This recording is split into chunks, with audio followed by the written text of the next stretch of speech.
Recording in progress.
Here.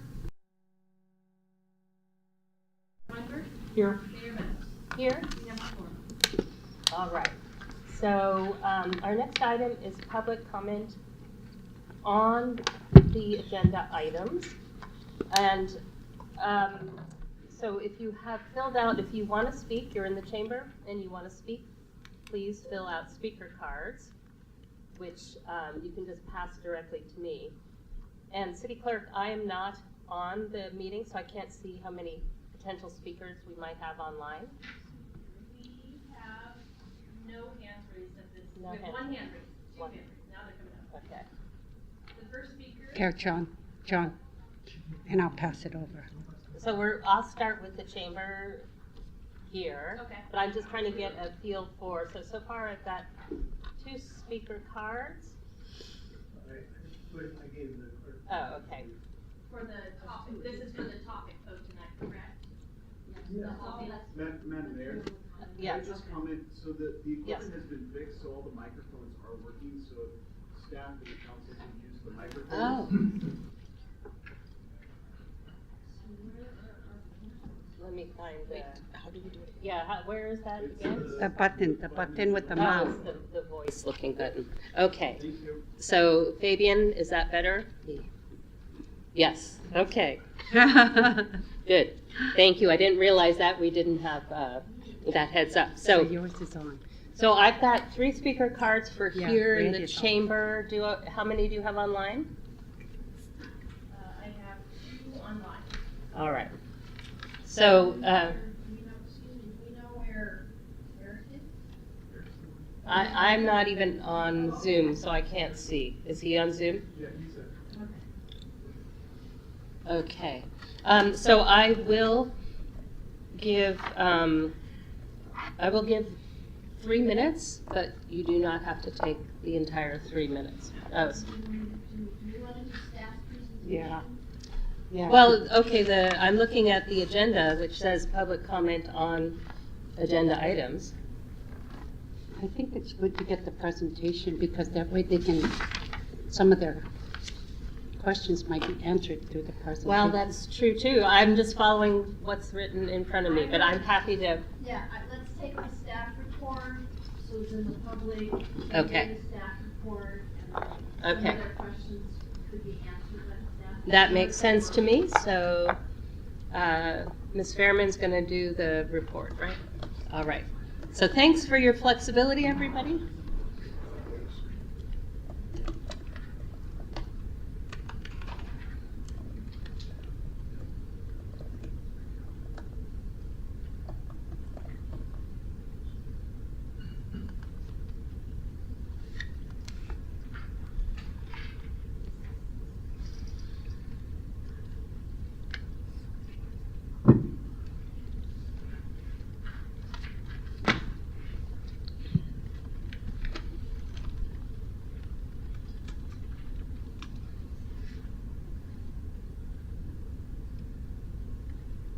Good evening, Mayor Meadows, Vice Mayor Weinberg, and members of the City Council. I am Aida Ferman, the Environmental Services and Utilities Director. Tonight's presentation is about the Halsey House.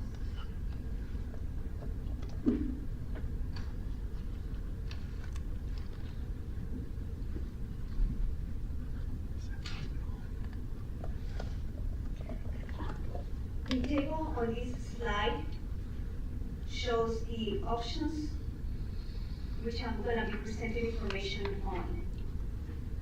And also it shows the different levels in different categories. Risks, concerns, cost, and environmental requirements. The four categories, the four options I'm going to be presenting on are regarding demolition, rehabilitation, adaptive reuse, and mothballing. The level of the risks and concern for demolition is low. The risks and concerns for rehabilitation and adaptive reuse are high. For mothballing are medium. The cost for demolition is low. The cost for rehabilitation and adaptive reuse is high, and the cost for mothballing is medium. In the environmental category or requirements, a demolition would require a CEQA EIR, an environmental impact report. For rehabilitation, it's possible. It's not required to assess impacts on historic resources. This would also be true of adaptive reuse if done in compliance with the Secretary of the Interior's guidelines for rehabilitating historic buildings. If not, an adaptive reuse would require a CEQA EIR. And for mothballing, this is not applicable.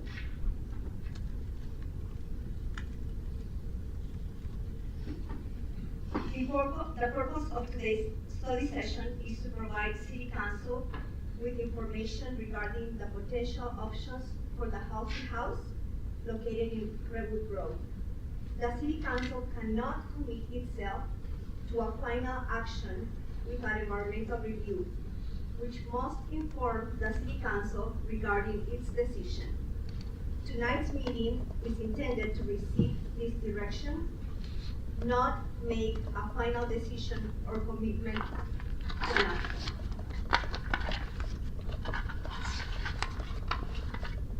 Background. The past public meeting, study session number 2, was held on November 30th of 2021. City Council discussed the 4 options presented and selected option 4, mothballing, as an interim option. The city published a request for proposal, an RFP, for mothballing in May 2022, and no proposals were received. Staff reached out to contractors in 2022 after no proposals were received and contractors were not interested on this contract. In February 2023, the city received a pre-proposal for mothballing in the amount of $469,000.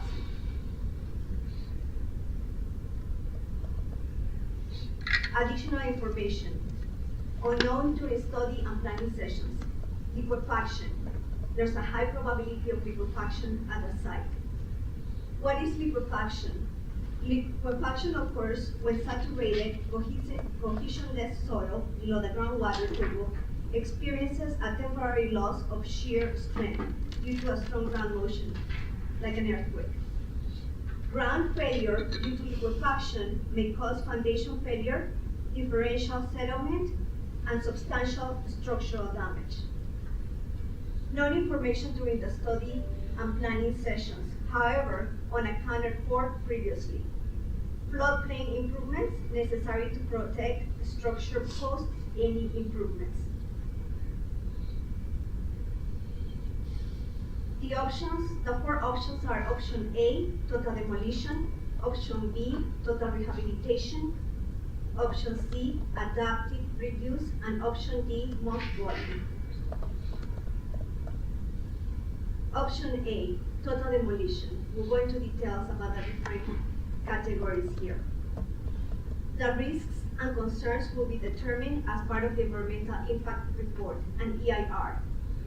The cost for the CEQA consultant is between $150,000 to $200,000. The demolition cost of 2021 for the engineer's estimate was $289,000. The 2023 engineer's estimate that includes a 40% market condition is $405,000. The above costs are minimum costs and do not include the cost of the 21 exclusions listed in the 2021 feasibility report. This option, demolition, requires an EIR. Option B, total rehabilitation.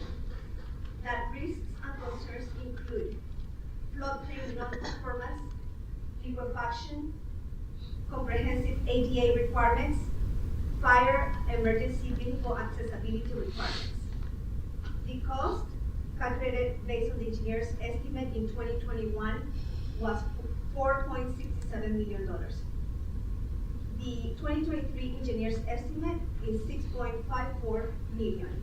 This includes a 40% market condition. Again, the above costs are minimum costs that do not include the cost of the 21 exclusions listed in the 2021 feasibility report. No CEQA review regarding historical resources unless total rehabilitation can be done in full compliance with the Secretary of the Interior guidelines. Option C, adaptive reuse. This option is any option between total demolition and total rehabilitation.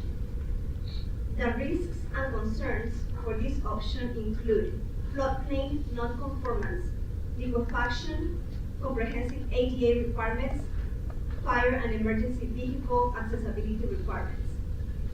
The 2021 engineer's estimate was $3.27 million. The 2023 engineer's estimate with a 40% market condition is $4.57 million. The above costs are minimum costs that do not include the cost of 21 exclusions listed in the feasibility report.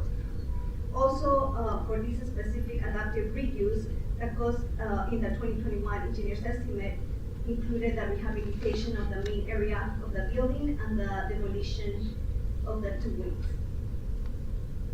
An EIR will be required to assess historical resources at a minimum unless adaptive reuse can be done in compliance with the Secretary of the Interior guidelines. Option D, mothballing. The risks and concerns include floodplain non-conformance, liquefaction.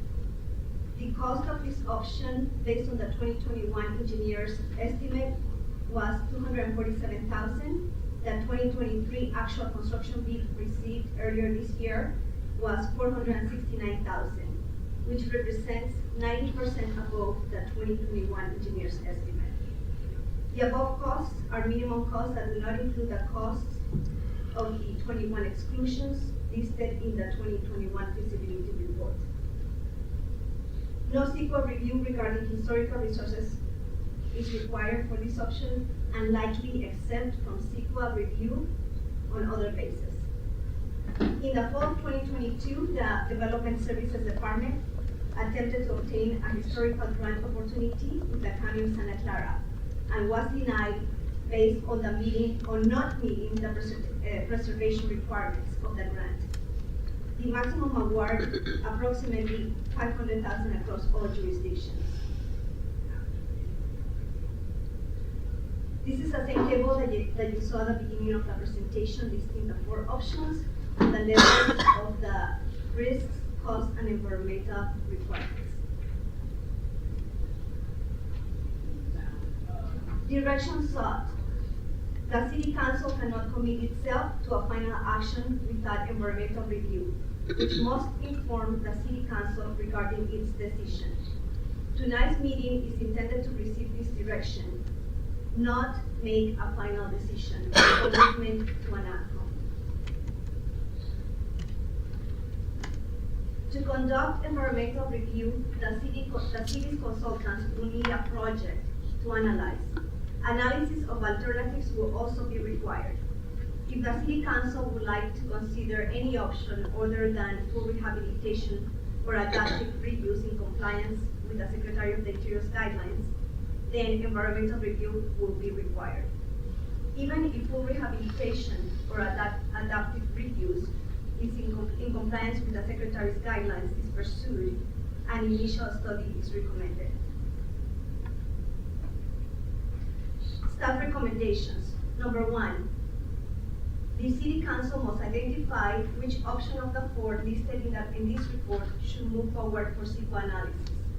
Number 2, alternatively, the City Council may identify multiple options, up to 2, of the 4 listed in this report to move forward for CEQA analysis. Regardless of whether Council selects one option or multiple, the Council should find that Council's action in holding the study session and providing staff direction is exempt from review under the California Environmental Quality Act, CEQA. First one to CEQA guidelines section 15262 and provide staff with direction in the form of a motion on the steps for the future of Halsey House. This concludes my presentation, and I'm available for any questions that you may have. Thank you, Ms. Fairman. Mayor and council, if you have questions, can you hold them? I think we want to have Eric Okay. also try to frame the direction that we need tonight. And so I asked him to do that before we have any questions, because it may have bearing on your questions. Yes, thank you. Yes, thank you, Mayor and Council. What I have to say, I think Aida already explained. I really just want to reiterate to be very clear what the direction sought is. The council cannot tonight make a decision on what to do with the Halsey House. There need to be subsequent processes and approvals, including CEQA, before a final decision can be made. The funny thing about CEQA, though, is you can't make a decision until you do it, but you need a project in order to do the analysis. And so what we're really asking for tonight is for you to sort of give direction on where you're leaning so that we have a, quote, project that can be studied. But the CEQA analysis will have to include a number of alternatives. And those could end up being, any one of those alternatives or some variation on them could very well be what is ultimately approved.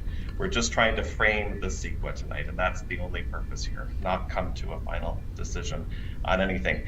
One thing that I also want to point out is that some agencies, sometimes when they're kind of looking at multiple directions, will do a CEQA analysis where they look at 2 primary projects rather than one.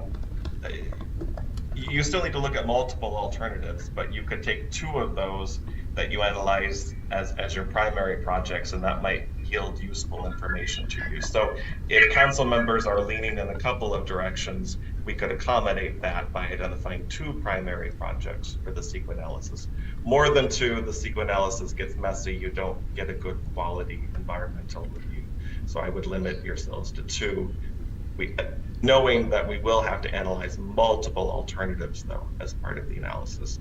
The last thing I want to just reiterate, which Ms. Behrman already indicated, is that even if we go down the route of full rehab or some form of adaptive reuse that complies with the Secretary of Interior's guidelines, we may not have to look at historical resources under that, but there might be other environmental issues we don't know about. So we should still, even in that case, do an initial study, even if we ultimately don't need to do a full EIR, so that we can make fully informed decisions. And when we talk about adaptive reuse, I just want to be clear that that could be anything from demolition to full rehab.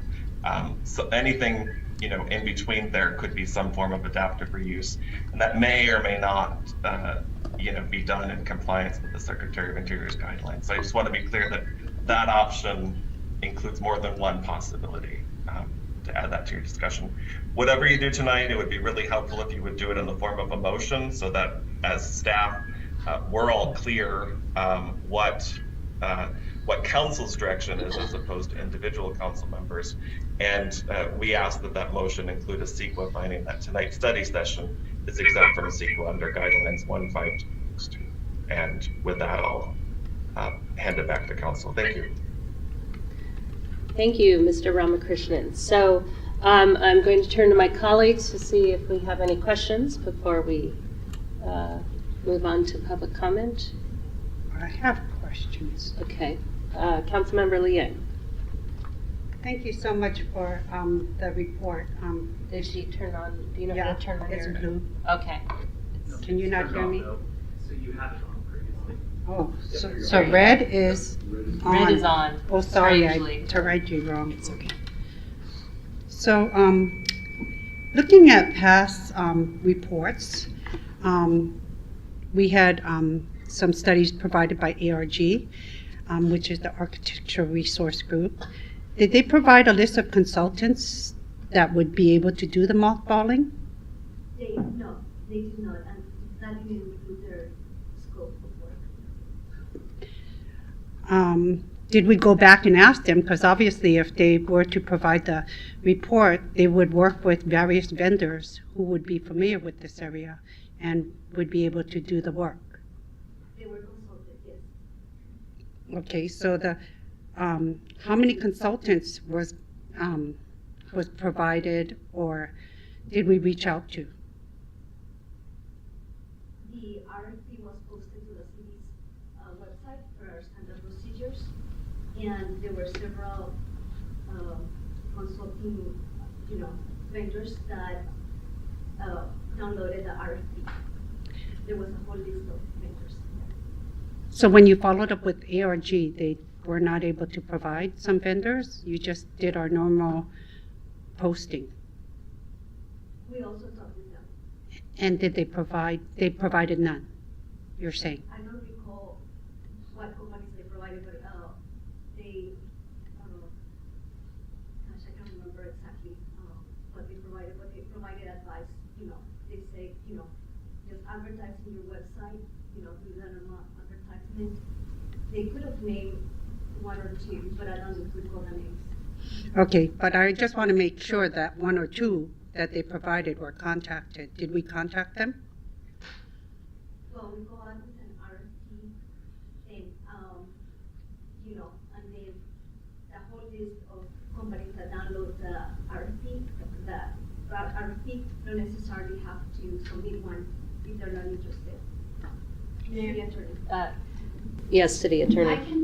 I can just assure the council and the public that we followed our Yes. purchasing policy, we followed the RFP procedures that we do, and so we did not have to, no one responded, and so that's when we took the next step. So, and also, this information about the RFP and who responded and who we used, who we didn't go back. I think at this point it's not really relevant to going forward with your choices of your options. So it doesn't really have that much bearing on the Halsey House and the CEQA analysis that we would need to do. Yeah, so you have other questions that relate to the decisions in front of us tonight? Yes, so it was brought up about liquefaction. So we talked about liquefaction, and can liquefaction be mitigated? The EIR, the environmental impact report, that liquefaction would be part of that analysis. So that's when they would advise what can be done, if anything. Okay, but in your understanding, in your professional opinion, do you know if liquefaction can be mitigated? I'm not a structural engineer. Okay. And, Councilmember Lane, I can comment on that. For liquefaction mitigation, it really actually depends on the severity of the liquefaction. So in floodways and flood zones, it is dependent upon what actually is the geological makeup that is beneath the structure in order to be able to mitigate. Generally speaking, a significant improvement to the structural foundation would actually have to be done regardless, because it is in a flood zone. But there is then further analysis that could warrant further structural improvements in order to be able to provide ongoing stability to what's existing today. okay. My question is, when we made a direction to do mothballing, and we didn't get any proposals, or you got an understanding that the cost would be higher, most times staff comes back to us to ask for an increase in the budget. What was the decision as to why this was not done for this reason, for this time? Councilmember Liang, we are back before council tonight with the cost of the lone respondent to the sole source search. Council can select the option of mothballing and moving forward. Okay. The reason we're coming forward tonight is the purpose of the mothballing was not to put Halsey House in kind of a current state or a permanent state of being shuttered. It was intended to give council time to make a decision on how to move forward. Okay. Thank you for answering the questions, and I might save my comments. Okay, thank you. Councilmember Daley, did you have any questions? No, you're good. Good. Oh, okay. Councilmember Flagger. Thank you.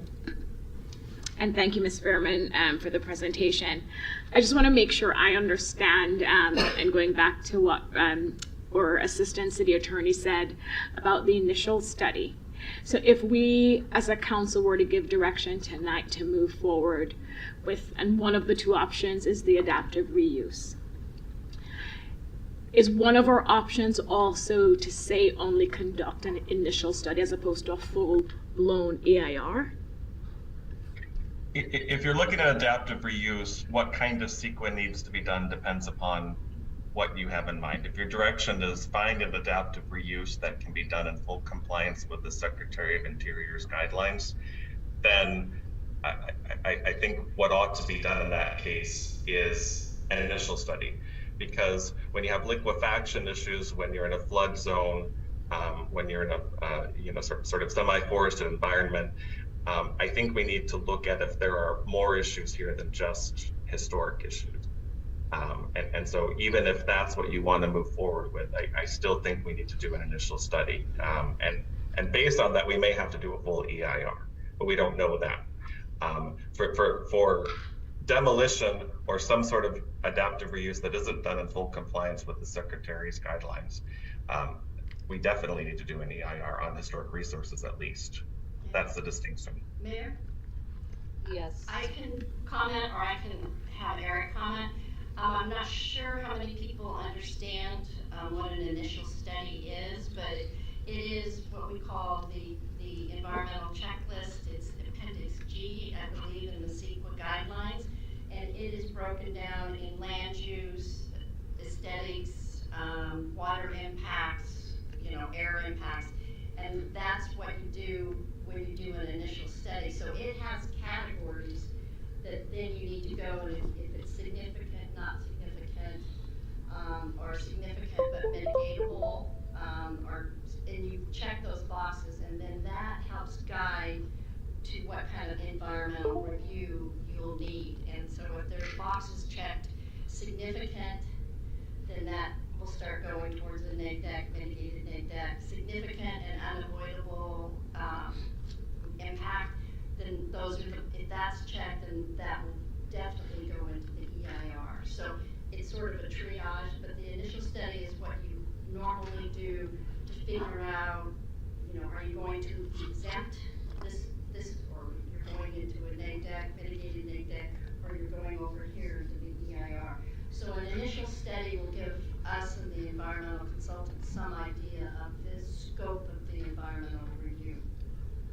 So when we say an IS or an initial study, that's what we're talking about. Sometimes we get into jargon, so I wanted to explain that. No, I appreciate that, City Attorney, because that leads into my next question for Ms. Fairman or Assistant City Attorney, which is distinguishing the cost between if we were only to do the initial study and assuming certain boxes don't get checked that lead us down the path of a full-blown EIR. What's the cost difference there if we were to only do the initial study versus giving direction tonight to do the full EIR? Yeah, I don't have the cost for the initial study, but as I mentioned in the presentation of OPIR, it's probably between 150,000 to 200,000. So on the lower end, are you referring to just the initial study then? No, that was the EIR. Oh, okay. So you don't have the estimate for the, Eric? I don't have a cost estimate for you, but I would sort of just throw out somewhat flippantly that, if we stop with the initial study or issue a NECDEC based upon it, you're looking at a third to a half as hard as an EIR. Don't quote me on that, but I hope that gives you some kind of indication. It does. Thank you. And then my last question, Ms. Fairman, on the mothballing option. And Mr. England actually touched on where I was planning to go with this question, which is it was a stopgap, right? So you're presenting mothballing as option D or option 4, but staff isn't recommending that as a final option. I mean, it would just be a temporary option where we'd then have to consider one of the other 3. Is that correct? Yeah, during the last study session in November 2021, the direction from council was to select that as an interim option, not as a permanent solution. So we're back tonight to present where we are and get the direction from council. No, thanks. And I think that's important clarifying because the cost estimates you have from mothballing, they're solely for this temporary option. Correct. And so people need to fully understand that it's temporary and there'd be a bigger cost associated with mothballing regardless of the time period. That's correct. Okay, thank you. I have another clarifying question, Mayor. Wait, let me check. I think Councilmember Daley, did you have a question? I do. Okay, Councilmember Daley. Thank you, Ms. Fairman. If we move forward to approve an initial study and, I've seen people say, turn on your microphone. Is that better? Okay. If we move forward to do an initial study and the determination is made that a full EIR is more appropriate, does it then need to come back to council to be approved again? And so, I guess my question comes down to, if that's our outcome tonight, are we then just setting ourselves up to have another one of these meetings pretty soon? We need approval by council. Right, but is there an advantage to giving, is there an advantage to approving potentially, for example, both an initial study and an EIR if warranted? If the results of the initial study indicate, for example, and maybe we were looking at adaptive reuse, and you reach a decision tree where it's clear that adaptive reuse isn't sufficiently consistent with the Department of Interior standards, then we're stuck and we have to do an EIR, and we either come back to council and get that approved, or we have already approved it if it's warranted. That's what I'm asking. It's sort of a procedural question. Mr. Ramakrishnan. Mayor, can I Yes, interject? yes, please. Okay, so I really should let the city manager interject. It's really a question of, is the money in the budget to keep going? Because if there's money in the budget to keep going to an EIR, there's really nothing to come back to you with until the environmental review is done and staff is ready to make a recommendation for your decision. We'd only have to come back to you if there wasn't money budgeted and we needed your appropriation. So I'm going to punt it to the city manager. It's a budget item, not an environmental item at this point, at that point. And the staff report notes that we would seek the full $200,000 in funding to go where the initial study takes us, as opposed to coming back and asking for additional financial approval. Thank you. So that brings up the question then, isn't the point of doing the initial study to get some information that may inform us? I mean, it's not, you don't have to go all the way through. You want to look at what your initial study delivers, right? Yeah, so, I mean, that was well, let's not get into discussion. We have to be careful, but, do you have a question or discussion? Well, I guess it's a clarifying question, because I think that if your interest is in, for example, if your interest is in one of the options that you know will require an EIR, then... But we're not making those decisions today. No, we're not just making... No, we're not, but we yes. are absolutely identifying, if we were to authorize, we would be identifying 1 or 2 projects to cover in the EIR. But they might actually be all-encompassing fairly well, all the options. But that we can say, I would advocate we save that for discussion.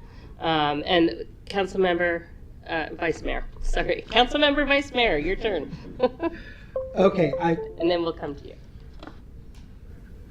I'm getting a little confused, so I just want to make sure that I get it straight here.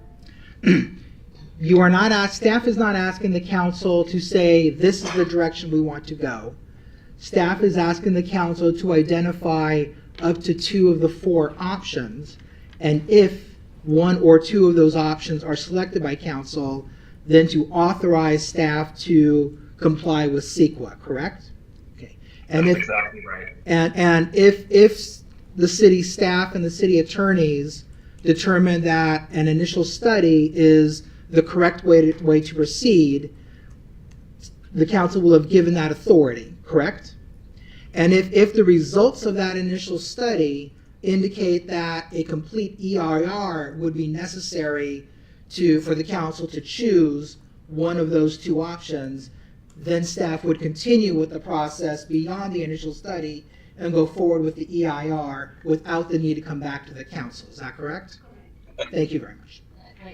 Yeah, assuming that the council's direction is consistent with the staff recommendation to authorize that funding tonight. Okay, I think I got it. Thank you very much. Councilmember Meyer and then Councilmember Liang. Or do you want Councilmember Councilmember Liang to go? Okay, yeah. Okay, So go just ahead. because now, I know, because now I'm even more confused, because when I saw the presentation from Ms. Spearman, and if you pull it back up, Ms. Spearman, you didn't identify 3 or 4 of the options that may only require the initial study. If I remember, it was adaptive reuse. If you could pull that slide back up.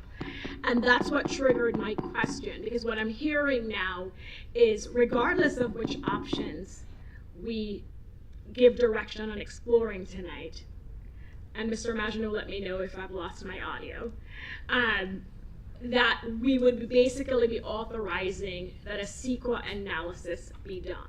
And there's a slide that I think says something differently about initial study, and it didn't identify all the options. It's close to the end. It's where you mentioned initial study. Wait, stop right there. Now go back, go 1 forward. Do a word search. It's where you mentioned the initial study. Okay. So it says full rehabilitation. It only gave those 2 options.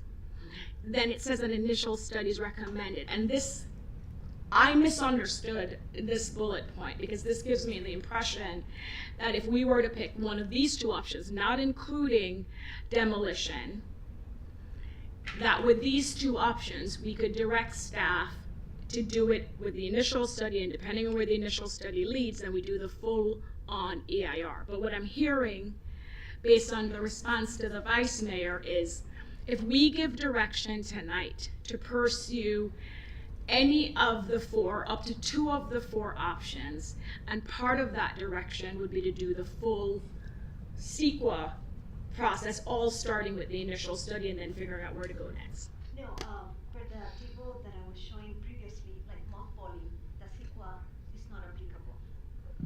And then for the, let me pull up the table. But could you explain this bullet where it says, if you go back, where it says, even if, and maybe the assistant city attorney, it says, go back to that, even if full rehabilitation, or adaptive reuse. So you called out only those two options. Yeah. Even if, So- go ahead, Eric. Yeah. So if, let's say these were the only two options council was interested in exploring, Right, then we wouldn't jump straight to an EIR. exactly. But the city manager clarified a point that perhaps I should have clarified earlier, that the staff recommendation is still to authorize the funding for the full EIR, so that we don't have to do what Councilmember Daly was talking about and come back to you and seek additional funding if we realize we have to do an EIR, because we may very well have. So if these two options were the only options you were interested in, yes, we would start with the initial study. We wouldn't necessarily jump to full EIR in these two options. But again, staff is still asking that you authorize the funding for the EIR just in case, so we wouldn't have to come back to you later on. That's within your discretion. Does it answer your question and make sense? It does. So even though we could start out with the initial study for the adaptive reuse or full rehabilitation, we'd be authorizing, if depending on what council does, to do the full. Right. Okay. But Right. And I mean, if it turns out that an initial study is fine, then even though you've authorized it, it just doesn't get spent, and that's, so again, sorry, Councilmember Liang, this is this thread, which is, yeah, very complicated thread. So this third bullet, it says even if full rehab or adaptive reuse, because demolition, already we know an initial study is recommended. Isn't that why Right. it says even if? So it's not Right, ruling yes. out it being needed for demolition. It's saying it's Right. needed for all three of those, Right. except not So as- mothballing. Right. So, well, mothballing, it would be unlikely that we would need an EIR. That one would likely fall under an exemption without having to go Right, through right. a full initial study. The other, so there's kind of, you can, maybe this will help. I mean, you can put projects into three different buckets. Sometimes there's going to be an environmental impact because of the nature of the project. And, demolition fits into that bucket. We would know we would have to do an EIR. We don't have to wait to go through the initial study. That's clear at the outset. Sometimes it's fairly clear at the outset that you're going to go the exemption route. And mothballing, it's pretty clear that that's probably the way we would go unless we discovered something really unexpected between now and whenever. And sometimes you don't know until you do the initial study. And full rehab or some sort of adaptive reuse that's fully consistent with the Secretary's guidelines is in the we don't know until we do the initial study category. But, Demolition is, yeah. Yeah. So the bottom line is the table is more clear than that bullet point. Yes, and I apologize. Okay. All right. Because, and thank you, Mayor, because Yes. where he said Yes. with the demolition. Yeah. Right. It's don't distinguish them. They all have to do. Everything except probably Yeah. mothballing. Yeah. Councilmember Daly, do you have any other Yeah, I clarification? think there's a distinction between required and Possible, get value yes. from, right? Well. And the initial study would provide value regardless of whether or not it is required, because of some of the other issues that we've already identified. Yeah. We may learn just how severe the liquefaction threat is or something like Yeah, that. okay. So, yes, So- I'm interpreting everything I've heard so far to mean that an initial study is at a minimum required for some of the options. It would be valuable for all of the options, and that an EIR is going to be required for demolition. It is likely required for adaptive reuse, at least based on the proposals that have been floating around, which depart enough from DOI standards. Okay. Right. So. Okay. Yeah. I think that's a good summary. If the lawyers nod their heads. Yes. Okay. Thank you for dissecting what I've been trying to say so succinctly. Okay. Councilmember Liang, and then this will wrap our questions. I'm a little confused because based on the other slide that was pulled up, which talked about the initial study, it seems like why are we limited to two options? Because if we choose the two extreme options, earlier you said that adaptive reuse can also cover demolition. So we may as well choose the demolition and rehabilitation since it covers all three and we can make a better decision based on having all the information available to us. And we're not limited to just 2 options. We're limited to really keeping our mind open and making the best decision possible after getting all information.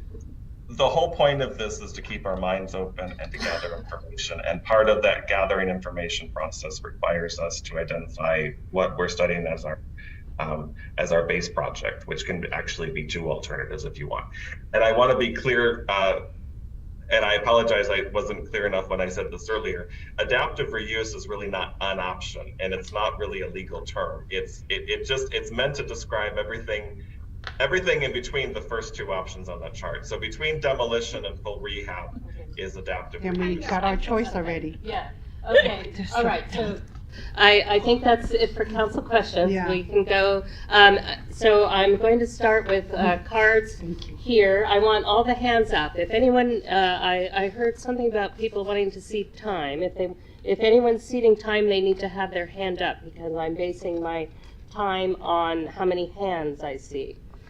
So I'm up, see more coming. Is anyone planning on ceding time? Somebody is planning on ceding time, should be. Yes. Do I have a card from them? They're online and their hand is up? Okay, thank you very much.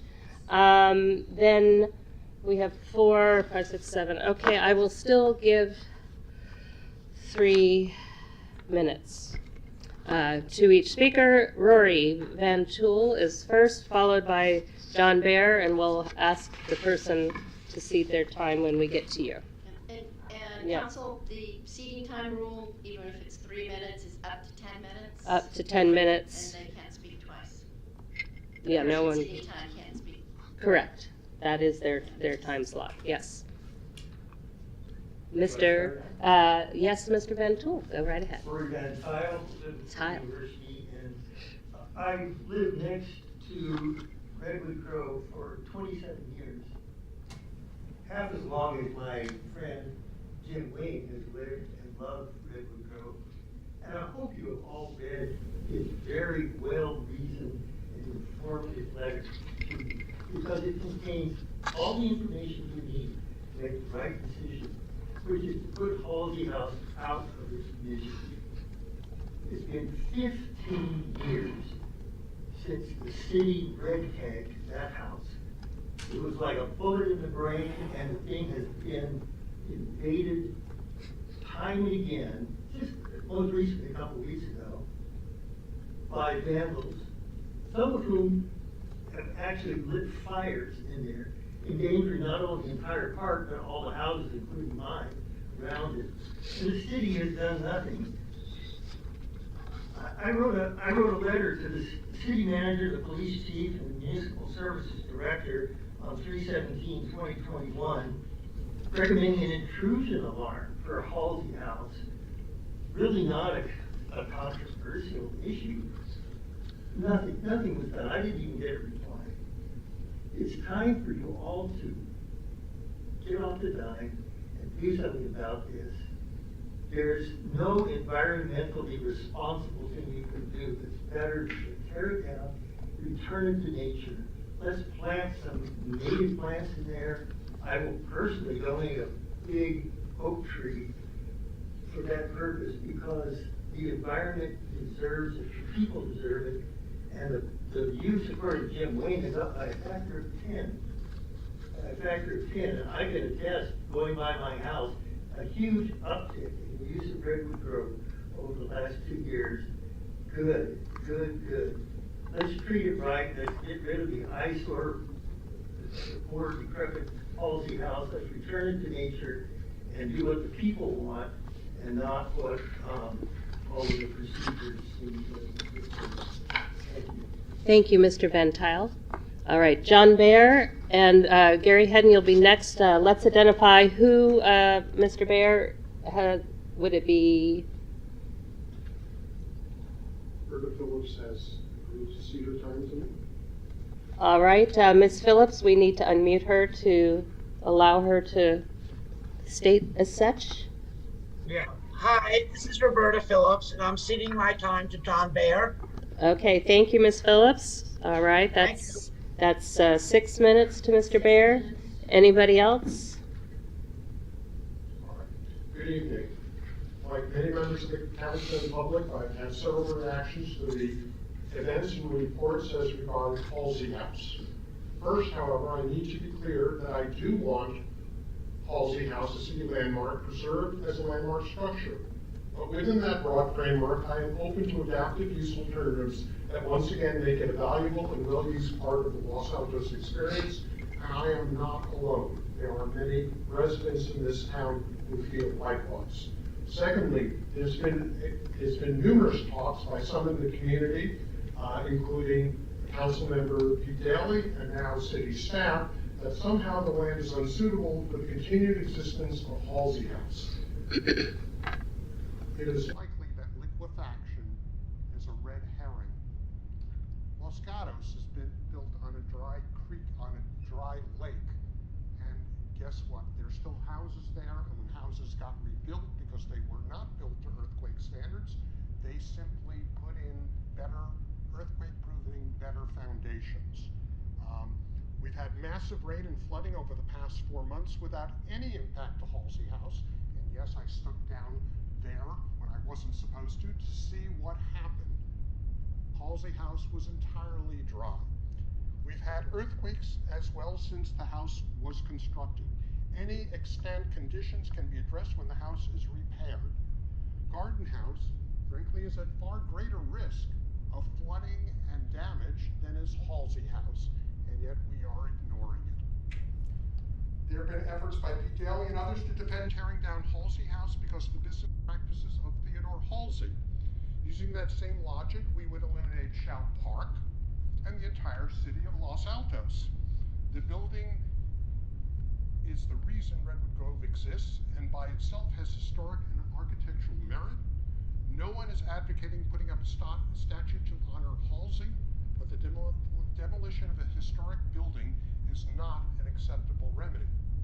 And the fact that the city has ignored the building and made it a nuisance to neighbors is not a reason you should be demoing it either. So several key points here. Sympathy. All of us in town should be sympathetic to the issue of having a cost estimate that is 1/2 the cost that a contractor is willing to do the work. I would be outraged. You should be outraged. We should all be outraged. But the issue actually needs to be reviewed further to understand why and see if the scope of the RFP needs to be modified or other contractors engaged. I'd be happy to help with that effort, but I suspect that offer will be turned down by the council and the city, unfortunately. Reasonability.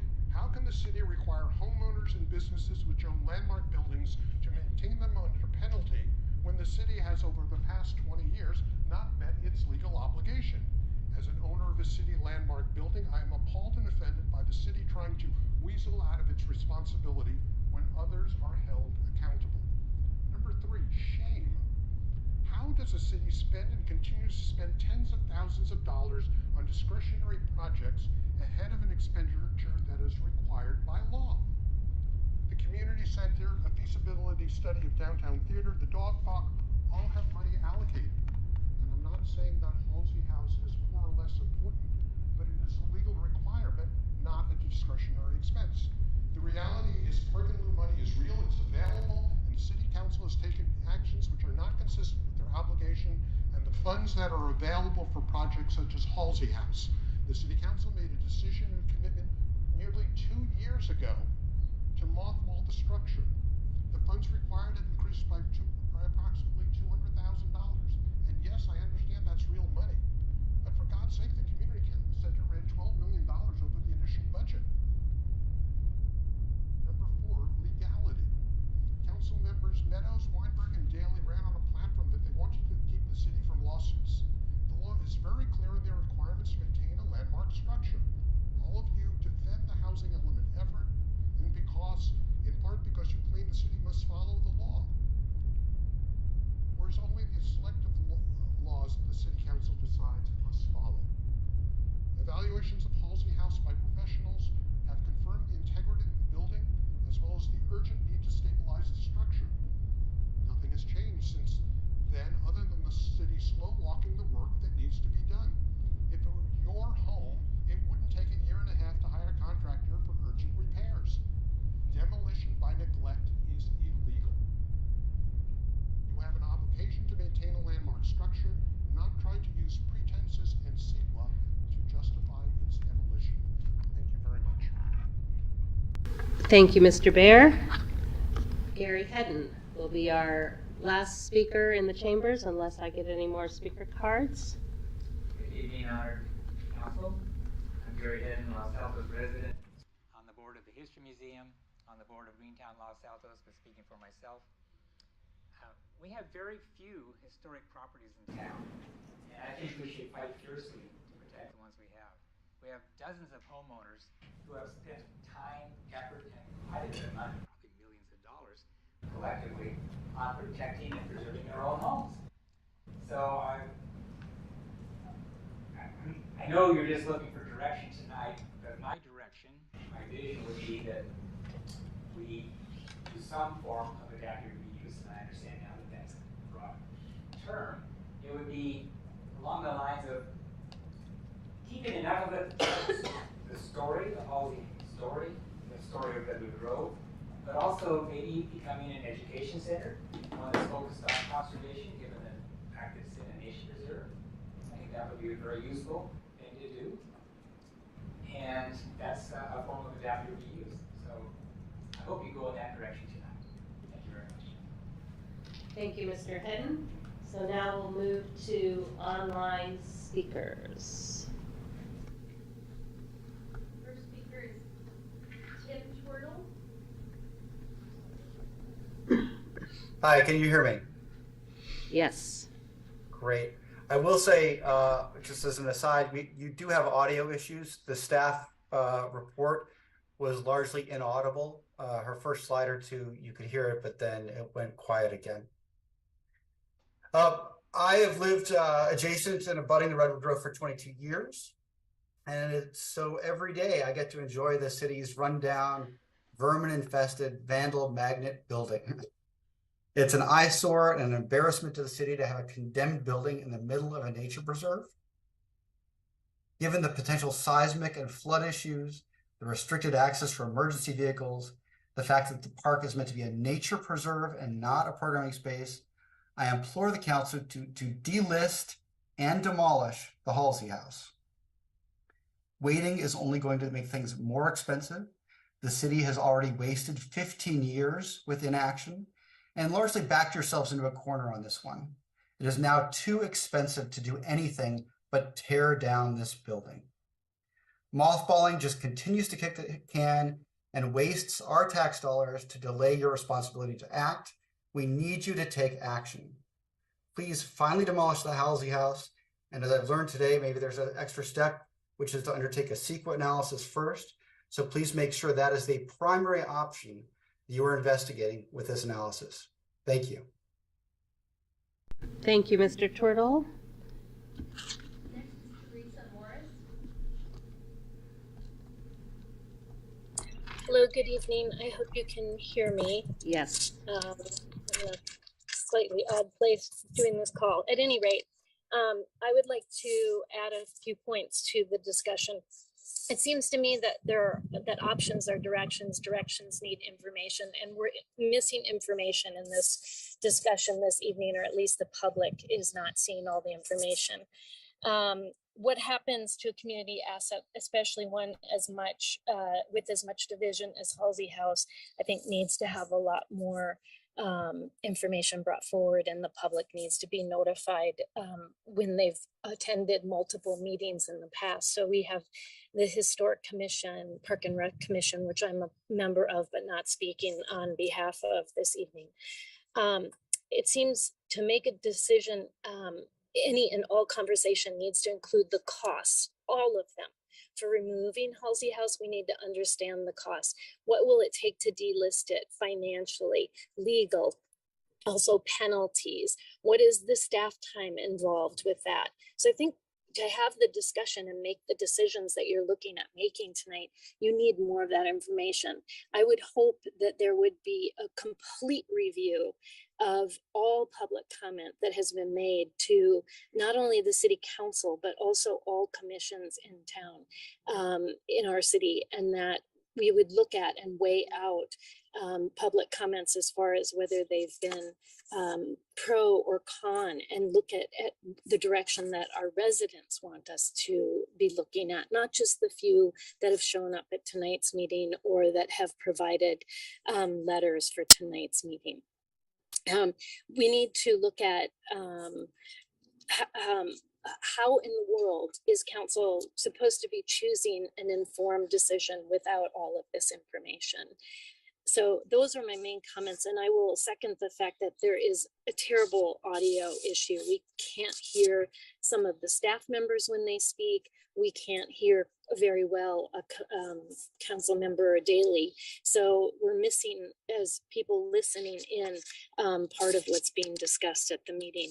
I appreciate that you've taken the time to talk about this and that I've had the chance to speak. Thank you.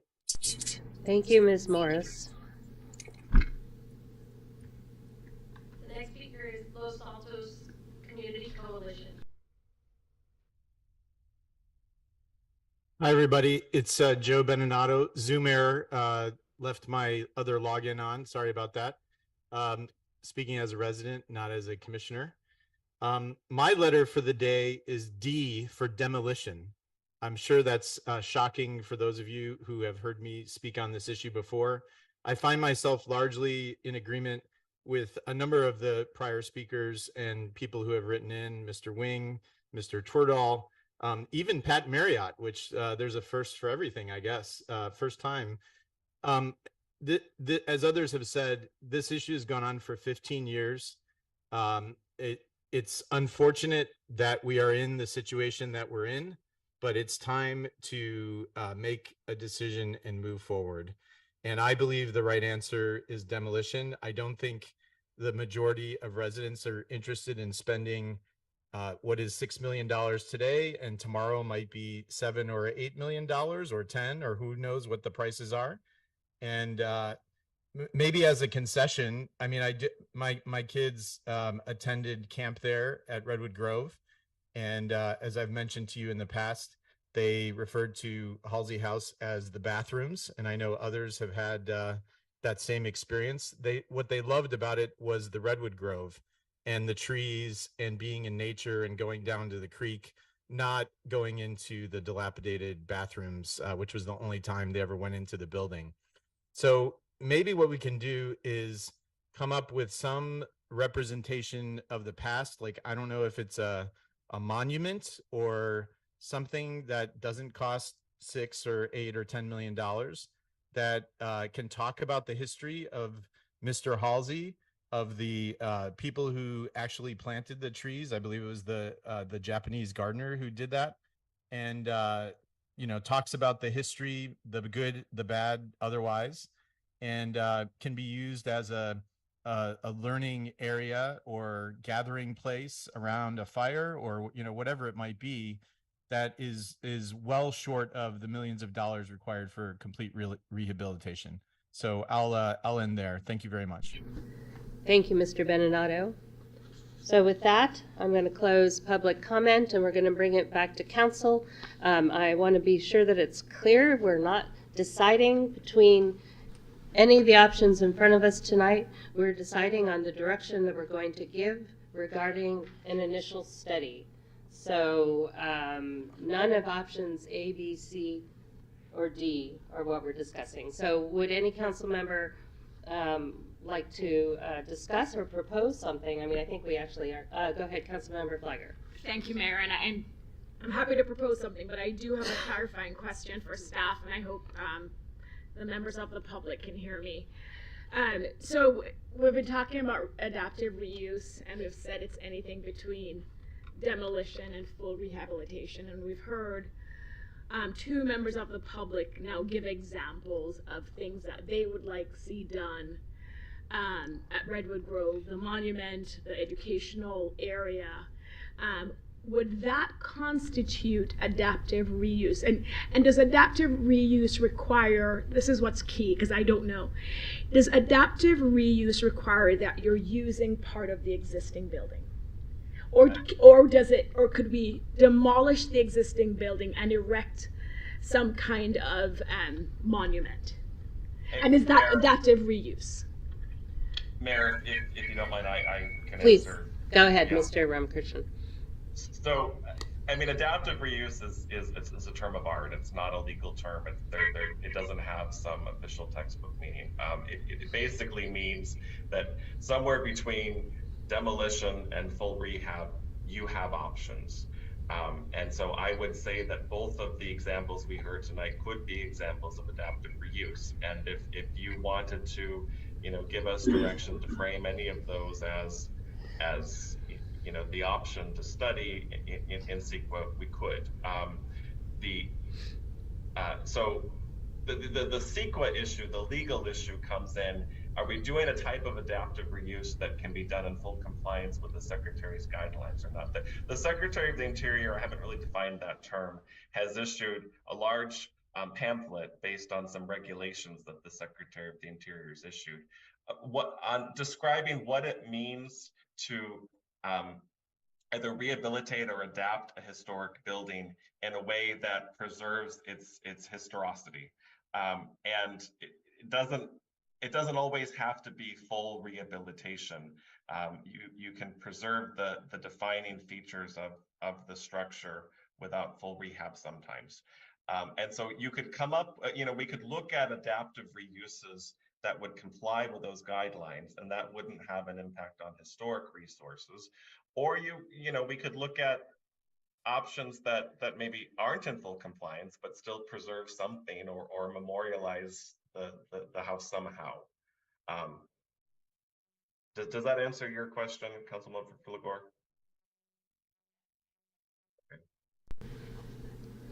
Okay, so I'm just going to ask a question for clarification because based on the discussion, is there an option if we identify demolition and whether it's adaptive reuse or full rehabilitation that essentially gets us the spectrum of what we've been talking tonight?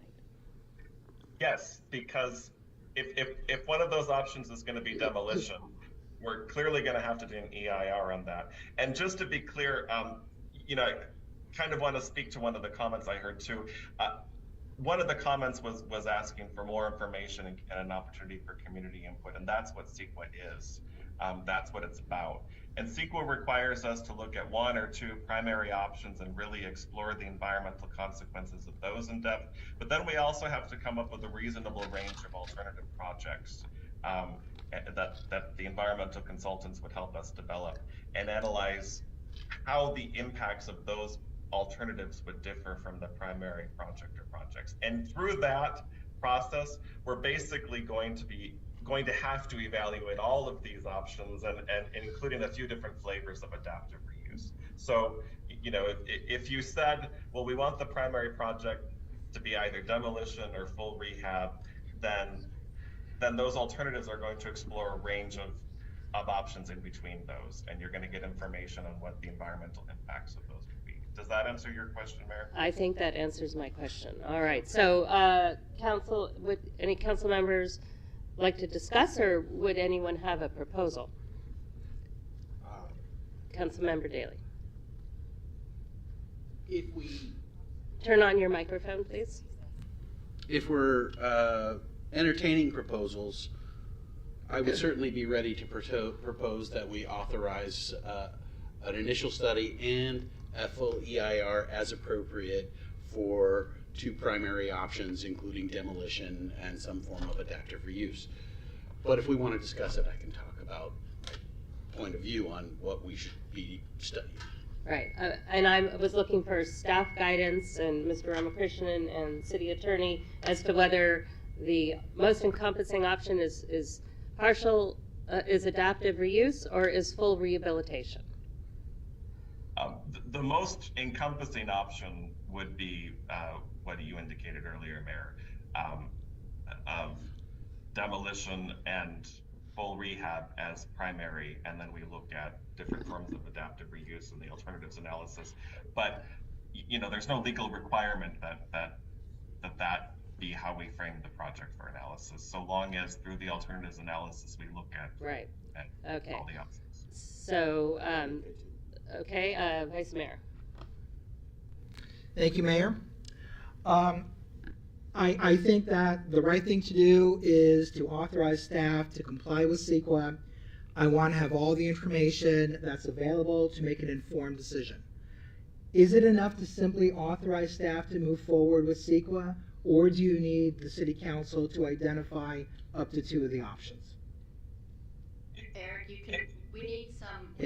Your microphone, I think, is not on. I think it's part of the problem. I hear it. Yeah, no, I hear it.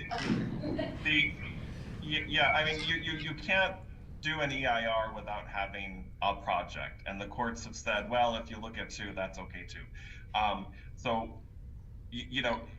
If you don't give us direction, staff's going to have to decide what the project is, and you're the policymaker. We'd rather you tell us. I think is the point. Thank you. So I would support moving forward with complying with CEQA to get the information we need to make an informed decision about total demolition.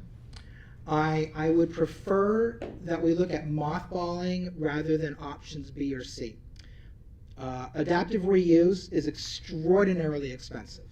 The staff report estimates that adaptive reuse is going to cost the city $4.5 million. I don't for a second believe that number is correct. I think it's going to be a lot more.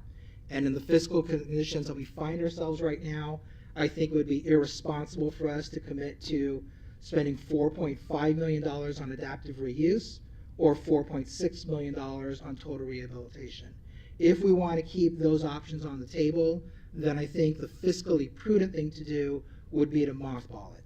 But I would like to have an ER done for demolition. Okay. Any other? I mean, I think Councilmember Daley, you said you supported the initial study around the 2 options of the full spectrum.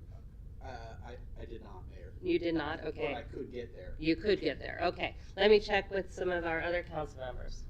Councilmember Flagger. Thank you, Mayor. And, Councilmember Liang and I were talking over here because talking about the 2 extremes, the demolition or the full rehabilitation, in my mind, if we're going to end up giving direction to staff to conduct the same type of analysis, and everything would fall in between, then why not? But if it would make a difference, my preference would be full demolition, and as part of the alternative in that demolition category would be, after demolishing it, exploring if we could construct something else there. 2, adaptive reuse, and again, that is a broad spectrum, and for me, it would definitely be leaning to having something that's not very intrusive, but something that honors the history. And so for me, Mayor, if you're looking for of the 4 options, I'm definitely full demolition to adaptive reuse. I am completely opposed to mothballing. It's kicking the can down the road. We should not be supporting it. I remember a couple years ago when it came forward, I kept asking, is there an end date for this mothballing? Because we know the tumbleweed. And so I definitely do not support mothballing.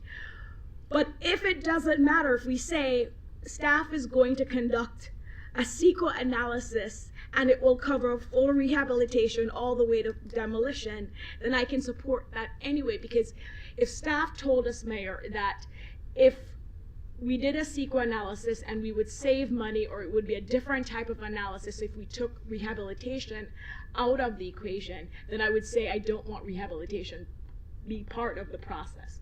But it sounds like, and I hope staff will correct me if I'm wrong, that even if we don't articulate tonight that we want rehabilitation to be part of the process, it's the same CEQA analysis that would be done even if we were to include it or not include rehabilitation. Yeah, I think I'm sorry, Mayor, I didn't. Yeah, go ahead, please. Okay, thank you. What you just said, Councilmember, is I think an accurate summation. the question of making it a primary project or an alternative that we look at is a question of how much depth we go into.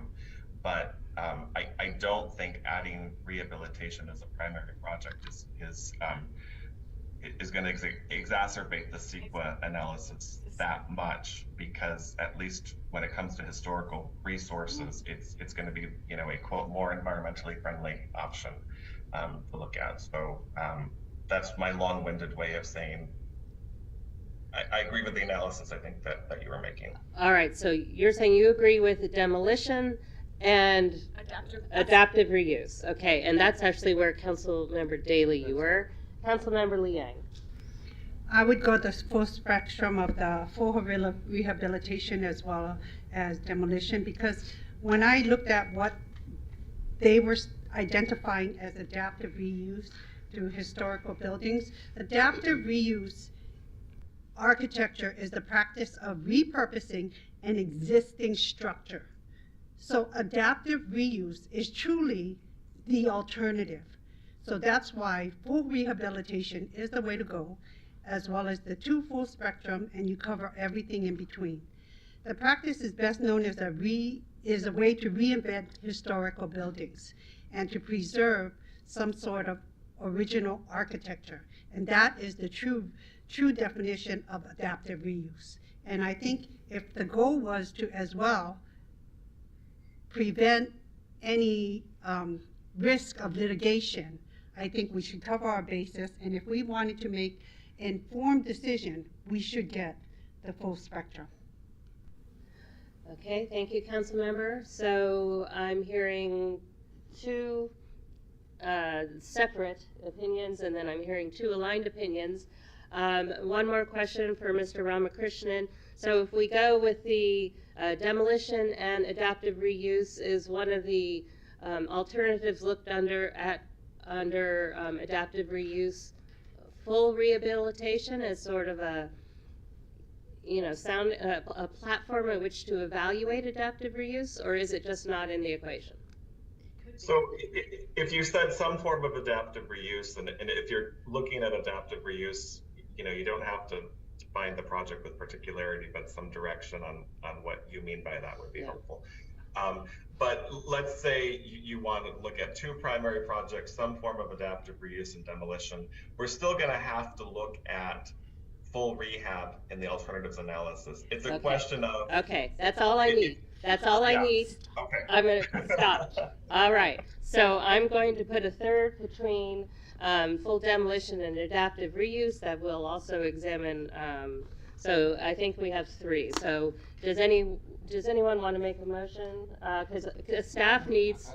Oh, do we have more? Okay, go ahead. Vice Mayor has a question. Yeah, Vice Mayor has a question. So I'm sorry I'm slowing everyone down, but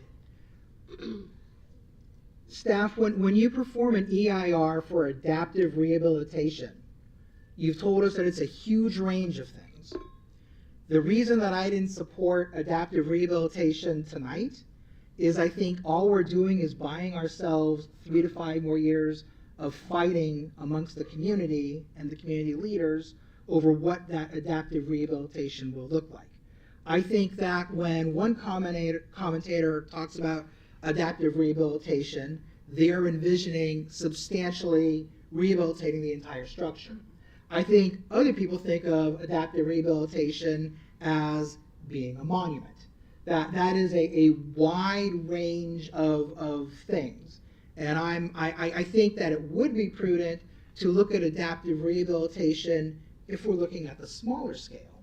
But if we're looking at spending $4.5 million on adaptive rehabilitation, which is what the staff report says, I think that buys us more problems than solutions. But that was a very specific building without the wings. But anyway, the adaptive reuse that they priced for us was the main building without the wings. Sure, but what is the adaptive rehabilitation that staff envisions for the EIR? Well, that's some of the exercises they'd have to go through. So we'll ask them whether that needs to come back. Councilmember Daley, did you have? Well, I have kind of a question and a comment. Turn your microphone on, please. Thank you, Mayor, for reminding me about the microphone. we had some architectural renderings that were privately funded about, that indicated a vision for potential adaptive reuse. And these, it's been a little while since I've looked at these drawings, but my recollection was, they maintained kind of the outlines of the main structure and created an outdoor pavilion space that was covered. It was an elaborate structure. It was by no means a minimalist, sort of statue with an interpretive sign kind of thing, right? So if we need something for guidance for staff, those drawings, are kind of a good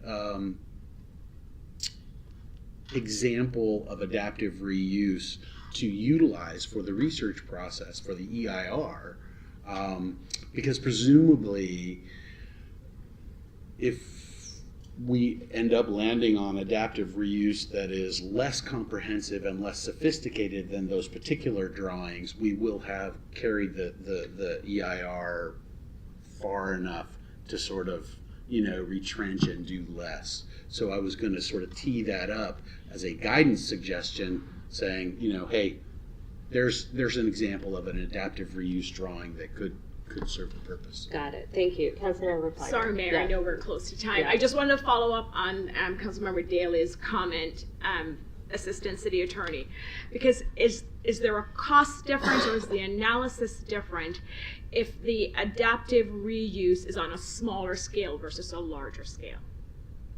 The analysis is definitely going to be different depending upon how we define the primary project or projects. I don't have enough information to estimate how it makes a difference. I will say though that if you were to start with a project that already has renderings for it, that probably would save the city some money to start there. Well, as a council, we haven't considered that. It was a private individual. Okay, so let me ask a clarifying question. Do you need council tonight to define the alternatives of adaptive reuse? Or do you just need the two primary projects? Because I mean, if the council wants to just say adaptive reuse and leave it up to staff to decide what that means to look at, that's fine. If the council wants to give more specific instruction to staff, then please give it. I mean, like I said earlier, you could just say go do an EIR and staff will have to define the project itself. But we wanted to give you the opportunity to have that input. So, Mayor? yes, yes. I'm just going to add on to what Eric said.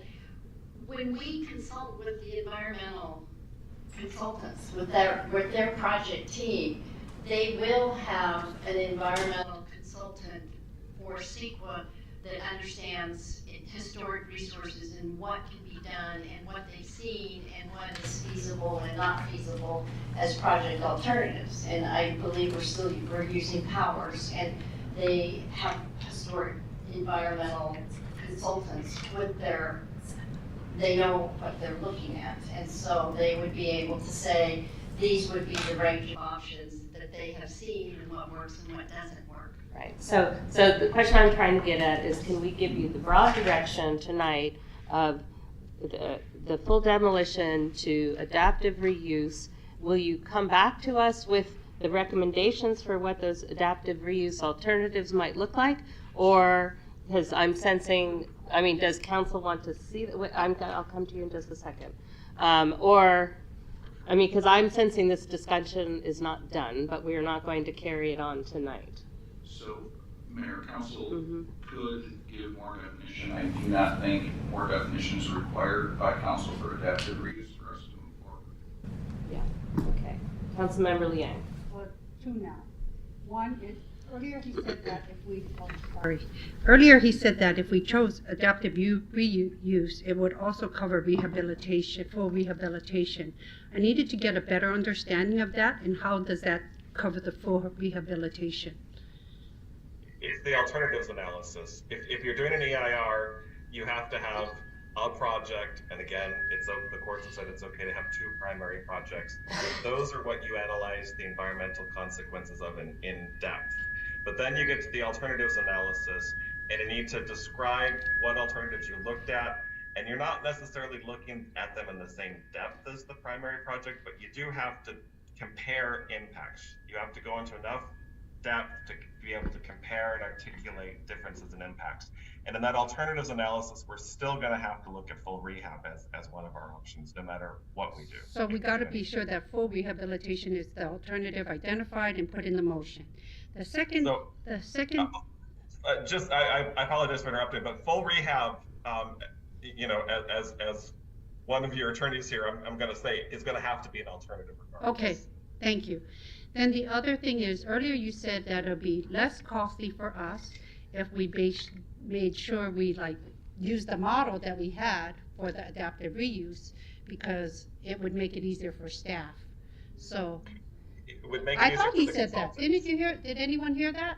I thought he said it would be a little. It would certainly make it easier for the consultants. It would make it easier for the consultants if we. So I want to draw. I think we can make a decision on this. I don't think we need to be dickering about the cost. No, because it's going to be finite difference. Yeah, so but let's it give helps clarity. It provides clarity and makes it easier for staff. But And I that's think important. Okay. And we have something, and we've had that. So I'm sensing we can give direction. What I'm not clear on is if you will come back and show us the span of alternatives, or I'm fine if you just go with it, because these people will know better than we do what they should be. But so is anyone willing to make a motion? Yes, Councilmember Daley. I am willing to make a motion, but I want to make one last little comment about those drawings. I'm willing to make a motion, but I want to make a last comment about those drawings and the amount of effort and energy and money that a number of residents who care deeply about. Oh, it's not me. Oh, is it? There are a lot of residents who are very passionate about this community asset, and out of deference to all of the energy and money and time that some of those residents offered to the city, I think we really should use that as the example of adaptive reuse. I am okay if we don't specify that in the motion and that is simply our guidance.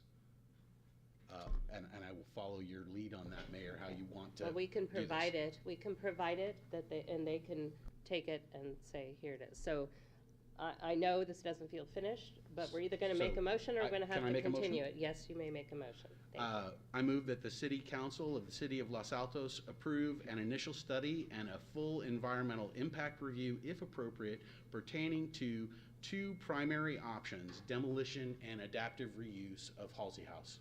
Friendly amendment? Yes. I move that we amend the motion to say that the City Council finds that this study session itself is exempt from CEQA under section 15262 of the Government Code? Public resources. That would be the guidelines. The CEQA guidelines. I accept the friendly amendment. And could I add another friendly amendment? Go right ahead. That we make sure that it's clear that one of the alternatives that would include the full rehabilitation. It's in there. Okay, then I will second that motion. All right, thank you. City Clerk? Councilmember Daley. Yes. Councilmember Fliger. Yes. Councilmember Lee Eng. Yes. Vice Mayor Weinberg. Yes. Mayor Meadows. Yes. Motion carries. Thank you all. So we're going to adjourn this study session. So we are going to open the meeting at the regular City Council meeting. What time is it now? 7:02 at 7:10 p.m. So my apologies to those who are here for the first part of the meeting. We're running just a few minutes late. Thank you so much.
Everybody ready enough?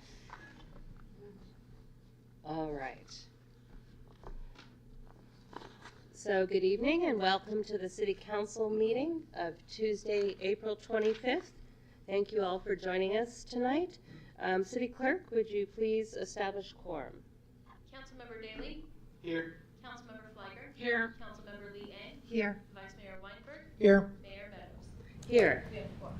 Okay, thank you. We're going to have the Pledge of Allegiance today, and it will be led by some members of Troop 60762, and they're doing the flag ceremony.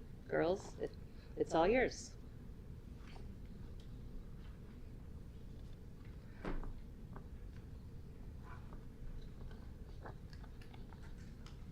Girl Scouts attention.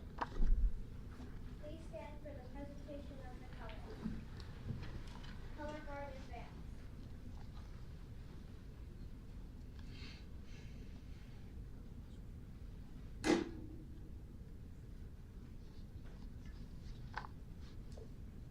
Oops.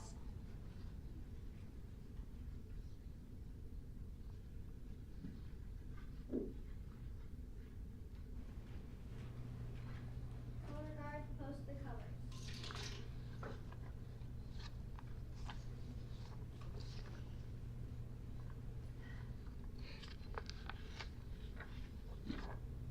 Girl Scouts salute.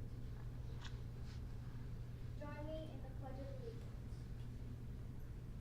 I pledge allegiance To the flag of the United States of America and to the republic for which it stands, one nation, under God, indivisible, with liberty and justice for all.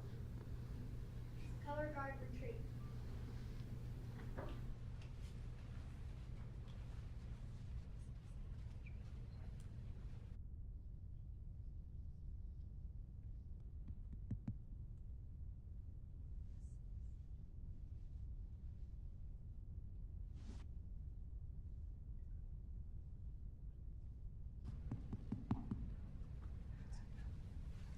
Good evening, girls. So I'm going to pass this microphone to you each, and then you can pass it down and introduce yourselves and tell us your age, grade, and what school you're at. I'm Siri. I'm 12 and I'm at Sunnyvale Middle School. My name is Amelina and I'm 12 and I go to Sunnyvale Middle School. I'm in 6th grade. I'm Ivy. I'm 11. I'm in 6th grade and I go to Oak Avenue Elementary. From Pennsylvania, I'm 12 in 6th grade and I go to Cupertino Middle School. Hi, I'm Audrey. I'm 11 in 6th grade and I go to Oak Avenue Elementary too. Hi, my name is Lucy. I'm 12 in 6th grade and I go to the girls' middle school. And this is a thanks for coming to our award ceremony. Oh, thank you. I had the privilege of visiting the Girl Scouts, the Eagle Scouts, the Cub Scouts, all different ceremonies, but thank you, ladies, for inviting me. So I thought there were going to be 5 today, so we have one certificate missing, but Siri, this is for you, Emelina, Ivy, Sanaya, sorry, we'll get one, we'll get one to you, and Lucy, and your name again was? Audrey, okay. And I have some participation badges. And the same thing I was talking about, so careful, there's a pin on the back. Let me pass those. And we'll get you a pin right now, I think. Did John run in, can you maybe grab one of the pins for the young ladies? And did you want a photo op?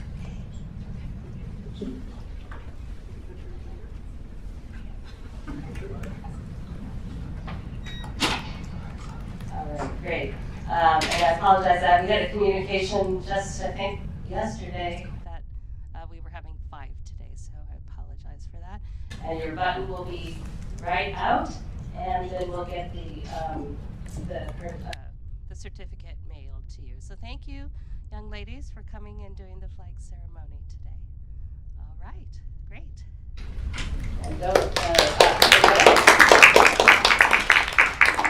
Audrey gets the button, and you'll provide, yeah, okay.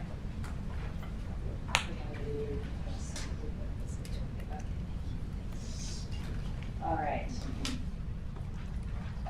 And actually,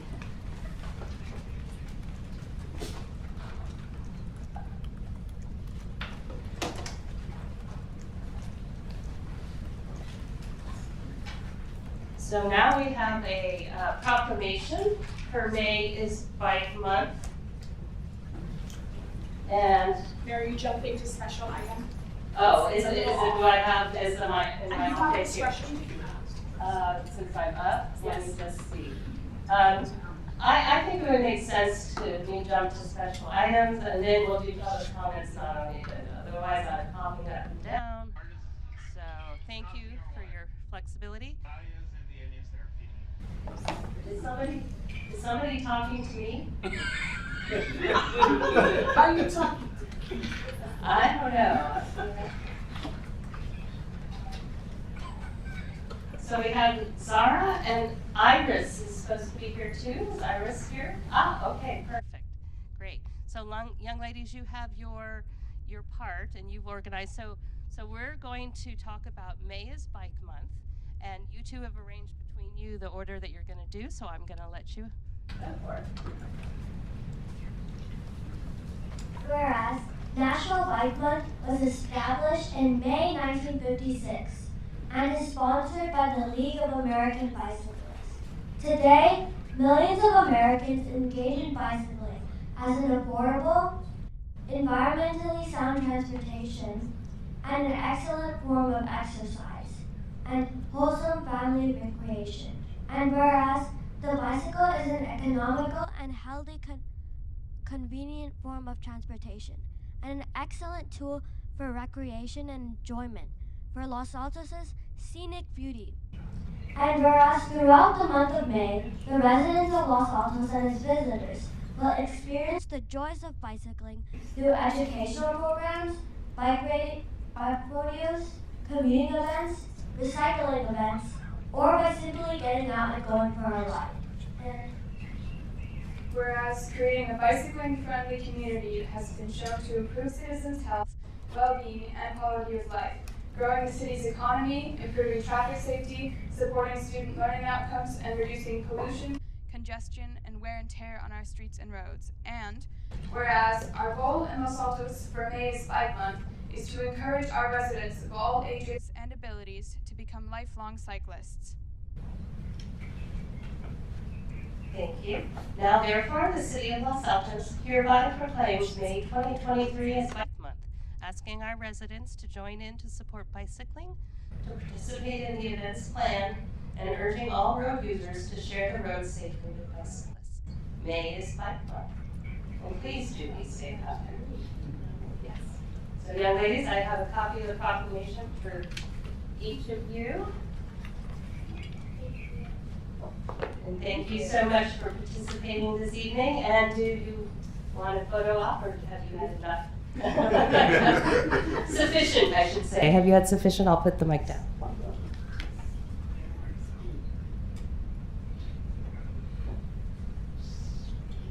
And I skipped the part, thank you very much, about having you introduce yourselves and tell us a little bit about you, what grade you're in, what school. My name is Zara Dalal. I go to Montclair Elementary. My name is Iris Woodford, and I go to Egan. All right. Well, a big round of applause for our proclamation readers. And did you bike here tonight? I didn't either. Is Gary Hedden here? Does he probably is not listening, right? He left. Yeah, good. It's okay. All right. Thank you so much. Appreciate it. Yeah.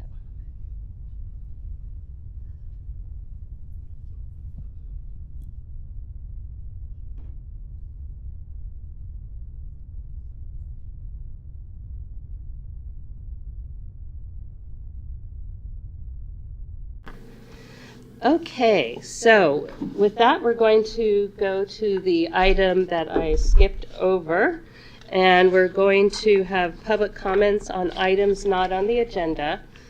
And I have one speaker card. Actually, I have two speaker cards. Oh, yeah, that's right. Sorry, I'm just very discombobulated, I guess, tonight.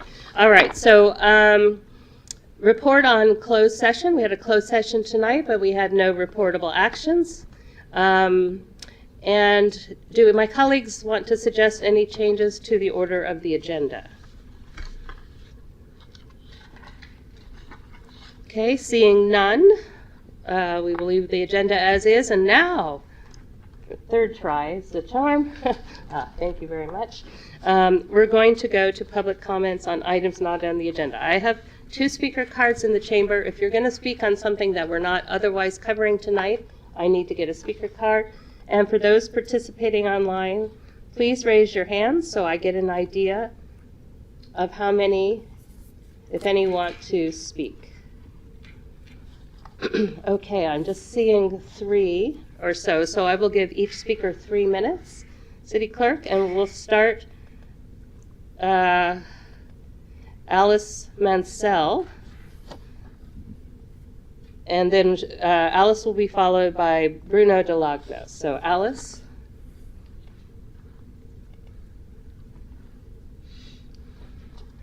Hi, good evening. I wanted to speak about the Halsey. Hi, good evening. I wanted to speak about the Halsey House. I understand you did it earlier this evening. I didn't know. I just saw something about tonight at the Los Altos City Council about this in the Palo Alto Daily News, so should have read the crier. So I've been living and working in Los Altos for over 50 years, so I should have known better. Because when I couldn't find it on your agenda tonight online, I thought, what's going on? I don't know what's going on. Anyway, I'm going to say something about the Halsey House that I hope you've not heard, which is completely out of the box. Looking at the demolition costs and the history of the house and all in that article, I was very struck. I happened to go on a walk over at the Redwood Preserve a couple weeks ago and was walking all around. I've done this for years because I often go there for lunch to walk.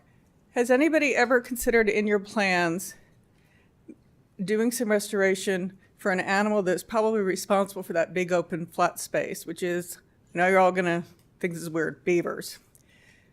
If you don't know about them, we turned back the clock 175 years. We used to have them in every little flat, low place. It's part of the ecosystem.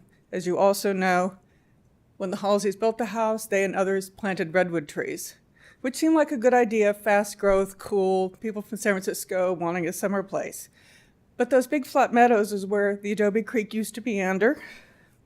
And there might be willows, it might be cool, it might be a good enough environment even to have steelhead salmon. And I've talked with a guy who used to fish for steelhead salmon, which are ocean going, out by Adobe Creek Lodge.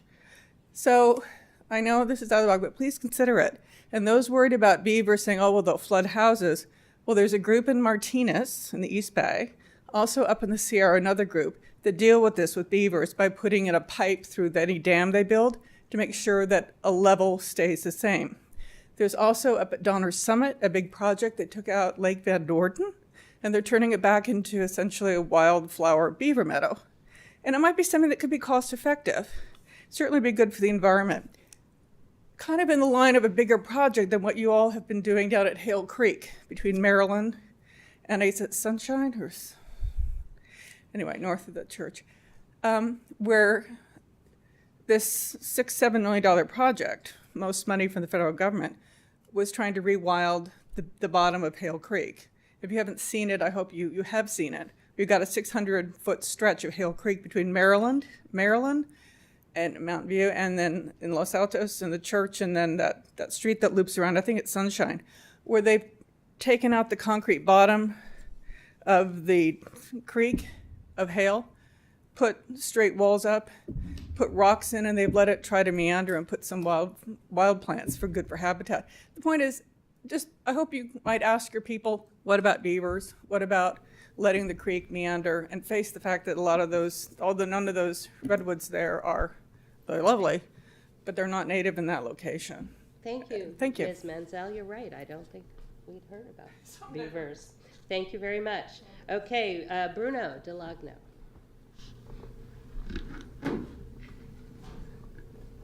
Good evening, Madam Mayor, esteemed council members. My name is Bruno Delagno. I'm the chair of the Environmental Commission, and I would like to make a public announcement on behalf of the Commission today.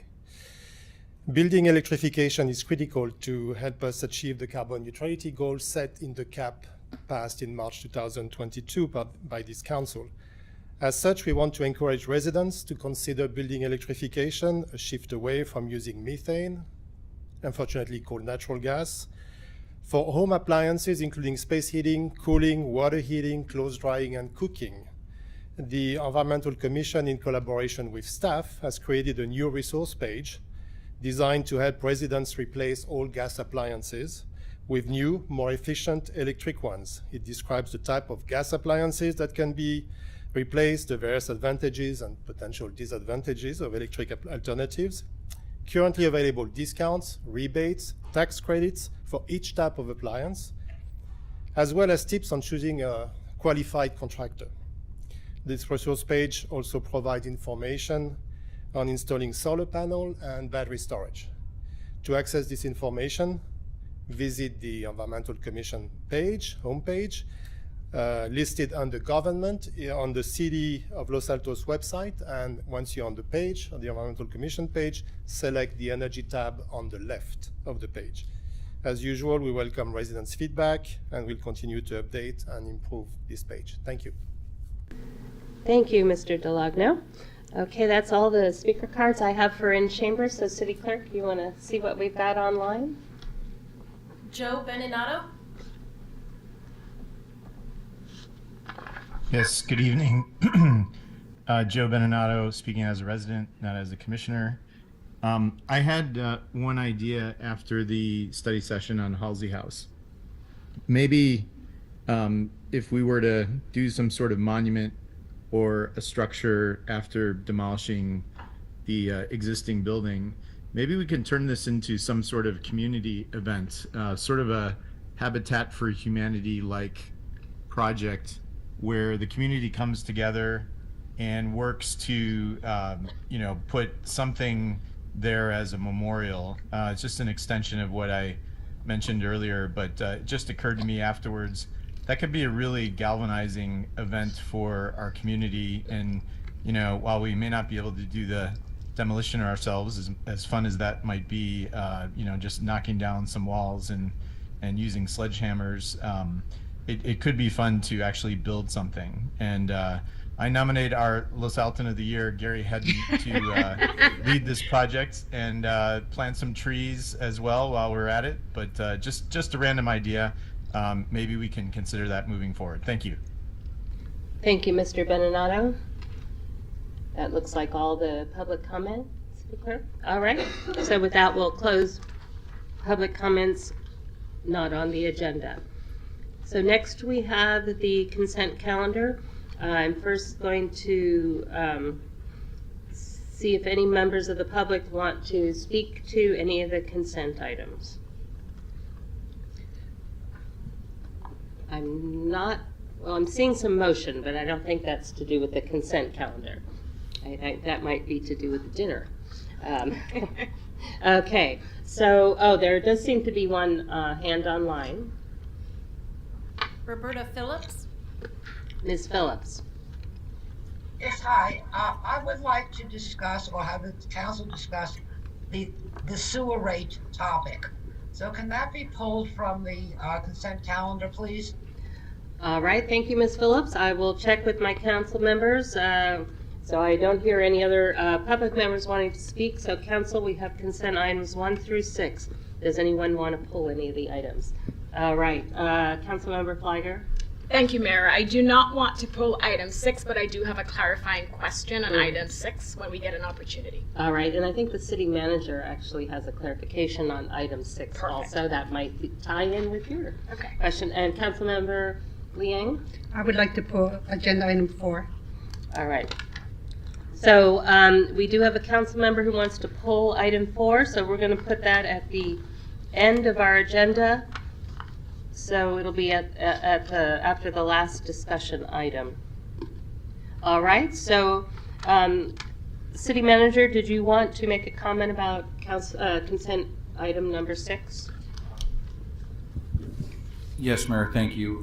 Minor update in section 8.2, salary market.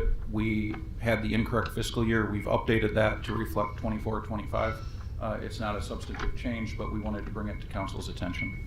Thank you very much. So if can I have a motion for consent 1, 2, 3, 5, and 6? And Mayor, my clarifying Oh, question yes, is a little bit sorry. different. It's fine, it's fine. You've got to keep on me tonight. For some reason, I know, it's a good thing I'm right next Yes. to you. And I'm glad the city manager is looking at this item, because my question is for Mr. England. And I appreciate all the work that went into putting together this agreement. I'm very excited about what we were able to bring forward as a city for our POA members.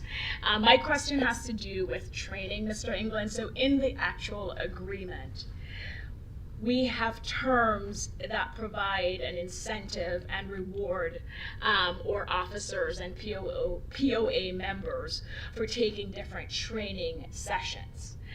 But it doesn't talk about any mandatory training. And I remember a couple years ago, it was represented to council that yes, we mandate different trainings, but it's not reflected in the agreement. And I think it's important for members of the public to understand that we do require this. It's not a situation where, oh, if you do it, you get a bonus or you get an incentive pay. You are required to do certain types of training as an officer in Los Altos. And so could you talk to that, please? And where is that requirement, documented? Certainly, Councilmember Flagger. There's numerous mandatory trainings that all police officers in California have to go through to become and remain post-certified. They're updated regularly. Most recently, just a couple years ago, they changed a number of the requirements around use of force reporting, items like that. All of those items live in our personnel rules, regulation, or department policy. And so in addition to the post requirements, which are the state requirements, these additional training, which I applaud, the anti-bias, the crisis intervention, all these additional trainings that we have identified in our agreement, do those reside in those other documents as well, where we're requiring our officers to take those types of training? So the anti-bias training and trainings like that would not necessarily live in the MOU. We have it outlined as the pay and the incentive. Where you would see that is trainings in departmental policy that would be discretionary but required to receive the incentive pay. Okay. And just for the record, I actually talked with Mr. England about this last week when we were discussing the agreement, and it's something that was important that I wanted on the record. Oh, I'm off. Thank you. No, and thank you for that. And I just hope as we move forward, we have those types of trainings be less discretionary and more mandatory. But thank you. All right, very good. So now I think I can ask for a motion for 1 through 6 with the exception of 4. So moved. Second. Thank you. City Clerk? Councilmember Daly? Yes. Councilmember Flagger? Yes. Councilmember Lee-Tang? Yes. Vice Mayor Weinberg? Yes. Mayor Meadows? Yes. Motion carries. Thank you very much. All right. So we're going to move on to our public hearing. And this is item number 7. And so do we have a staff report? Yes, good evening, council members, Madam Mayor. Tonight we're here to discuss the housing element implementing ordinance. That's becoming a redundant intro to everything I talk about. But we are here to move forward with our bicycle parking regulations as we're kind of aware of from prior council discussions. So moving forward to obviously touch on, this is an initiated item by virtue of the adopted 6-cycle housing element, which we moved forward with on January 24th of this year. Contained within the housing element is obviously various programs which help us to further implement and support all of our goals and actions that are contained within the housing element. Most recently, on March 23rd, 2023, the Los Altos Complete Streets Commission and Planning Commission provided recommendations to the City Council regarding bicycle parking regulations, which is what is before you this evening. That was conducted at a joint session meeting where they were each able to hear what was discussed one before the other in order to be able to make this recommendation tonight. The initiating program, just to touch on so that we know why we're here, is program 3K, which is to standardize multimodal transportation requirements, underlined and in red. I'm going to read aloud from the adopted program. The city will streamline the development review process for multimodal or multifamily housing projects in adoption of the development standards for multimodal transportation, such as bicycle, pedestrian, parking, traffic, and public transportation issues. The recommendation by the Complete Streets Commission on bicycle stall storage and charging shall be made timely and considered at no more than 2 hearings. Final recommendation to the City Council shall be made no later than May 2023. For the record, because this is April, we are meeting that timeline, which is one of our ways that we are asserting to HCD how we are going to comply with our programs as adopted. The draft ordinance, just a high level cover what it actually does by incorporating into our zoning code, is an adaptation of what the VTA bicycle technical guidelines actually has as standards, which then are being molded into our municipal code.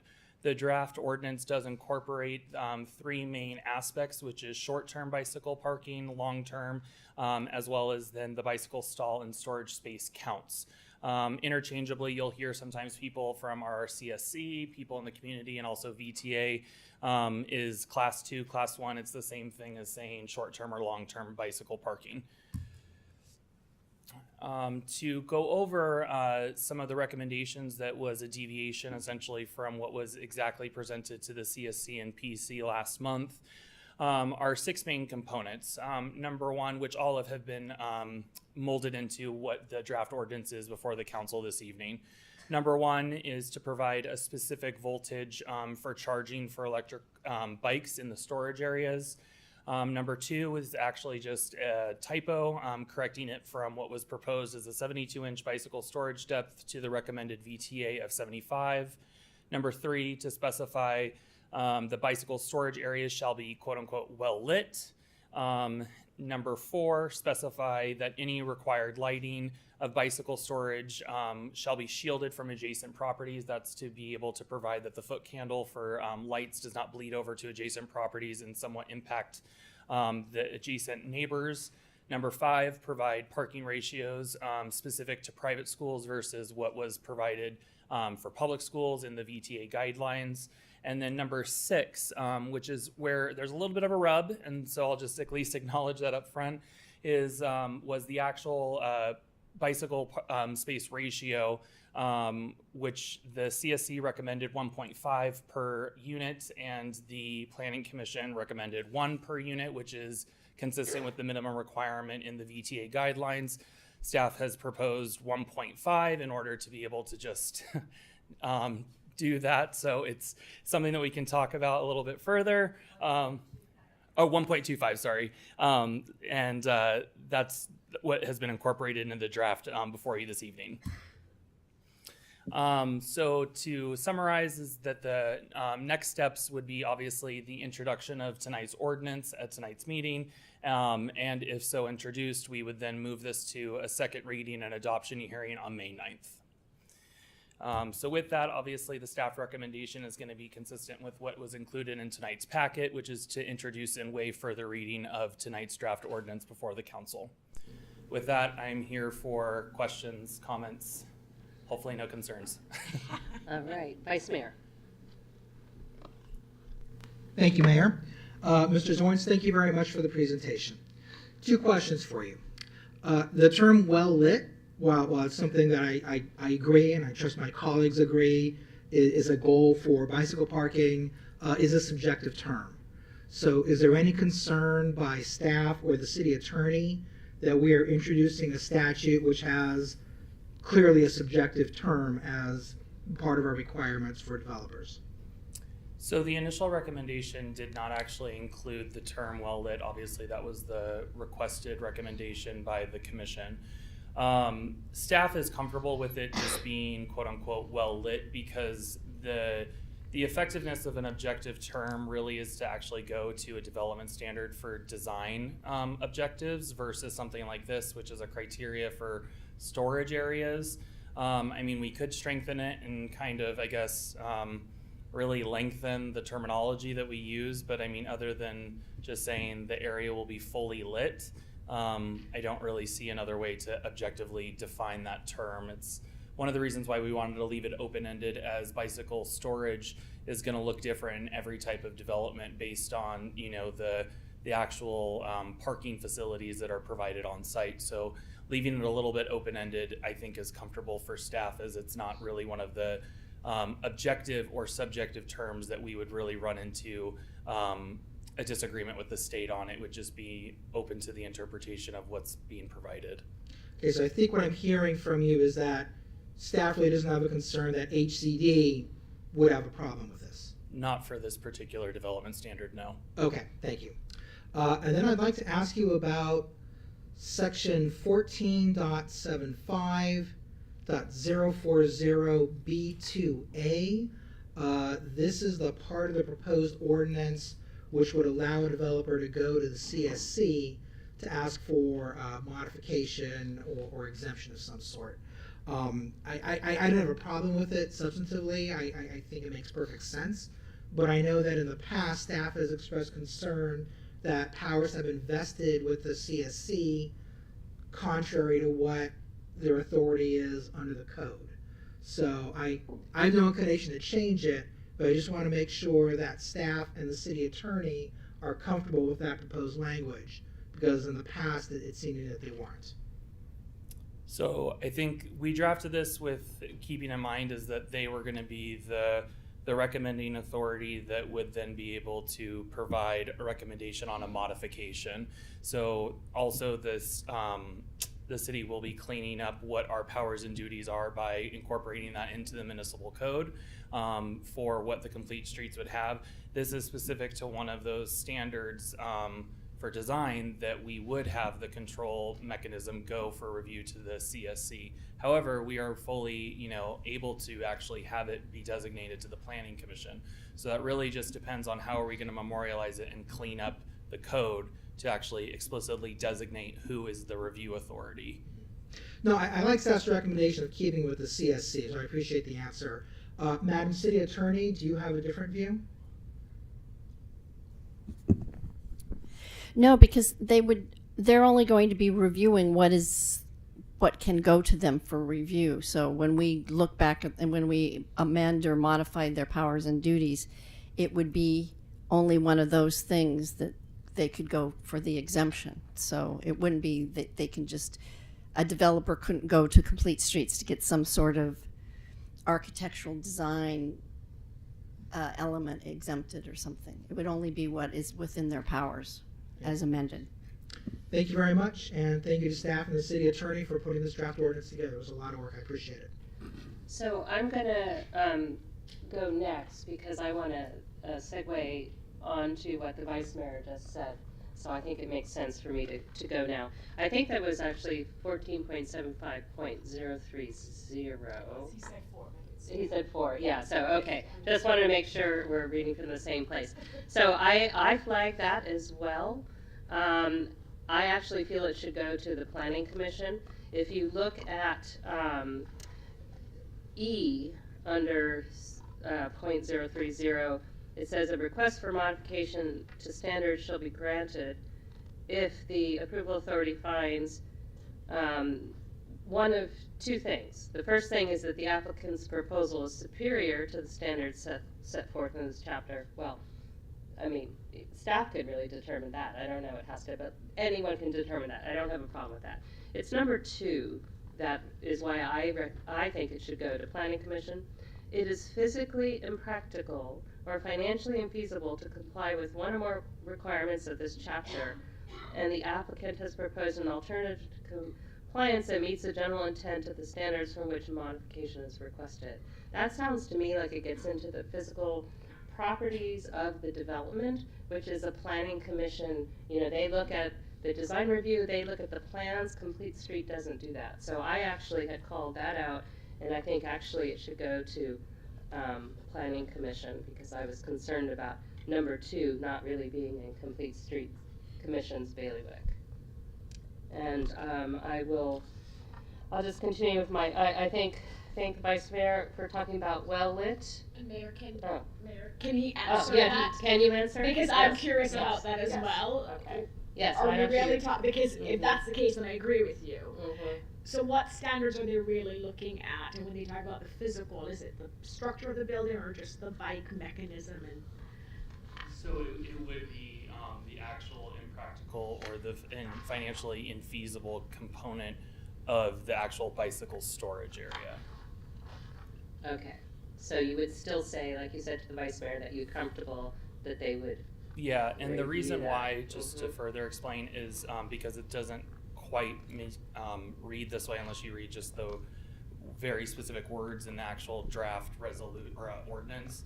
This is a new subsection of the zoning code, so really it's to keep it very refined and defined in our code that this is where you go and this is who reviews and this is what kind of playground you have to be in. Any deviation from that would go back to the original kind of recommending body in order to provide the modification of the standard.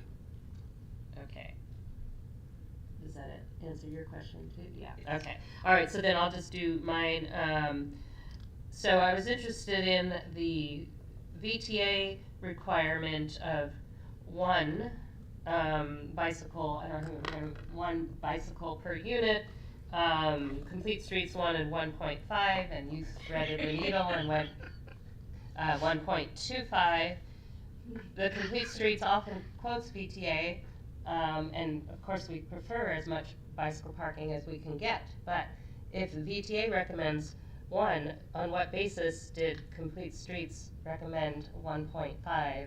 When do they decide to go with what VTA recommends, and when do they make it up on the fly? Madam Mayor, when we're ready for discussion, I can shed light on that. Oh. Okay. Well, So I can also somewhat expand on it. The VTA recommendation was set to be the regional minimum for the requirement, and then they do also have a projected kind of desirable that is a higher threshold. So it's kind of that here's your bare minimum that we'd like you to regionally obtain. Here's then kind of what you guys shouldn't kind of go past because that's probably silly. And so realistically, there was a healthy discussion for both the CSC and the PC to be able to hear. And we do have to be cognizant of, though, the fact of when we start going above whatever some of the minimums are or what's in our neighboring jurisdictions, that's when developers start to utilize things such as concessions, waivers, and incentives, which like we see with most of our multifamily where the majority of this is going to always apply to, that's when you start looking for people that are going to go down the rabbit hole of the deviation. If you keep it more of at a sweet spot that's more of a realistic, obtainable, and not really an arguable threshold, then you're probably going to get a little bit more out of the development application versus them just looking to waive it altogether and reduce it back down to what they feel is appropriate. So that's kind of the discussion that we also further had, so that they came up with somewhat of a realistic and obtainable number versus, let's say, double or tripling the VTA minimum. So you're comfortable, and City Attorney is comfortable that these aren't impediments to development. 1.25 is not an impediment. Okay, Yes. Thank you. That's all my questions, and sorry, colleagues, I usually wait, but yes, Would Go ahead, 1.5 be an impediment to development? I don't want to get into the fact where I would say that it's an impediment, because then we're teetering on what we think HCD would say. I don't necessarily think it would be an impediment. I think you're then walking the fine line of where a developer is going to look at, okay, well then you're now creating a 100% or 150% threshold of where we're now going to be adding a substantive amount of additional area for more bicycle parking. Additionally, a lot of times what we see is, there's other areas, storage lockers, patios, even people's, own just apartments that people do also store in. So this is for, the units that are small in nature, that don't have storage, that don't have the space, and for them to be able to utilize that. So I think realistically it's kind of a sweet spot, and this is also something we talked about with the commissions, is we can always bring this back and see if it's working and if there is an increase that's warranted for future development, as the zoning code should be iterative and we should be trying to grow and adapt with it. It's not supposed to just be adopted and then not touched since incorporation. Thank you. Councilmember Daley, did you want to just continue since you were, or do you not have any other questions? That's Okay. it. That's my All only right. question. I can add to City that. Attorney. I think what Nick is saying too is if it's too high and it's causing some impediments, or we're getting waivers. If we start, the developers are asking waivers of that requirement because they can't physically construct the housing project, then we'll know it's too high. So that's why we're going to watch it and make sure, because if it is too high, they'll just ask for waivers. All right, great.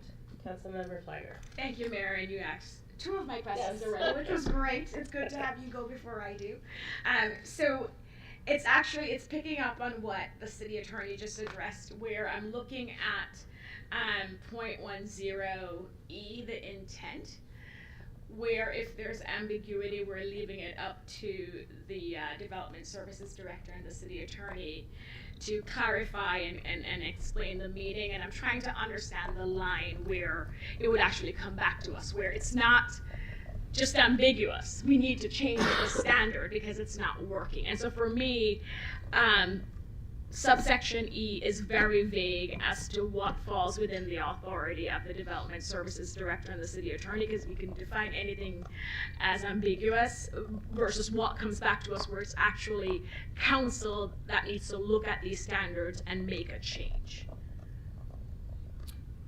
So I would say subsection E is something kind of like what I was talking about previously with the well-lit area. That's something that I think I'm pretty well And I'm versed comfortable on with with you that. determining that one. Right. Yes. Yeah.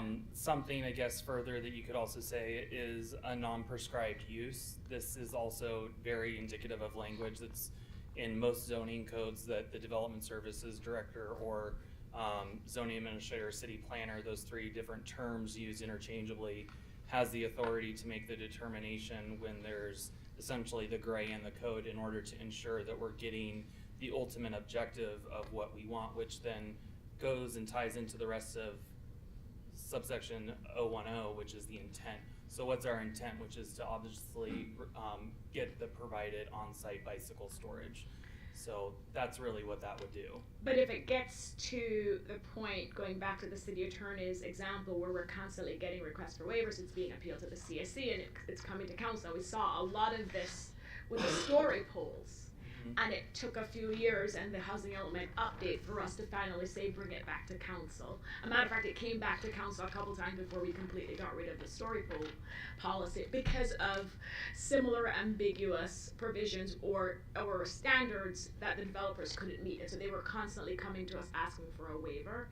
And so I want to make sure that if it falls into that category, then that would come back to council and it would not fall under this subsection E. Like, to me, there are two different areas where I think it's a council decision versus what falls within your authority. Yeah, so with that, and I don't want to go down the rabbit hole of talking about other programs in the housing element, there is multiple programs that require us to continuously revisit all of these standards as proposed.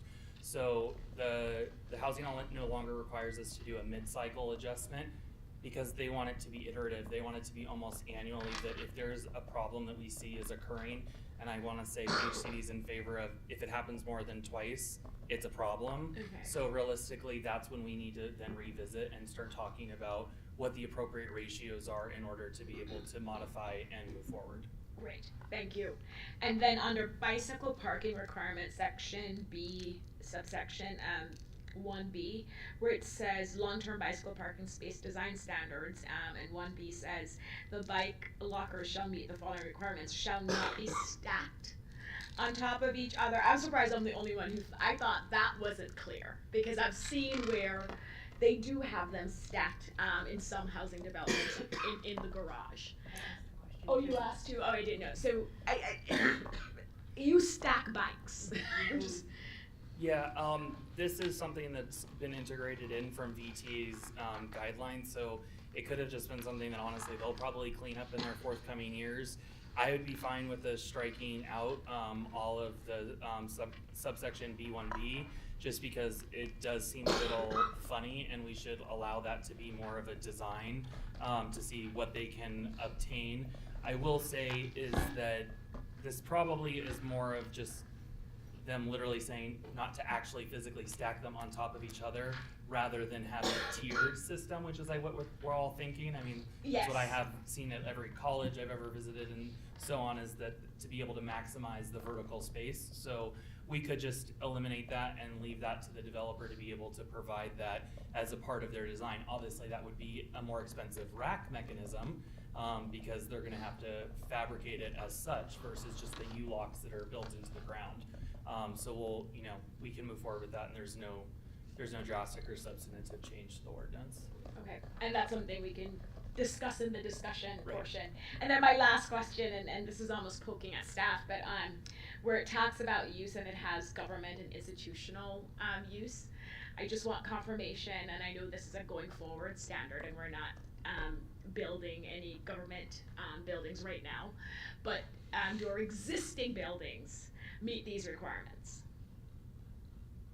No. We lead by example. Thank you. Yes. All right, Councilmember Liang, you Thank you, have Mayor. questions? Yeah. Yes, I do.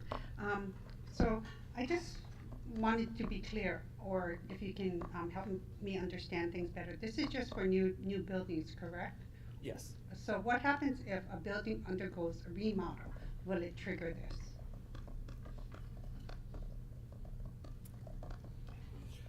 So I would say we would move forward in the direction of, if it's determined by the building code that it is then triggering what we would consider new construction, we would then obviously make these requirements.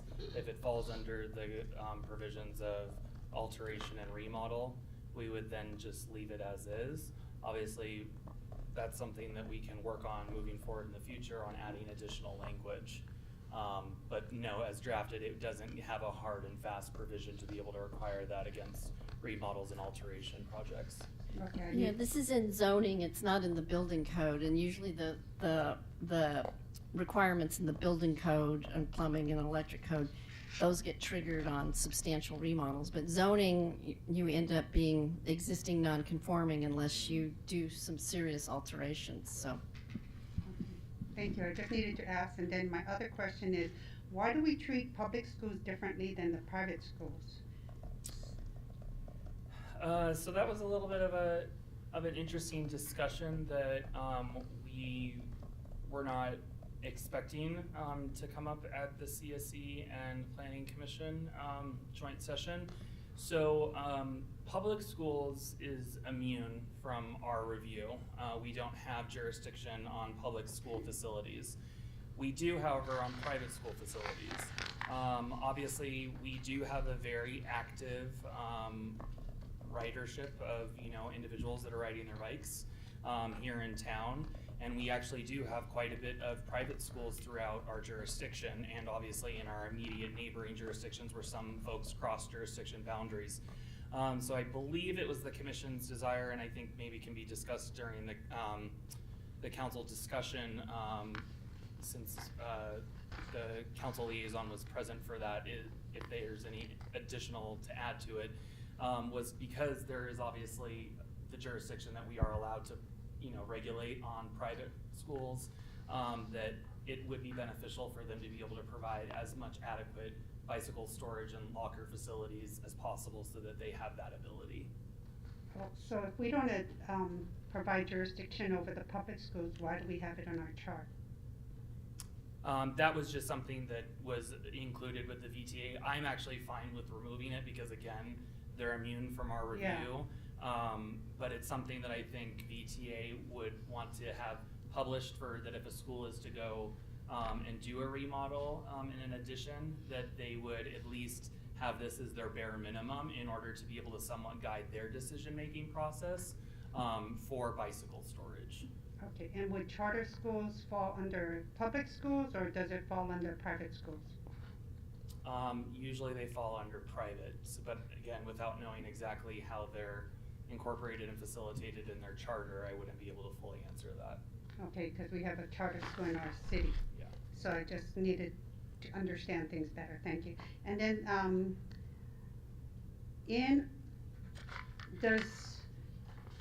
okay, so it's only new buildings, when we have new buildings downtown, how does this apply to our downtown businesses? Will it trigger anything regarding bicycle parking and what we have downtown? So any of the uses that's covered, which is hotels, motels, multifamily residential, personal service, retail, commercial, residential, if it's a new establishment, then we can require this as, whatever the proportional ratio is that's set in the table. Okay, and then the other thing is under 14.75.010, under intent, under D3, I just felt that it was a little confusing. And I think in your answer to us, it was that it simply means any parking structure or garage, and if the garage or structure is not built for the specific purpose of a use. I think we need to clean that language up on, it's just not clear, because the purpose of this is not regarding parking structures. It's specifically, and it's a housing, it's like garage housing, bicycle housing. So I think that 3 needs to be cleaned up to make to clarify what our intent is. So for example, to further expand on it is, if the city were to proceed with a publicly owned parking garage or parking lot in downtown, that would be a parking lot or other parking facility. It would then fall into, per our use matrix and definitions within the zoning code, as a government and institutional use, because we are the owners and we're the ones that are observing it. So we would then be kind of double hitting ourselves in, we're gonna build a parking garage to help provide parking, and then we're gonna also then say, well, don't go too far because you need to also accommodate all of the required bicycle storage as a part of that. There's the fun nexus of the fact that we have a lot of people think that they're art installations, and they are very pretty bicycle racks in downtown, but they are bicycle racks. So we actually would be able to probably do the math and kind of factor ourselves out, because those are never accounted for in any of our other development, because we don't have development on our sidewalks other than our bike racks. So that's actually a perfect example of showing why we wouldn't necessarily need to include that as a part of the ordinance. Okay, it was just a little confusing for me, but thank you for clarifying all of these things. And then, okay, that's great. Thank you so much. All right, so I think all my colleagues have asked their questions, is that correct? Yes. Okay, good. So then we can open the public hearing and go to public comment. I actually don't believe I have any speaker cards for members of the public here in the room. And if you do want to speak, I see someone going to get a speaker card. So we have one speaker in the room, and I don't see any of the online attendees. So we will give 3 minutes to the speaker, who is rapidly writing his name on the you can fill it out afterwards if you want, after you speak, and you'll have 3 minutes. Thank you. Yes.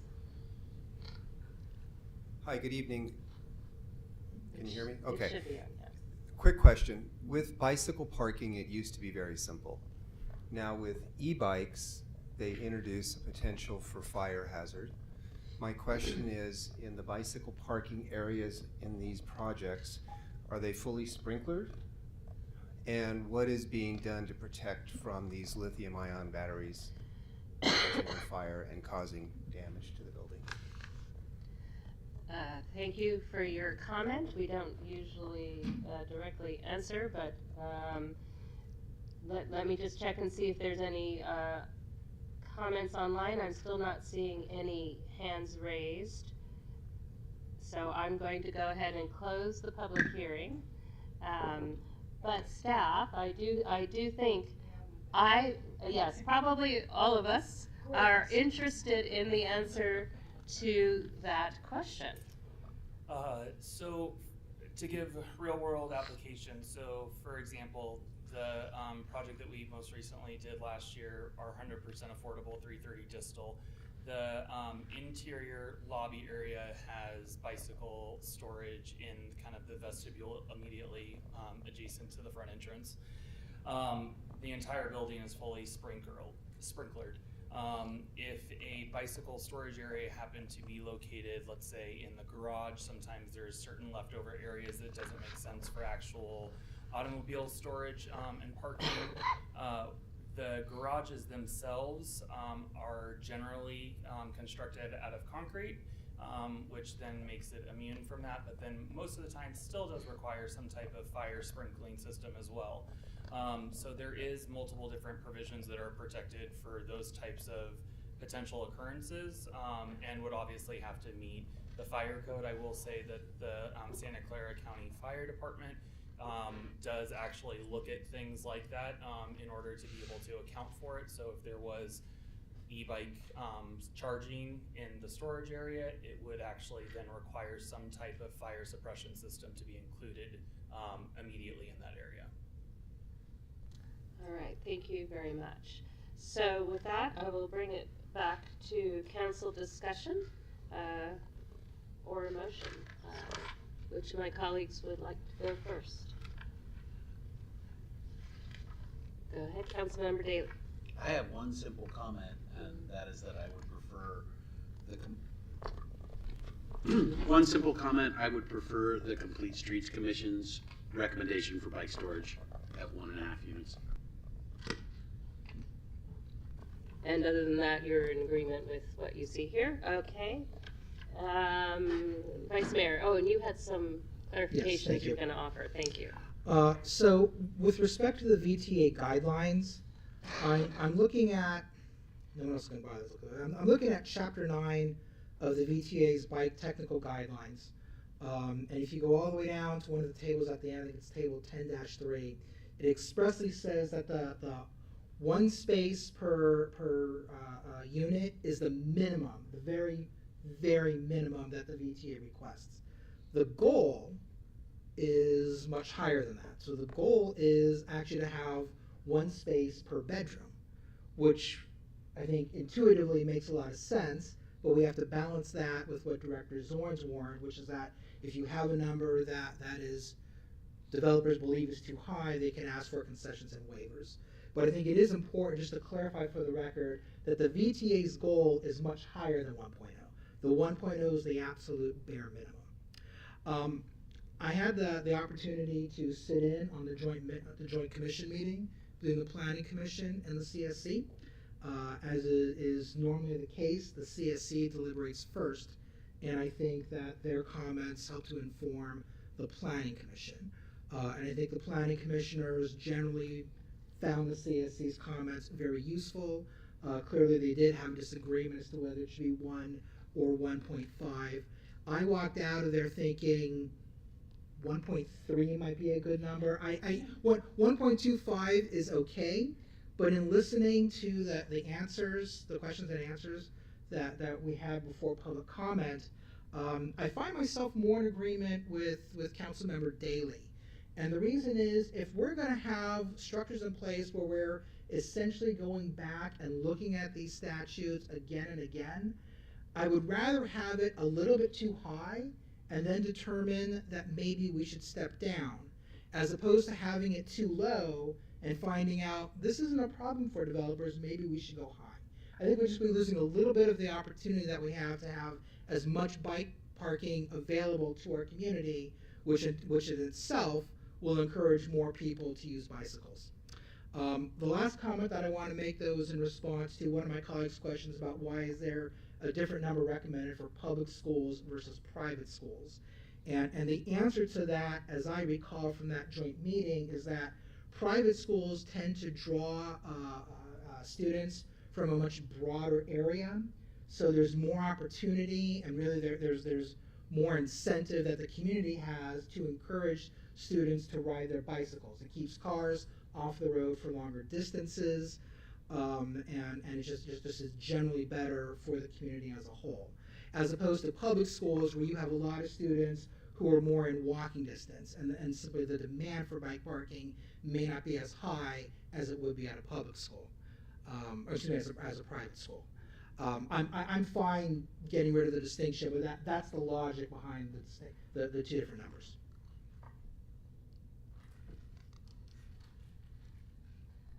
Do any of my other colleagues have comments? No, I am ready to support it. I actually thought the vice mayor is going to make the motion with some edits. And with regards to edits. And I'll just weigh in as well. I agree with the vice mayor on his point about doing 1.5. I agree with the Councilmember Daly for suggesting it, but the vice mayor did an excellent job explaining why, adopting it for the first time, let's go with 1.5, and based on what Mr. Zorn said, that we will constantly be revisiting these and improve upon them. I'm comfortable starting with 1.5. No, I think it's important that regarding 14.75.040, I want to make sure that when we put a motion that B1B gets stricken, and then also that we also put in the chart in the back that we also clarify the amount of space for charter schools.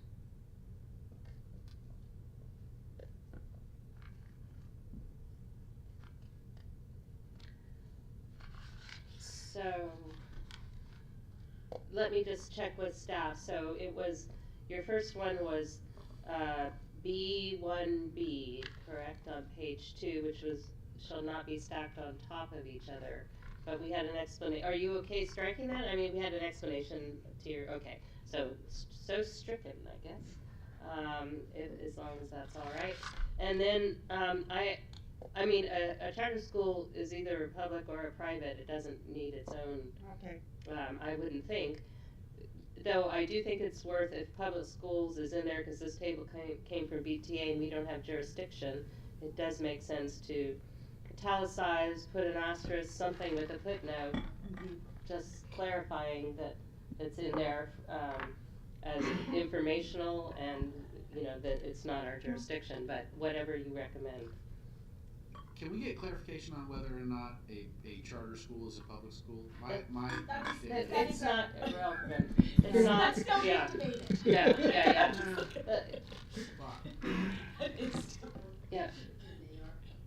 Yeah, I thought they're public, so. Yeah, that's the reason I asked. Right. LASD is the controlling jurisdiction for the charter school in our community, all right. and therefore we should probably stay in our lane. The vice mayor. My recommendation is we not mention charter schools whatsoever. I agree. And it is not ipso facto that school districts are exempt from our zoning codes, our building codes. It is they have the option. Did you say ipso I did. facto there? Yes. They have the option of exempting themselves from our building codes as a practical matter. At least in Los Altos, the 4 school districts have in fact exempted themselves, but it is not necessarily the case. So italicizing something, I don't know what that really buys us, because there is a realm of possibility where a school could be subject to our building codes. All right, I'm fine with it as is. Strike my suggestion as well as the other thing we struck.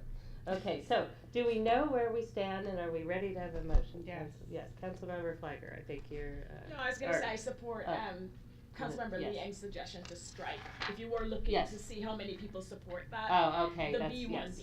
I support it as well. Yes, B1B stricken. Okay, it's fine. Yes. Okay, Vice Mayor, you have a motion. Yes, I do, Madam Mayor. I move that the council adopt an ordinance of the City Council of the City of Los Altos adding Chapter 14.75 to the Los Altos Municipal Code to implement certain provisions of Program 3.K of the sixth cycle housing element update with the following revisions. We will strike section 14.75.040B.1.b, and we will set the minimum number of spaces for a multifamily residential development to be 1.5 long-term bicycle parking spaces instead of 1.25. I get it all? I think so. I think, do we need to say also introduce and waive further reading? And I move that Yes. we introduce by title only and waive further reading. All right, thank you. I'll second that. Okay. Councilmember Davis? Yes. Councilmember Fliger? Yes. Councilmember Lee Eng? Yes. Vice Mayor Weinberg? Yes. And Mayor Meadows? Yes. Motion carries. Okay. So we will move on to item number 8. And this is Mr. Carnesecca. Is he online tonight? Okay, Mr. England is. Mayor, I'll give the presentation. Mr. Maginot and Mr. Carnesecca will assist me in answering questions. All right, I will be brief. This is the third time council has discussed this. So just as a way of background, how we got here tonight, we reviewed Los Altos commissions with peer cities, found that we meet more frequently, have more members, the more. We've heard that frequently.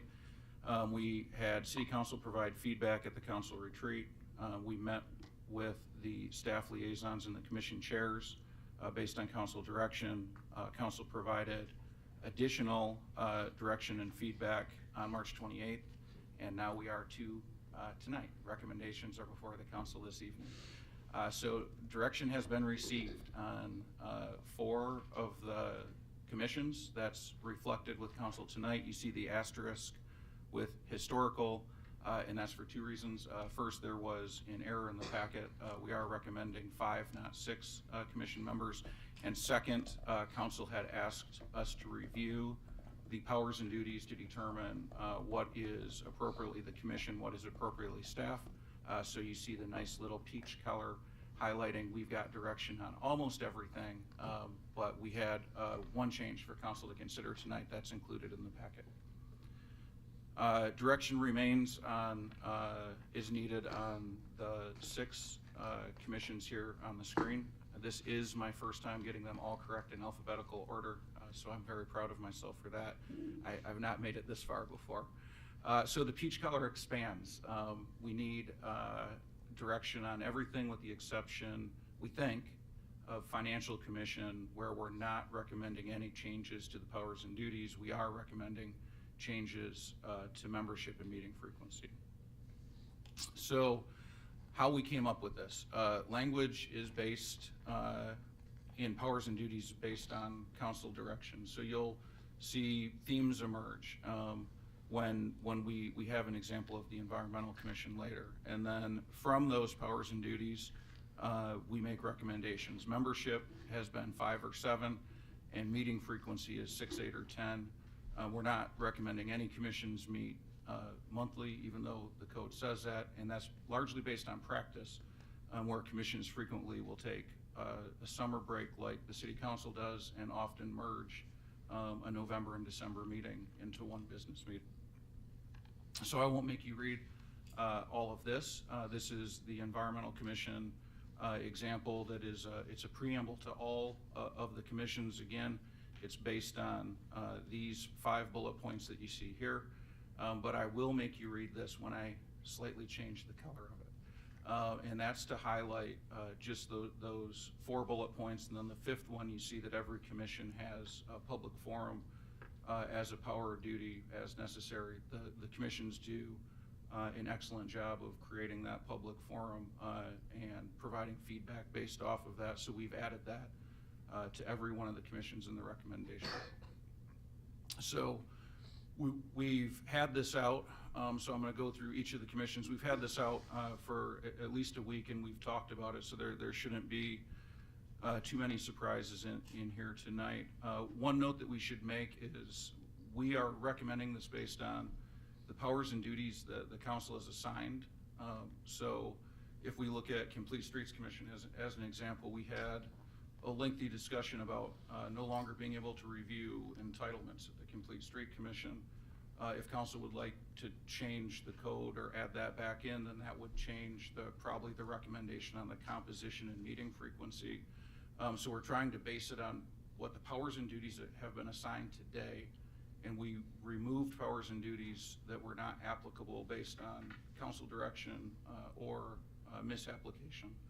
So the meeting frequency here, the chair felt strongly 10 meetings was appropriate. Staff made the recommendation of no more than bi-monthly. So I have tried to split Solomon's baby, as so to speak, saying twice quarterly, which is how we arrived at this recommendation. Council has had this item, so we won't review the 4. But if council were to add to this, then we may change our recommendation on meeting frequency or membership. Environmental Commission, similar. We look at what council has actually asked them to do with the establishment of the cap. And when we remove the implementation pieces that had been being worked on that are appropriately staffed, that's how we arrived at this recommendation. Again, if council looks and says there are other items that they'd like them to review, that recommendation may change. And here are the 4 items we've defined. Financial Commission, we talked about no changes to the powers and duties are recommended. However, we are recommending the twice quarterly with a composition of 5. Library Commission, we worked closely with the chair to develop the recommendations on powers and duties. Based on those powers and duties, we came with the recommendation of bi-monthly with, again, 5 membership. The twist on this one was there's a member, or 2 members currently from Los Altos Hills. We did discuss that with the city manager in Los Altos Hills, and he was supportive of this change. I did not reach out to the Los Altos Hills Council, as I didn't think that would be appropriate for my position. And then the last one, which is probably the largest change, we're recommending merging the Parks Commission and the Public Arts Commission. That's quite a broad set of powers and duties they have now, which is why we're recommending 7 members with monthly meetings. And in Los Altos, again, we define monthly as 10. Not 12. And these are the 5 items we saw that were currently under Park or the Arts Commission. So with that, we'll turn over to council discussion. I can share the screen. If anything on there is helpful, we can call it back up. But right now I'll stop the share for public comment and discussion. All right, so first we'll bring it to council if there's any questions for staff. Any of my colleagues have questions? Councilmember Liang. Thank you, Mayor. And thank you for that presentation. So when you provided the number of recommended meetings, it does not include special meetings, correct? That's correct, Councilmember Liang, and we also tried to get at that as public forums as necessary, as we're sure there would be both special meetings and as items come forward that the public forum and a special meeting would be necessary. So then you're actually saying that commissions can call special meetings and hold forums if needed to further complete their duties, correct? In addition to the recommended number of meetings? Yes, that's correct. Thank you. All right, I'm not seeing any other questions on the dais. So I'm going to open this for public comment. I think there's some speaker cards out there. If you all could bring me the speaker cards. And for those online, please also raise your hands. Thank you.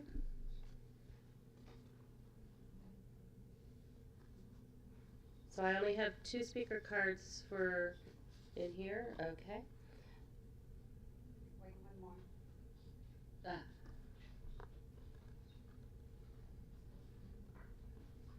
Thank you. All right, I'm going to give 3 minutes, and Mr. Delagno, you get to go first. And then you'll be followed by Mr. Ambuel and Monsieur Bedard. Thank you, Madam Mayor, esteemed Oh, and council Monsieur members. Delagno. Yes. Again. Je m'excuse. I'm the chair of the Environmental Commission, and I wanted to comment on what's been provided by staff in the packet and in the presentation regarding the role of the commissions. Obviously, I will only speak about the Environmental Commission. The proposed recommendation for the Environmental Commission did not take into account feedback given to staff management during a meeting held on March the 23rd. Specifically to perform our role and duties in some respect expanded with the approval of the CAP, we believe that meeting monthly is a minimum requirement. It will not increase our effectiveness to reduce the number of meetings, but will make it harder for us to fulfill our responsibilities. Likewise, reducing the membership to 5 instead of the current 7 will only make it more difficult for us to fulfill our duties by limiting the number of subcommittees we can have while still being compliant with the Brown Act. With 7 members, 7 members can allow for up to 3 subcommittees. With 5 members, only 2. Most years, we have 3 subcommittees. And when I say most years, actually, I can't remember a year when we had less than 3 subcommittees. And with the complexity of implementing the CAP, we don't believe we can do with less. And then for the definition of the roles and duties of the Commission, I won't comment further, just to say that it would have been nice to involve us in the process. I think if we work in partnership with staff, we can accomplish a lot, but minimizing the role of the Commission will make it more difficult to achieve the city's environmental goals. Thank you. Thank you, Mr. Delagno. Next is Arnold Ambuel and Pierre Bedard next. Hi, I have to say I agree with the previous speaker's comments. I would ask that we not contract the commission size. I think it's a very valuable resource to have representatives who live in the city 24/7, able to comment and provide input to city staff who doesn't have that opportunity to observe the goings-on in town in the continuation of their duties. I would be supportive of reducing the number of meetings, as it's not practical to have 12 a year, 10 or whatever the number would make sense. But I think it's really, really important not to reduce citizen participation at this time for 2 reasons. One, it's a great training ground for representatives that fill our city council. And 2, and I'm going to use a little off example, the recent windstorm and what we all experienced for 3 days is a sign of what limits the city staff has in being able to service our community. For 3 days, let me explain, for 3 days we didn't hear from the city manager who was traveling, we didn't hear from the police chief or the mayor on what we as citizens could do in this outage, even though it was PG&E's problem. I'm looking for leadership from the city and saying, hey folks, we know it's tough. We need you to hunker down and take care of yourselves for 24 hours and we'll get the lights back on, we'll get the power back on, we'll get internet back on. Having representatives from commissions who know the workings of the city just makes us stronger overall. And that's a very important thing from my standpoint. I do have one recommendation, and that is that you kick commission members off after 10 years. There are some that have been able to serve an awful long time, and they're very good at it, but I think constantly turning over would be very, very useful, would be very, very useful for the community. Let me just check and see if there's any more comments. Oh, and the last thing is, I think there's a good working relationship between staff and commissioners over time when there's mutual respect between them. They can learn from each other. This is a very good time with the down economy to recruit commission members, as residents have some time on their hands possibly, and we should make use of it. We live in a very smart town, and it would be a shame to reduce the number of people that could contribute to the success of commissions by reducing the number. Thank you. Thank you, Mr. Ambiel. Pierre Bedard.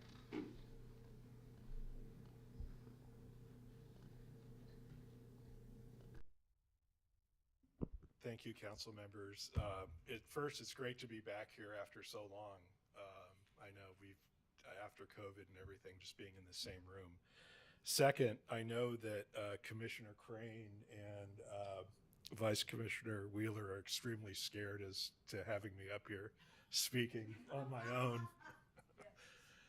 But I really wanted to talk. I appreciate the work that's been done, and I appreciate you know, the people are caring to look at the role of commissioners, the role of commissions, and how we interact with the city.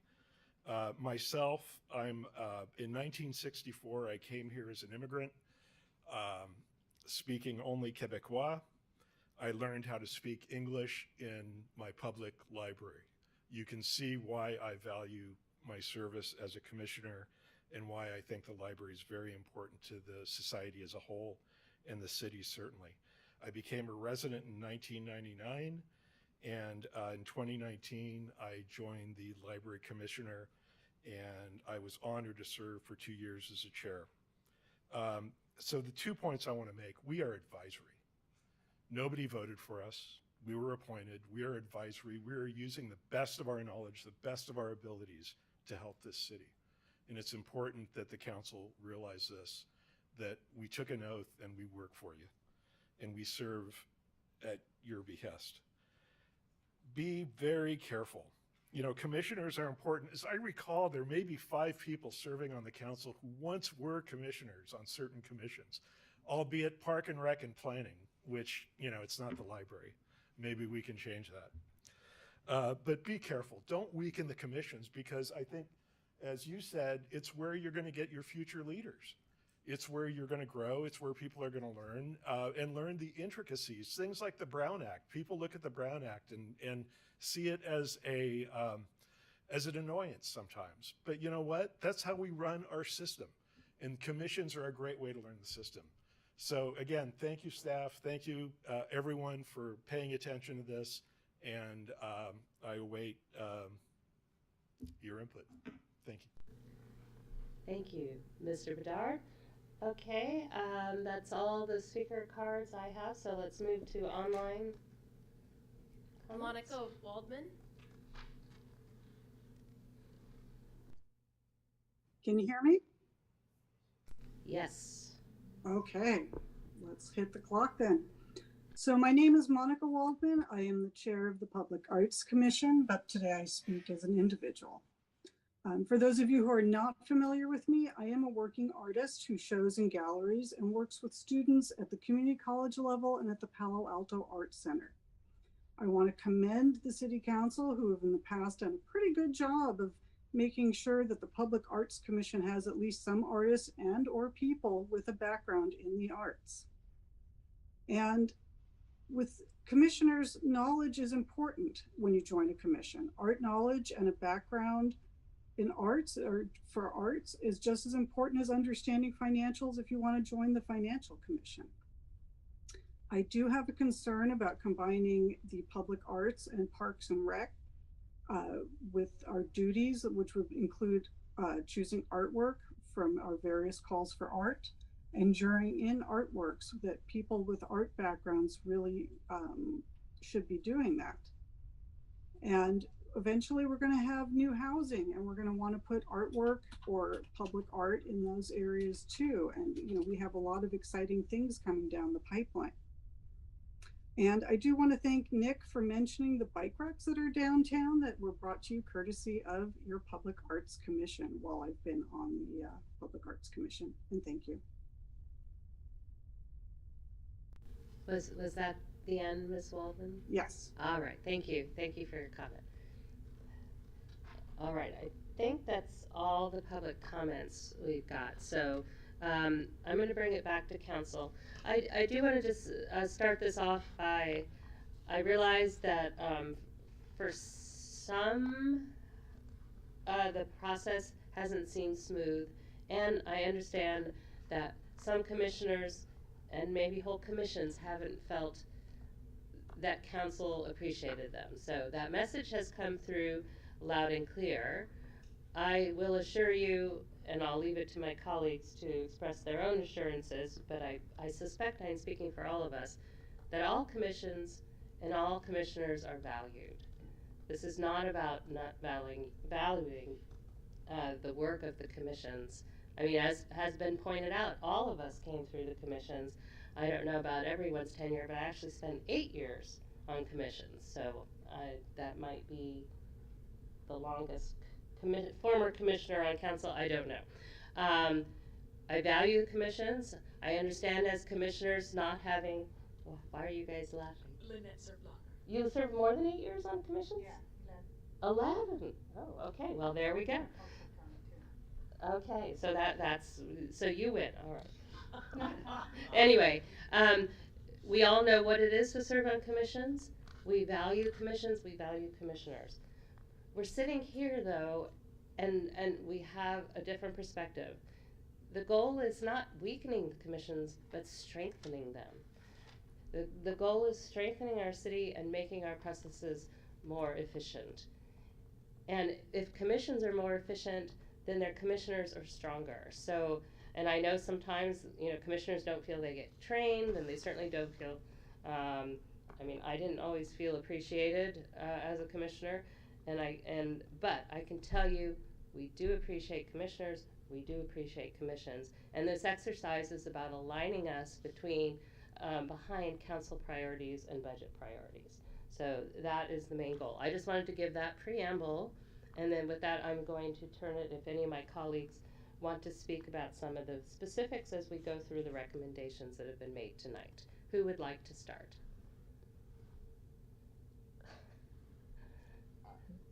Okay, go ahead, Councilmember Daley. Low man on the totem pole gets to be the sacrificial lamb, I guess. So yeah, I was on the Parks and Rec Commission. I can tell you there were times when I thought, those stupid council members don't even listen to us. And probably they didn't, because I was probably pushing something that wasn't a priority. It wasn't in the budget, or it wasn't in the CIP, or for whatever reason, unbeknownst to me, in my narrow slice, my narrow view of what was going on, I probably wasn't privy to everything. So I think we could probably also improve how we work with the commissions by understanding that there are times when they may not have all the information that we do, and I think we can communicate better. That also means that we can do a better job of onboarding commissioners. It took me a year as a Parks and Recreation Commissioner to really understand what I was there to do, and how to do it, and how to actually conduct a meeting and things of that nature. So I think we really need to do a better job onboarding. And that was my experience, despite the fact that I had some really experienced senior commissioners with me on the commission that I was able to sort of protege under a little bit. And I definitely want to reiterate everything that the mayor said about how we value and appreciate commissioners.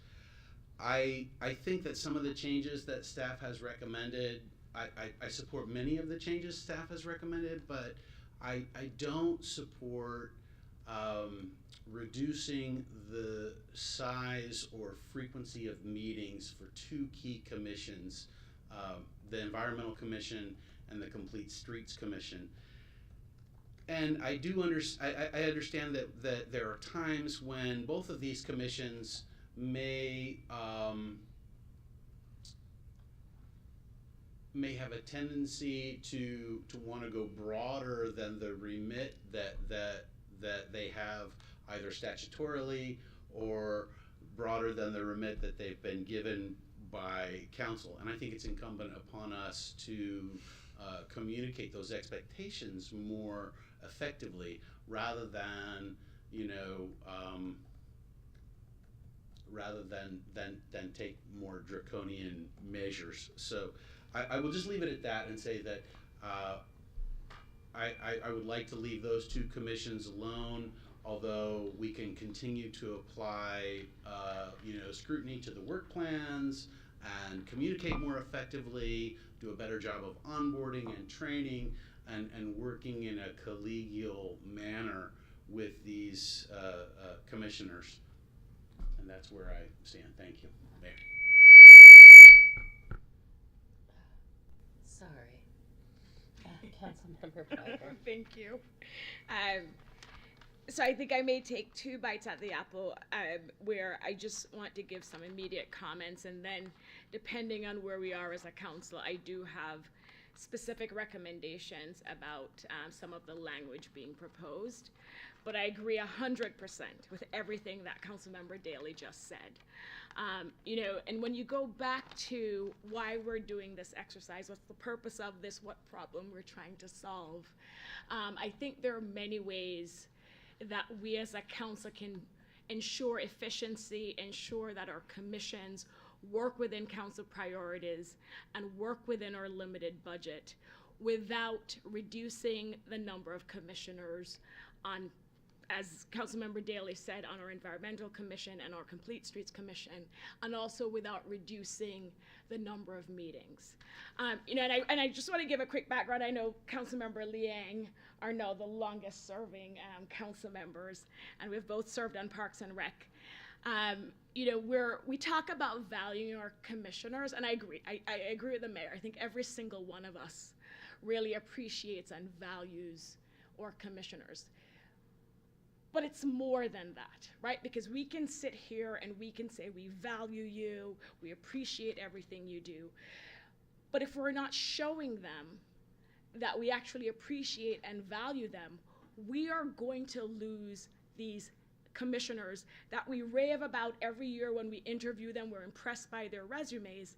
They will just move on because they don't just want to keep a chair warm. They actually want to feel as if they're contributing to our community, they're giving back, they're not just rubber stamping things from staff, that their input is valued, and we're actually appreciating their input and incorporating it into whatever policy we adopt as a council. And there were so many examples tonight. I was laughing to myself where, staff is excellent, but they can't always get everything. And that's why getting input and feedback from residents and commissioners to fine-tune and even make our policies better is so important as part of our process.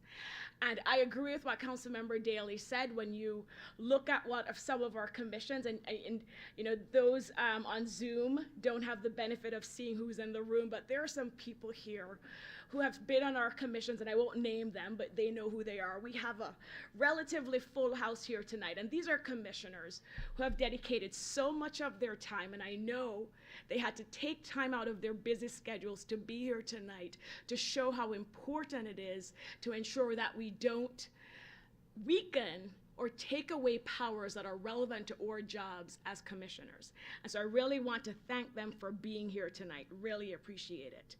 But going back to the fact that we're the longest serving council members, I remember when, and we're still short-staffed, but I still remember when we were even more short-staffed and we needed to get a lot of things done at the council level. And we relied so heavily on Complete Streets Commission. We have a Complete Streets Master Plan today because of the Complete Streets Commission. We have a CAP today because of the Environmental Commission. And I will be the first to tell you that a lot of the work that they did, yes, it was staff work, but it's because we didn't have enough staff, they stepped up. And so when we look forward, if the message is we have enough staffing now, and we need to roll back some of the things that these commissions have taken on, because that's who they are, they're leaders, they step up if there's a need, then that's what we need to do. We need to look at their work plans, we need to give clear direction, and ensure that they stay within those parameters, they stay within council priorities, and they stay within our budget. But the solution to whatever problem we're trying to fix, it's not to reduce the number of commissions, and everybody has already talked about that. And it's certainly not to reduce the number of meetings. We have a lot of work to do, and it's very important that we have the input from these commissions. And, Councilmember Daly talked about onboarding, training, and I could go through some other things that I agree that we need to do and enforce from different levels. But I support staff's recommendation when it comes to the youth, senior, combining the Parks, Recreation, Arts, and Cultural Commission. That's the new proposed name. I do think, because it's a new commission to appoint one of the members of the public made, I think it's going to be a lot of learning. And, it may not be perfect the first 2 months or even the first 6 months, but I think we'll get here. But I do think it's the right direction to combine Parks and Rec and Arts. And then now we have a cultural element to it. I also support keeping the library commission, the meetings and the composition as proposed by staff. And I know the last study session, we had a discussion about the library commission, and I want to reassure them, I know a couple of them are here, that we do value the library commission. We do, and we're so happy that you show up and you'll continue to do the great work that you're doing. Historical Commission, I am comfortable and I support staff's recommendation. Financial, same thing, I support staff's recommendation. But on complete streets and environmental, two key commissions to our own priorities that we set a few weeks ago. If we're serious about these priorities, there's no way we should be reducing the meetings and the number of commissions. Those two things are inconsistent. And so that's where I am, Mayor. That's the high level. I do have specific recommendations on the powers and duties as described, but I'll hold those till I hear from my colleagues. Thank you. All right. Vice Mayor? Okay. Thank you, Mayor. Wow, it's very hard to follow Councilmember Flygor because she said things so eloquently and so passionately, and I appreciate that. I agree with what she said substantively. I agree with what Councilmember Daly said. Our commissions are a critical part of how our city functions because the commissions stand kind of in between the triangle of the residents, staff, and the council. And the commissions, because they're members of the community and they work for and to advise the council, and they work with staff to get an understanding of the details of what's going on. The input that they're able to give the council is crucial. And I like all my colleagues, I was a member of a commission, and I learned about how the city runs, where the city's strong, where the city has opportunities by sitting on a commission. I want our commissions to be as strong and to be in a position to give the community the resources that they need and the advice and perspective that the council needs in order to make the best policies for the city. So there's no question that the commissions play that critical role.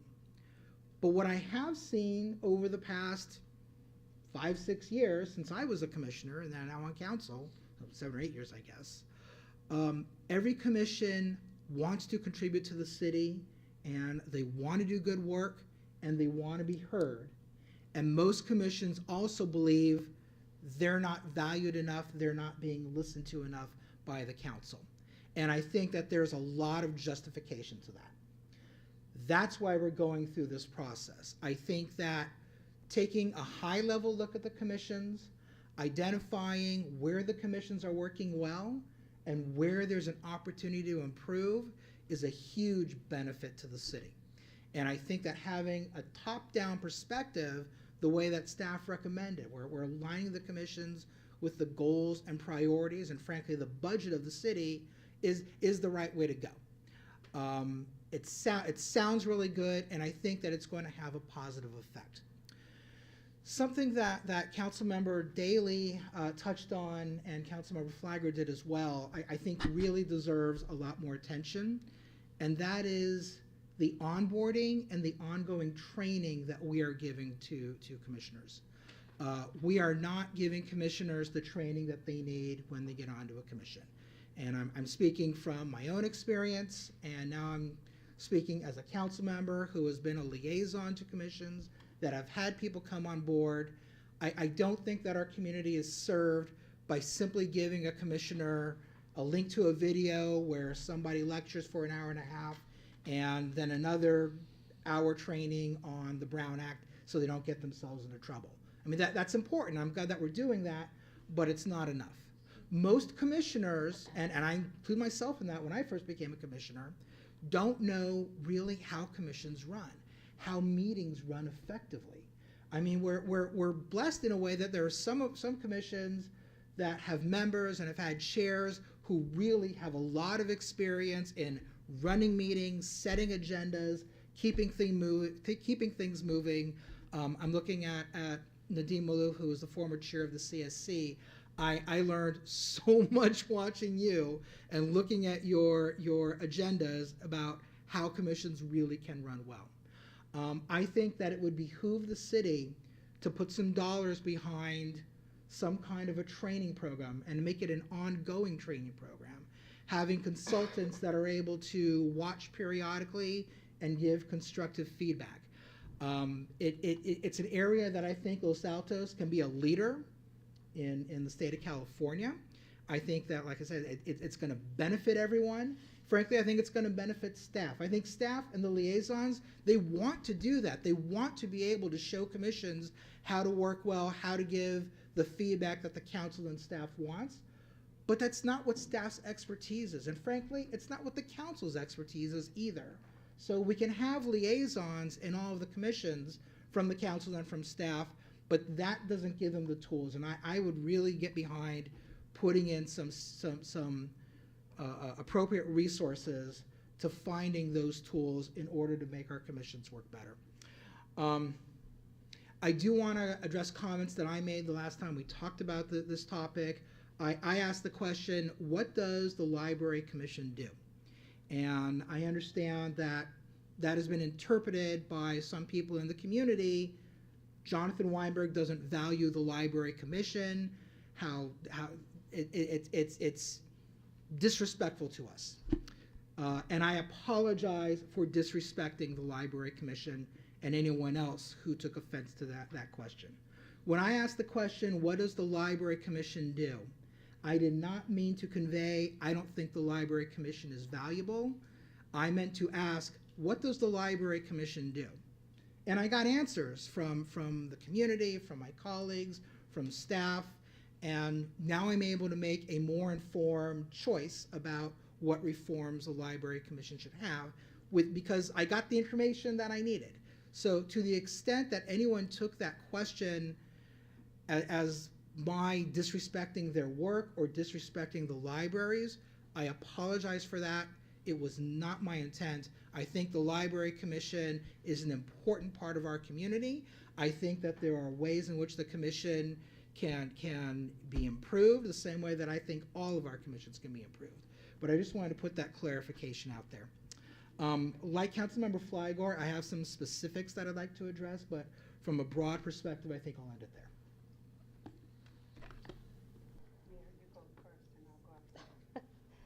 Okay. So I think actually in most of the commissions we're probably in agreement. Where I'm sensing that there's disagreement both between the recommendation and potentially council members is on environmental and complete streets. And I'll tell you what my concerns are and why I support some of the changes, whether they're exactly as written or not. And I do think that the involvement of those commissions was driven by previous staff vacancies, and there was a void, and then they filled it, and thank you for helping during that. But just as with council, where we've been going through the last 2 years and trying to train ourselves, and I think we've done a good job of not doing staff's jobs and not micromanaging. That has to happen at the commission level too.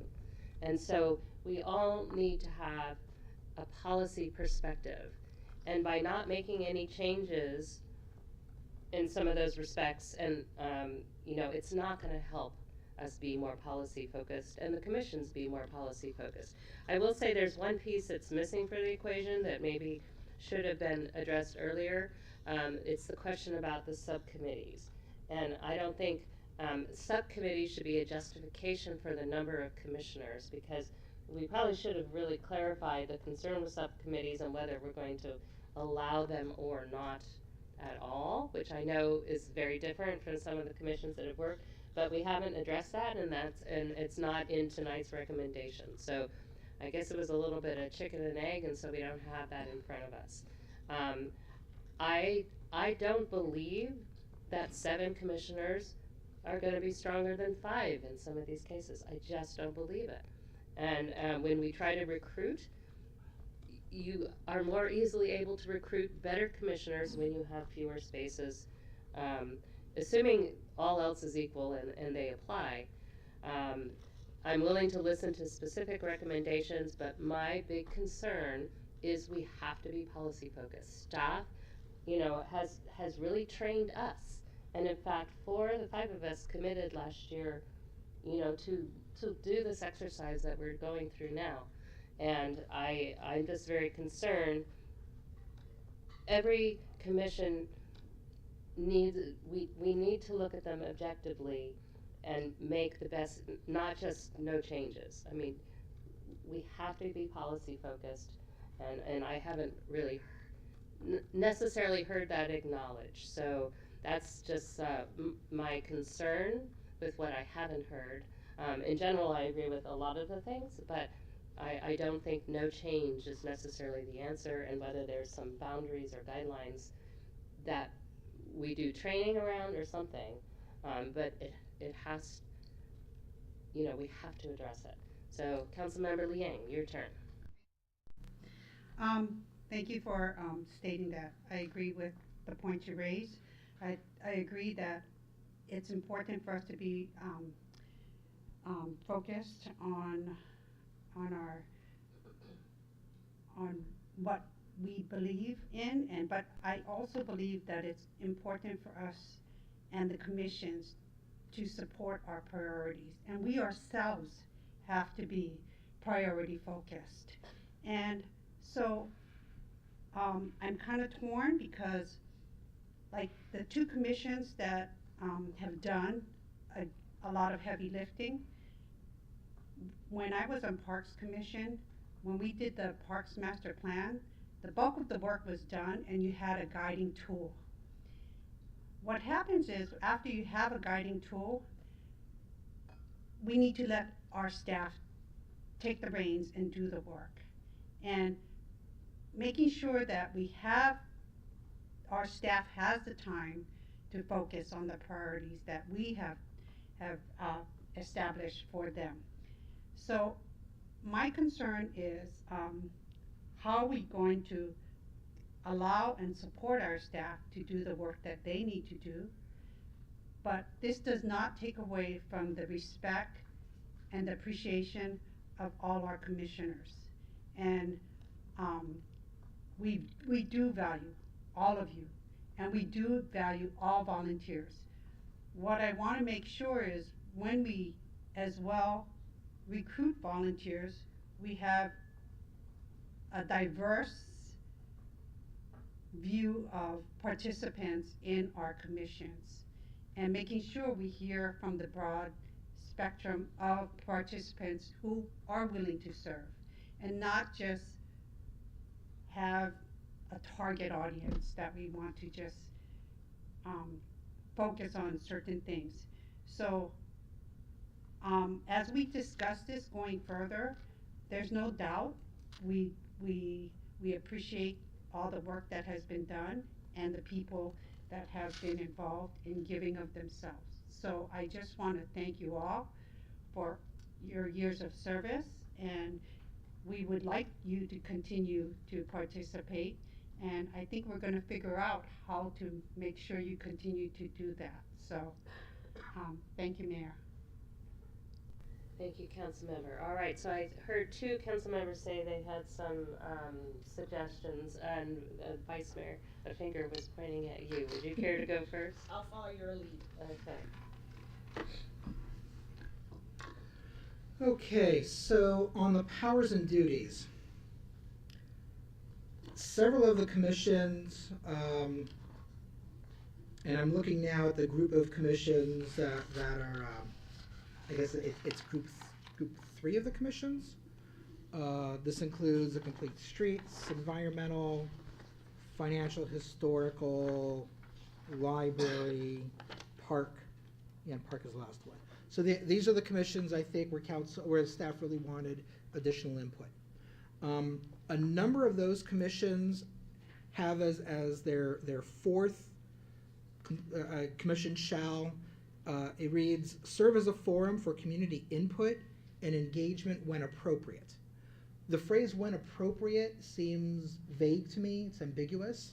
So I would just request that we take out that phrase in all the commissions that have it. On the third bullet point of several of the commissions, so I know CSC has it, Environmental has it, I think another commission has it, it says annually provide recommendations. I would request that we take out the word annually. Sometimes things pop up and we want to make sure that the commissions know and staff knows we don't care when commissions bring an important issue to us or opine on an important issue. If it's timely, it's timely. And I don't want anyone to think that, well, we can only do this annually and we met with council 2 months ago, so now we can't do it. So I would take out the word annually. All right, looking at the recommended powers and duties of the Complete Streets Commission in particular. I spent some time really looking over what staff proposes and what the current powers and duties are. And I think that staff hit the nail on the head, and it's entirely appropriate that the Complete Streets Commission spend time focusing on the projects outlined in the Complete Streets Master Plan. I mean, that, you know, they're the Complete Streets Commission, they're the experts on the plan, they put so much time and energy into putting it together. And of course, we want to get their input on what the plan recommends and how the city is following the plan and how the plan can further inform our policy. But I'm concerned that the recommended powers and duties that staff proposes is too limiting in the sense that it focuses only on the CSMP. The CSMP is an active transportation plan. And I'm glad that we have it. It's important that we have it. But the way that staff has written the powers and duties, and I know that this isn't what you guys were intending, but the way it's written right now, it turns the Complete Streets Commission into the BiPed Commission. And we wanted, you know, prior councils decided to move away from that, I think wisely so. I don't think that it's going to serve the community well to essentially make the Complete Streets Commission a reiteration of the BiPed Commission. And in fact, if you read through the recommended powers and duties, I think it's an even less impactful commission than the old BiPed Commission was. Things that are in the current powers and duties but are not in the recommended include transit users, motorists of all ages and abilities, connectivity across jurisdictional boundaries, traffic calming, and traffic enforcement. I believe that it's important that we have a commission that opines on those 5 areas. I think that the council is better. Frankly, I think it's better for staff, and I certainly think that it's better for the residents. And if it's not the Complete Streets Commission that's going to have that in their bailiwick, then I don't know where else it would be. So I would support and I request that the council expand the recommended powers and duties of the Complete Streets Commission to include those 5 areas. And I think I'll end it at that. Thank you. Councilmember Flagger. Thank you, Mayor. Again, I agree with a lot of what the Vice Mayor just said, and I'll start with the Complete Streets Commission as well. I agree. I read the existing powers and duties, and I looked at what staff was proposing, and I kept thinking, no, it should be the existing. and so, you know, I do appreciate adding an additional power and duty section specific to the Complete Streets Master Plan, but I definitely support keeping the existing powers and duties because I do think they reflect our expectations of the Complete Streets Commission, because as the Vice Mayor said, this is not a bike and pedestrian committee. We had that years ago. As a council, as a community, we made a decision to move towards a Complete Streets Commission, and so we need to make sure that the powers and duties reflect that type of commission and the scope of that type of commission. I would suggest deleting the recommendation number 4 to the Vice Mayor's point about when appropriate is ambiguous, and just replacing it with the original bullet that says provide for community engagement and serve as a conduit for the community input. I think that takes care of number 4. So we would get rid of number 4. And then the last point, and this also applies to a couple of the other commission recommended powers and duties. I think the word cause, so in the last sentence, and they all have this word, it says the commission does not have the power or authority to cause the expenditure of city funds. And I think cause is too broad.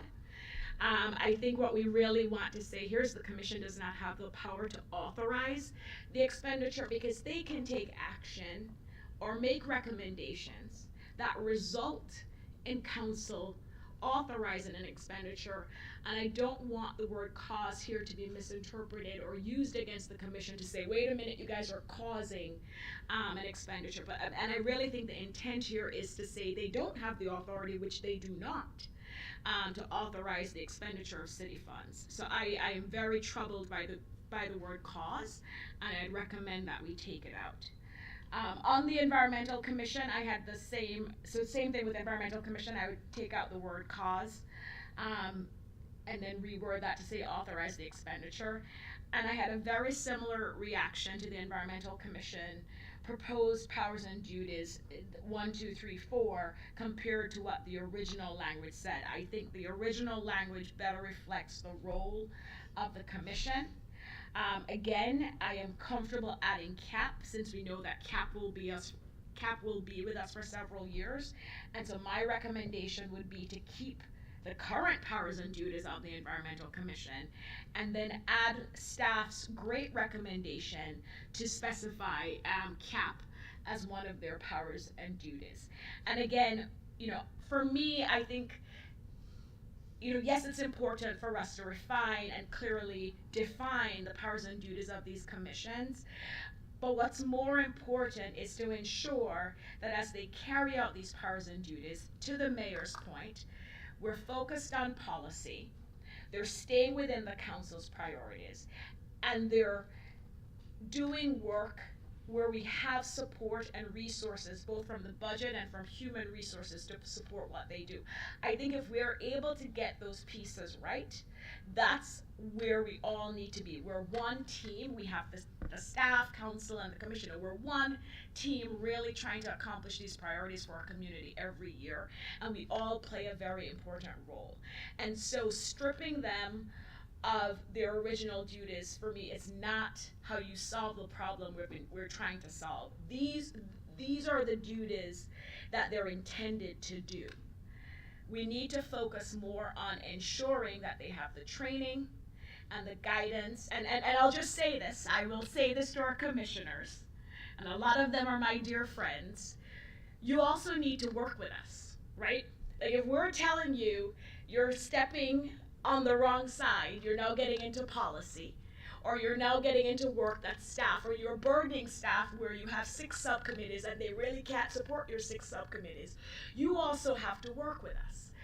Because again, we're one big team, and I think that's how we all succeed if we listen to each other and understand, okay, this is too much for staff, you're stepping out of bounds, and you respond to it. I think that's how we get productive, and that's how we get efficient, and that's how we have a successful community.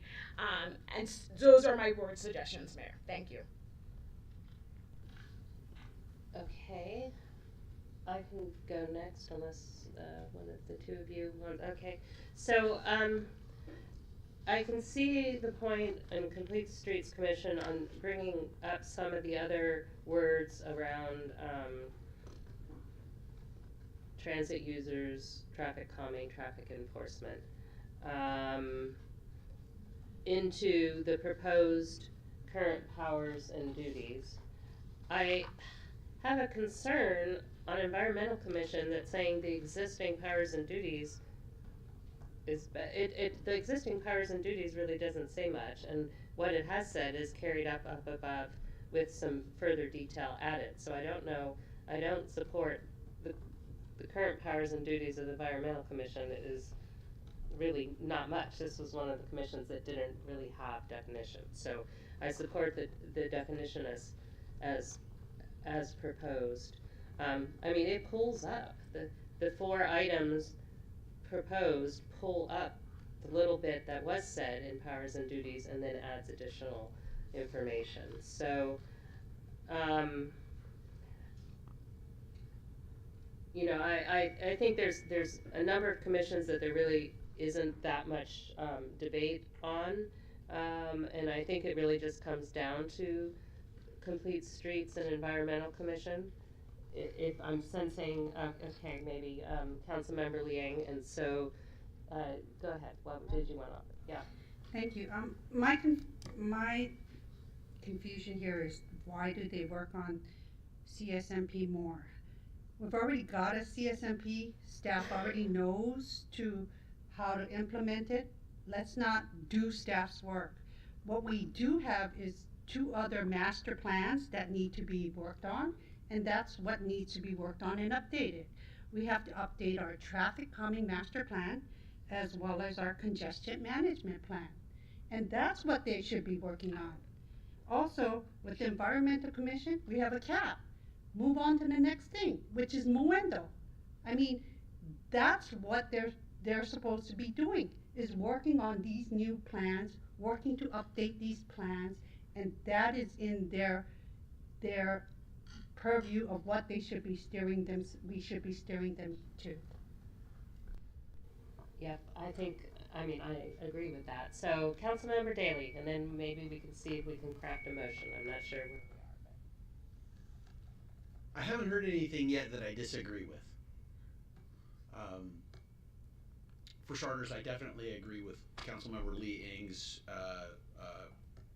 point that there are other master plans that, in this case, the Complete Streets Commission needs to work on, and there are other things that the Environmental Commission need to work on, and I don't think that we ought to put in the powers and duties that they're constrained by an existing plan, because, you know, what we really need to be doing effectively is creating,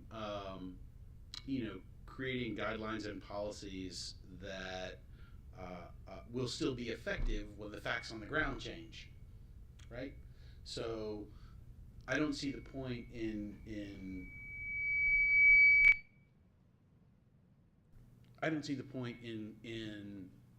including those limitations in the language around powers and duties. I think it's actually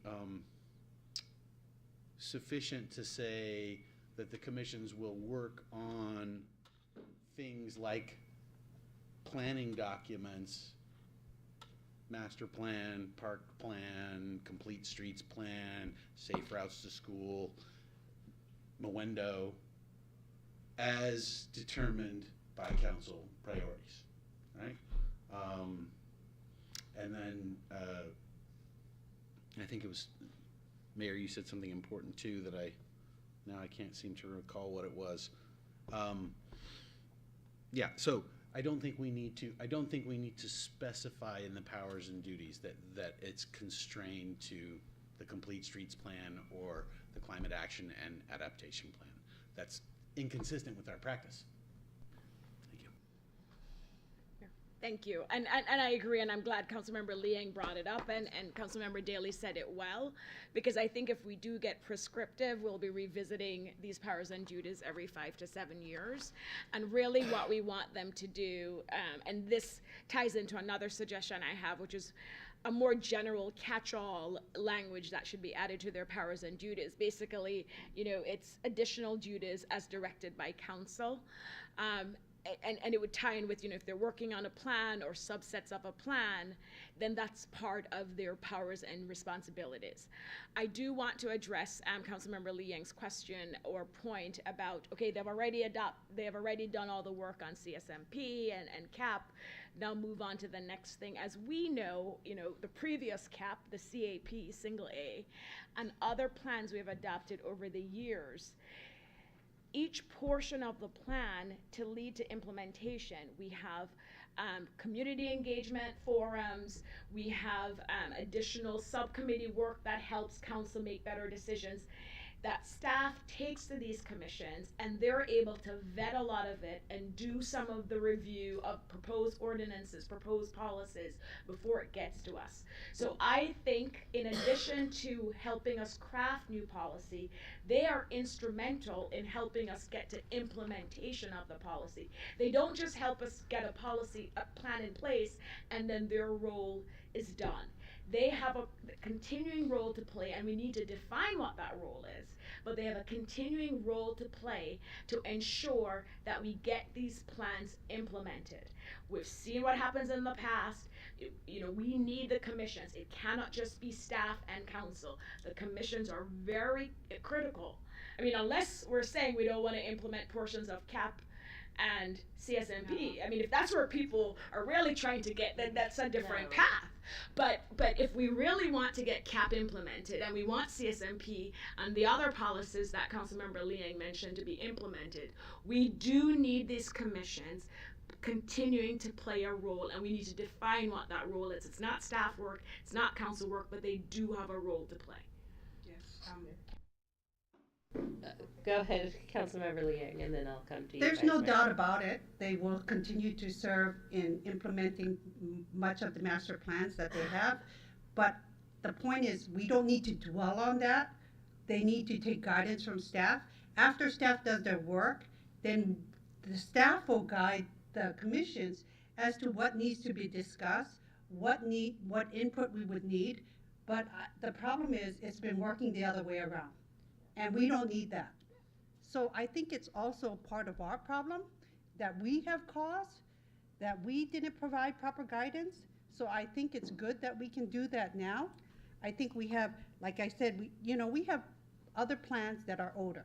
The traffic calming master plan is older than the CSMP, and we should have updated that first. So once again, this is the Complete Streets Commission is supposed to address multimodal forms of transportation and not just focus on one form of transportation. So I think it's important that we take responsibility as the direction we need to provide, make them aware of our priorities as well, and to move forward on that. But we all have to work together, and that was my point. Thank you. Thank you, Councilmember. I appreciate that. The Vice Mayor, and then if you try to bring it home, if not, I'm going to try to bring it home after you. Thank you, Mayor. I may leave it to you to try to bring it home. I just want to chime in. Why? That's where you get the big bucks. That's right. I think Pete's point was very well taken, that we want our commissions to be moving on and looking at new things. And I agree with what Councilmember Flagler said in respect to that too. I don't think it's mutually exclusive that if the Environmental Commission is working on helping staff in a constructive way to make sure that we're making progress on the CAP, how that diminishes their ability to be able to work on the other issues that we want them to work on. Since we're talking about, same with the Complete Streets Commission, I'm going to give a little pushback to what I heard at the other end of the dais.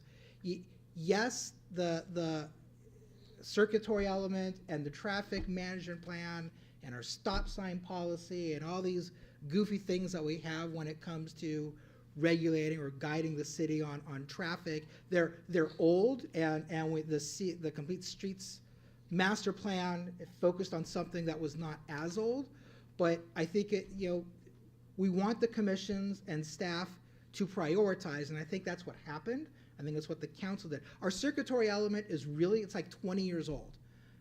I read it several months ago. It's actually not bad. It needs to be updated, but it was not as important as putting the Complete Streets master plan together, which completely redid the safe routes to school and all the work that went into that, and the app that kids are able to use in order to make sure they're following. I mean, there's some great stuff in there that really needed to be addressed. And I'm just using that as one example. I don't want to have some kind of overarching direction that our commissions have to look at the older stuff first. If the older stuff is still tenable, then you have to prioritize as to those things that are less tenable. So I'll leave it at that. Mayor, if it's okay, if I could just interject real quick. I know you want to bring it home. Well, you go right ahead. I am going to I'm try happy to something have some help with that may address the concern. So you'll notice bullet point 3 on both Complete Streets or Environmental Commission. We agree. We don't think we should be prescriptive. We intentionally wrote those in a way to be interpreted very broadly. So the reason we removed the bullet point that Councilmember Flagler brought up on traffic calming, traffic enforcement, is when we use the word transportation, we look at that as all-encompassing, all types of transportation, bike, ped, vehicle, transit. If you go to bullet point number 3 on Environmental Commission, we're intentionally trying to be very broad, make recommendations to the council that affect the natural and built environment. We're not trying to limit or be prescriptive. We're saying we have a master plan that needs to be regularly looked at. Council needs to understand what's been implemented annually. There will be other things for these commissions to work on that are very broad in nature. So to Councilmember Liang's point, that could be for Environmental Commission Moendo. For the Complete Streets Commission, that could be the congestion management plan. We're not trying to be prescriptive. We're intentionally making that third bullet point as broad as we can. So it may not have come across that way, but that's the intention of, we're intentionally trying not to be prescriptive in what we include, so we don't limit where the commissions can go. So if that makes sense, I don't know if that helps or not, but that's why we changed the bullet point specifically on traffic calming, traffic enforcement. We wanted as broad a definition of traffic as we could get. Happy to make the changes, and I'm not saying I'm not, but I wanted to bring that to council, because I actually think we're hearing a lot of the same thing. Yes, thank you for the clarification. Is there more? City Attorney, do you have something or no? I was just asking, maybe if we put in a definition of what transportation is, so then that would include all the traffic calming, the traffic Yeah. enforcement. I agree. Well, that's because it. I don't think of these things when I hear transportation, but if that was the intent. Yeah, for purposes of this section, transportation means, and then you could even have in such other traffic-related blah, blah. I do have Marisa texting me, say, tell them how we view traffic. It's very broad. She gave me the list. So that is how we view it, just for the record. Okay, thank you. All right, so that was helpful. So let me start with looking at the table that was in the staff report, which is page 4 of the staff report. I'm going to start at the bottom because really that's where there's no changes as recommended. Planning Commission, Senior Commission, Youth Commission, but acknowledging that actually Planning Commission, no one has mentioned Design Review Commission, which I served on, which was actually a new commission when I first served on it, and it is going away, or has gone away. It's gone. You know, we have to acknowledge those commissioners too, and Planning Commission gets some pieces of that. So, but there's no changes suggested for planning, senior, youth. Then the new park, which is Parks, Arts, well, actually I thought it was supposed to be park. It's still park. Parks, it's supposed to be. So it should be Parks, Arts. Recreation and culture, so it stays park. So the recommendation is to combine those and keep it at 7. I didn't hear any disagreement with that. So I think, so again, we're moving from bottom up and we're good at the new park. Library is proposed to every other month meetings with 5 members, and actually I want to point out a specific powers and duties to the Library Commission, and this is, I've been the liaison for, this is my 3rd year now as liaison, and the Library Commission actually has a very important role to play, and I believe it spells this out in the powers and duties, but there's a very large library ecosystem, and the Commission needs to take the lead, the strategic lead. I think the library entities keep trying to make NCLA take the lead, and NCLA is a tax authority. So I think the Commission knows this, and we can work on it, and it'll be a very important role to play for the community and the Commission. So I think that's important, but I think it can be done, again, we need to bring forward the subcommittee information, because I think that would have helped and make clear what some of these recommendations are behind. But I support the changes as recommended to the library, and I didn't really hear anyone else object to those. All right. The only thing wait, the Library Commission had 7, right? And that includes the 2 Los Altos Hills ones. So they have 5 actually Los Altos and 2 Los Altos Hills? Yes, and the proposal is to go to 4 and 1. 4 and 1. Yes. Okay. And their city manager has agreed with that as well. I know we say the city manager. Mm-hmm. The only trouble is it would have been courteous for us to be council to council asking, but because it's the councils that make the decisions. So if we can get confirmation that they're okay.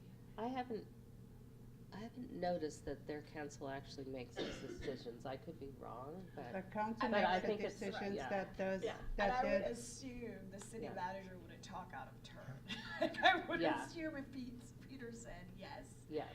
Okay, I Yeah. just want to make sure that it Did went you to get their it in council. writing, Gabe? You did? Okay, if you Yeah. got it, okay, then All I'm right, good. all right. Because I just feel it's a courtesy thing. Yes.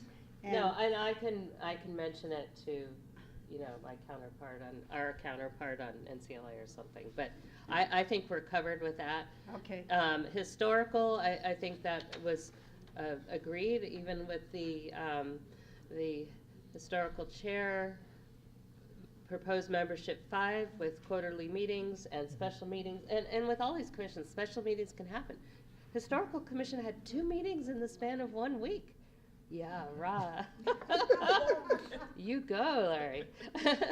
So none of this precludes having to, so I think we're okay there. And financial, I really haven't heard much argument, and again, that had buy-in. So from the chair, correct, so we're proposing 8. Again, their workflow is very calendar-oriented. It's predictable. So I'm sensing that we're in agreement on everything except potentially complete streets and environmental. So now, City Manager, you've heard us give a lot of direction and thoughts tonight. Do you want us to, so how would you like to proceed? You could come back with 2 commissions and have us say we're good on however many that was, 1, 2, 3, 4, 5, 6, 7. We could do that, and then you could take a stab at coalescing what you've heard, because you've heard a wide variety of comments tonight. So- or would you like or what would you propose? So Mayor, we would prefer not come back separately if for the 4th time. That would be preferred.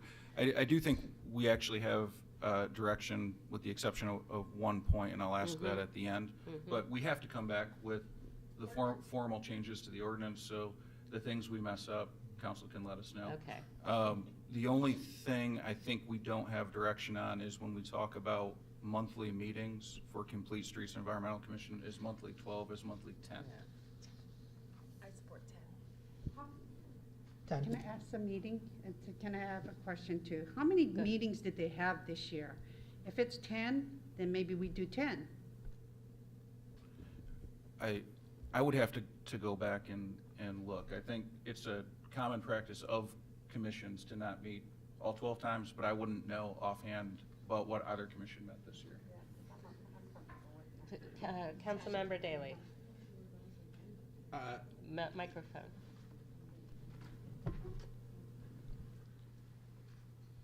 I think that for our purposes, saying that a given commission meets monthly, certainly in practice means that it may meet 10 times a year. It also may mean that it meets 13 times a year, because every commission is entitled to hold special meetings when appropriate, if we have to do a workshop for the public or something else. So simply saying it's monthly, I think, allows for that degree of flexibility, and it also means that we can, sort of know, okay, the second Tuesday or the second Monday or the second Wednesday of the month or the first Wednesday or whatever. So let's just leave it at monthly. And why do we have to worry about specifying that monthly actually means 10? Because in practice, it could mean 9 or 12 or whatever. The only reason we worry about that is council defined at the last meeting when remote meetings can take place by commissioners, and they define them as regularly scheduled meetings.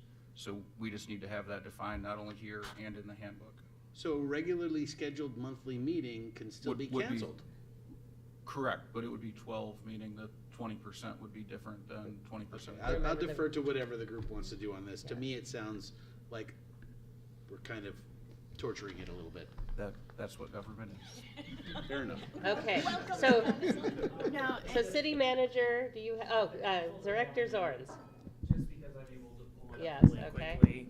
The CSC met confirmed 8 times. That's a part of the published agenda.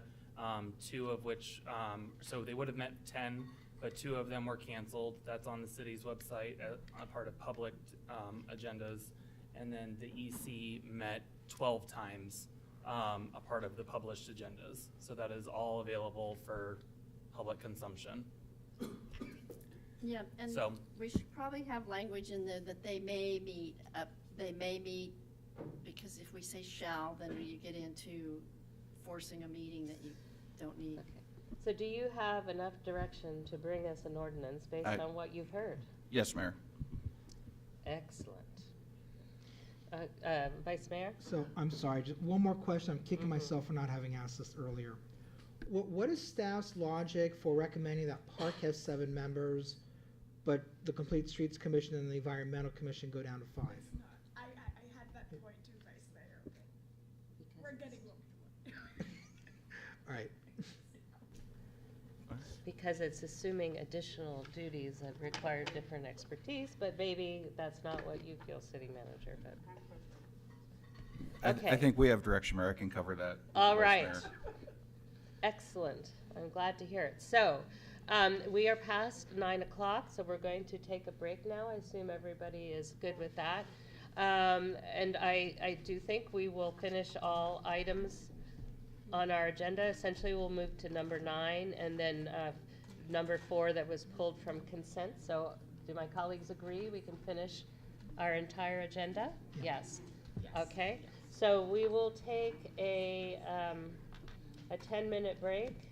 Well, let's make it 7 minutes, whatever that adds up to. So we're All right, going to well- reconvene At about 9:40. 9:41, Okay. yeah. All right, thank you all. Yes, I did.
From the Library Commission. Oh, hi, Julie. Hi.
Done under the light of day with the Brown Act governing the transparency and everything else. That's why it needs to be handled at the commission level. That's awesome.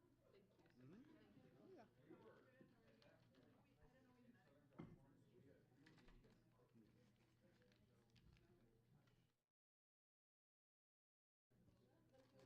Does that work both directions, landscape and portrait? Yes.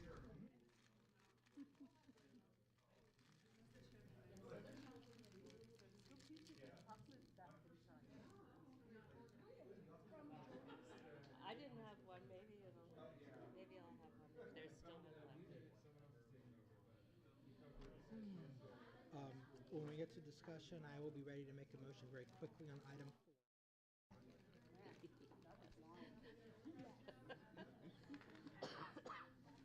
Yeah. Could be. And I anticipate having a point of order too. Yes. About the scope well, of I comments. think, yeah. Good. From Dias anyway. Okay. We're going to resume our meeting. Recording in progress. Thank you very much. So we're going to take up item number 9. And I assume Director Zorn, you're going to update us on this. Yes, thank you, Mayor Meadows and Council. Sorry, not standing at the lecture. My foot still hurts from the previous boot. So as we all know, we unfortunately were not approved from HCD with our formal adoption and submittal of our housing element, which we formally transmitted on January 30th. The reason I point out the date is just because that then began our 60-day timeline for review. So we received comments exactly on the 60th day on March 30th, which then provided us with some kind of, I would just be honest and frank about it, some, I would say, off-the-wall comments, but things that were fairly easy to address. I would say about 90% of them have already been addressed in revisions between myself and LWC, and those will be finished up this week for us to then be able to proceed with. I'm gonna just cover just high level where we're at. So actually following the receipt of the March 30th letter from HCD, I promptly requested a meeting with the HCD reviewers to also mention we were never awarded a preliminary meeting to be able to discuss some of the what I would actually call non-substantive changes So at our April 5th meeting, 2 of the comments that were actually issued to us as required revisions were actually addressed. So there will not be changes for every single kind of bullet point, if you will, from the findings letter received on March 30th. From the high level, during that call, we were able to determine some of the very specific kind of expectations that HCD reviewers would have in order to be able to get us across the finish line. And myself and LWC do feel strongly that we will make those revisions timely and get that back to the HCD staff for review and final concurrence. To go over just the kind of outstanding revisions that HCD is requiring of us is actually our affirmatively furthering fair housing section was affirmed to actually be quite strong. However, there just needed to be some linkages between some of the data that was actually incorporated into the document with our adopted revisions. So that was actually something that we're going to be able to really quickly just finesse with some of additional details and the data points that need to be included. So that's going to be kind of an easy one to tackle.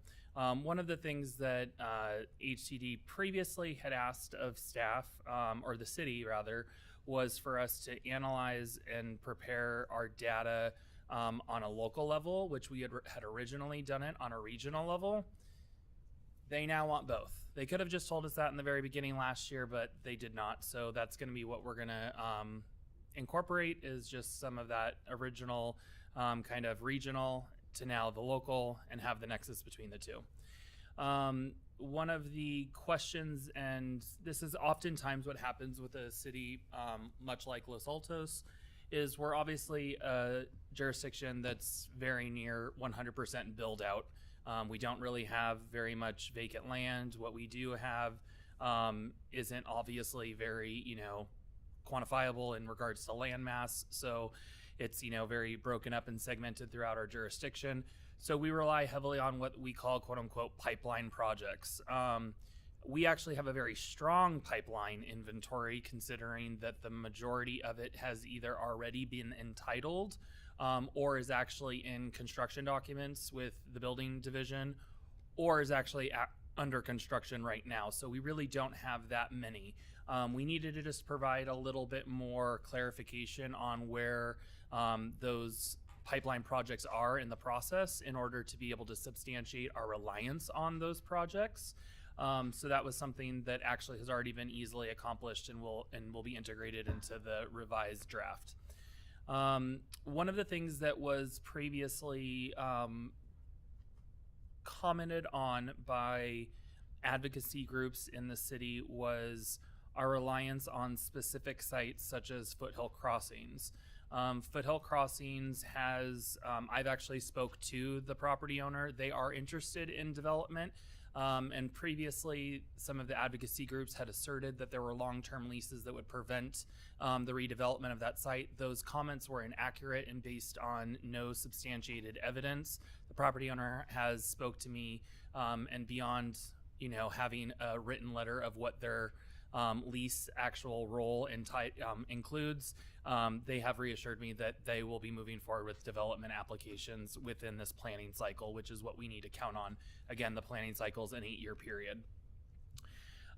Specifically, there was a comment about zoning for emergency shelters. So there is one particular nuance to our zoning code, which is a little bit different from understanding unless you've actually worked on actually approving this specific zoning district, which is a PUD, so a planned unit development.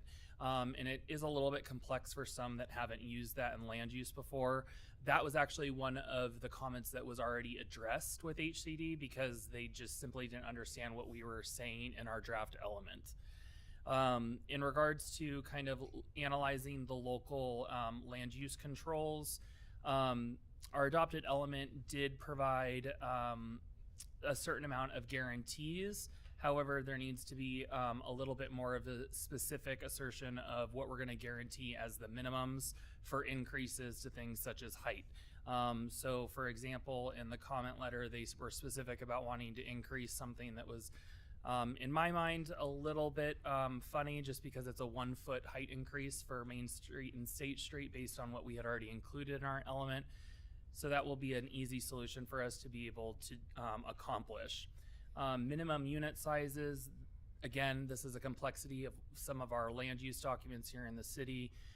We were going to be able to easily kind of incorporate additional language to further clarify that we do not have a minimum unit size requirement other than what was once required in the Loyola Corner specific plan, which has since been circumvented by the Housing Crisis Act, which we can no longer enforce. Moving on, and I know this was a question by the council, is parking requirements. As we know, we're going to be moving forward with an overall parking regulation overview, and that will be conducted by a third-party consultant. We're not terribly far off, especially for our residential products and uses, from what is being suggested by staff to be incorporated into the housing element, which is to utilize the parking thresholds in the government code section 65915, which is density bonus. So that was provided in the council Q&A, which provided the specific parking ratio per bedroom count. That's pretty much where the state's moving towards across the board. There's not, I would say, much wiggle room for us to deviate from that for any type of residential project. So that's what staff has incorporated in there. In regards to the housing programs, discrete timing was definitely something that we saw, and this is actually this being my 4th housing element in the last 3.5 years. It's the first time I've seen them use that term. Discussing that with them, they're trying to just ask us to provide a very explicit or specific deliverable for each individual component of the program. Some of our programs have essentially 4 or 5 different elements to it that need to be completed, and not all of them are going to probably happen all at once. So how, if we are doing them segmented, how is the timeline going to work for each of those individual components of the housing program? So that's what we will essentially clean up in our housing programs. One of the fun things, they apparently didn't get the memo that we already stopped requiring third-party architects. That was another win for us with HCD reviewers, and again, meeting our timeline with what we had completed in there. There were obviously some higher level things in regards to just clarifying the minimum dwelling units per acre in certain programs. Which obviously is something that they really do care about, because that ties into no net loss provisions as well as our quantified buffers and things of that nature. So we did need to further just clean that up, and those are things that are kind of like, I would say, low level cleanup items, because it's things that already exist in our code. The other fun thing was in regards to like density bonus, they're really wanting us to just specify when and what we'll do annually to ensure that the timing is there. We just need to provide the annual kind of when we're going to actually have the occurrence of the review, instead of just saying it's annually, where maybe one year we review it in December and then the next year we take another full year if something comes online that we actually just had adopted or signed by the governor in October. So it's one of those things that they just want a little bit more certainty moving forward. So with that, I know that the council probably has some questions, and that was a lot to kind of digest all at once. So I just want to open it up for, a healthy dialogue with the council and see what questions I can answer regarding how we're going to proceed. Okay, does anyone have questions for Director Zorns? No, I mean, I thought it was pretty self-explanatory. Go ahead, Councilmember Liang. Thank you for the update and everything you provided. You're right, it's a lot. So regarding the emergency shelter area and the PUDs that will cover that, they also identified in one of our comments our lack of transitional or opportunity housings. How do we address that? So transitional housing is one of the things that's actually going to be accomplished by the end of this year. So that's a separate ordinance that actually needs to be integrated into our zoning code. So that's going to be something that will just be accomplished over the next essentially 6 months. Meaning, so what do you mean by we will be addressing it in the next 6 months? So we'll be adopting a new section of our in our zoning code that specifically addresses transitional and supportive housing because those are considered special housing needs per definition of the government code. Okay, thank you for that. Thank you, Mayor. That was my question. Go ahead, Councilmember Fliger. Thank you, Mayor, and thanks, Mr. Zorns. Just 2 quick questions, just on the timeline. When's the drop dead date that we're looking at? I think there's a May date that we need to be very aware of. And as part of the HCD review process, and I don't know the answer to this question, are you able to submit a draft response saying this is what we're planning to submit in response to your concerns? Does this meet the mark?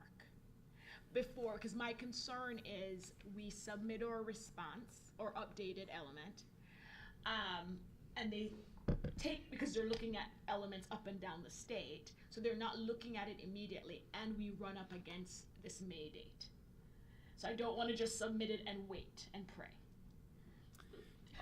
So obviously I want to submit something as expeditiously as practical. However, you do generally wait a minimum of several days before you hear a response from anybody at HCD. So to submit something for kind of what they would say isn't even preliminary, just like a cursory review, it then just kind of teeters on how long are you going to wait until you actually have to then just submit it to their inbox, so then it's time stamped. The drop dead date is the end of the month of May, so we essentially have probably like 30 days from today in order to really get it to them. Obviously, the sooner the better, because once we submit, it starts their timeline. With something of this nature, I would suspect that if they saw anything that still stuck out or had a question, because we were not afforded the typical preliminary call before they issued a findings letter, that we would at least get a preliminary call with them that asks, is it somewhere that we're missing? And that does happen in jurisdictions where during that preliminary call where we probably would have had at least 2 or 3 items shaved off of this letter, I would suspect that we'd at least be awarded that this time, since we essentially have not been given what some other jurisdictions have.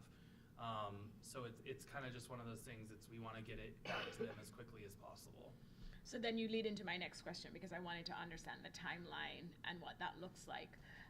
Do you have a date by which you think you can have our update ready to submit? Like, what does that look like? Do we have to do public review? When will you submit or update? So we have already been working on the revisions, so I plan on having them turned around over the weekend. So LWC can then, if I have comments and revisions, that those would take place next week. So I would anticipate this to be submitted to HCD like the week of the 8th. And HCD is recommending that we do a 7-day public posting on our website. However, that doesn't mean it's a public comment period, and it's not, it's just a courtesy to the public. It's not statutorily required, however, though, when you already have an adopted element and when you've actually successfully fulfilled that 7-day posting requirement from your previous revisions. So we already did our 30-day window, which was last summer. Then we made our revisions after the 90-day review. We then moved forward, we posted, and then we adopted in January. We've done the critical milestones. However, we will post it, obviously, because once we submit, it's obviously public information, so everyone will see that, but we will be concurrently submitting and posting at the same time in May. Thank you. Okay, any other questions now? I just wanted to ask, so our tentative calendar has this nice table appended to it, so I assume there's going to be some update of this. based on the changes you're making. So maybe then after submitting, you'll give us a new one of these. Yeah, And if there's any milestone changes to it, there will not be any, just so everyone is clear and so the public's well informed, there will be no new programs introduced. So there will be not or bifurcating an existing program into 2 programs, because that would be defined as a substantive change pursuant to housing law. So there, the authority the council granted upon adoption was for the city manager or their designee to make non-substantive changes in order to be able to pursue a certified housing element. So what we will be doing is non-substantive changes to existing programs, sites, and all of the major meat and potatoes of what makes up a housing element. And then that is what we will be submitting to HCD for final review and concurrence. Okay, so if my colleagues have no further questions, then I'm going to open it to public comment. I don't have any speaker cards, and I don't see anyone dashing to the podium. So even Director Zorns isn't dashing to the podium. So and I don't see any speakers online, but let's give them any attendees online want to say anything. I'm not seeing any hands, so we'll close public comment and bring it back to council. And are you looking for a motion here, or just a thank you very much? We appreciate your prompt and rapid and thorough response. Thank you, see you later. No, unless there is something absolutely critical that the council saw as an extensively red flag or a non-substantive change for cleanup. Obviously, we always find weird grammatical things. Eric. But if there's obviously anything like that, that's the point for this. But also it's really just a receive and file at this point from staff's perspective in order to be able to further establish public outreach and participation in the process. All right, well, thank you very much for doing all of this and going through it again, and we appreciate it. No further comments? All right, then we're good with this item, which takes us to item number 4 that was pulled from consent. Council Member Lee Eng, you asked that this be pulled. Yes, thank you. I wanted it pulled because, to me, as we move forward on what we're going to decide on Prop 218, it wasn't made clear that a ballot was not going to be part of the mailer. I think part of our council discussions, and also in today's staff report, there's reference to multiple references to ballots and discussion of a ballot from our last council meeting. In the future, I think it's important that we make sure that the consultant brings an example. I think I asked for a sample, and it wasn't clear on what was going to be sent out. I think it's also troubling to me that it was talked about, because I asked about if when we send these letters out, how do people respond if there's going to be a tear-off? Yeah. Madam Mayor, point of order. This is completely beyond the scope of the agenda item. All we're supposed to be discussing is guidelines for the submission and tabulation of protests.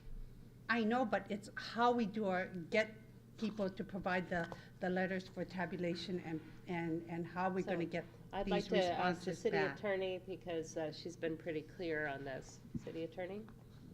Yeah, tonight what you have is a resolution that is just setting forth the procedures for a general 218 protest hearing and how we calculate the protests and how they're tabulated.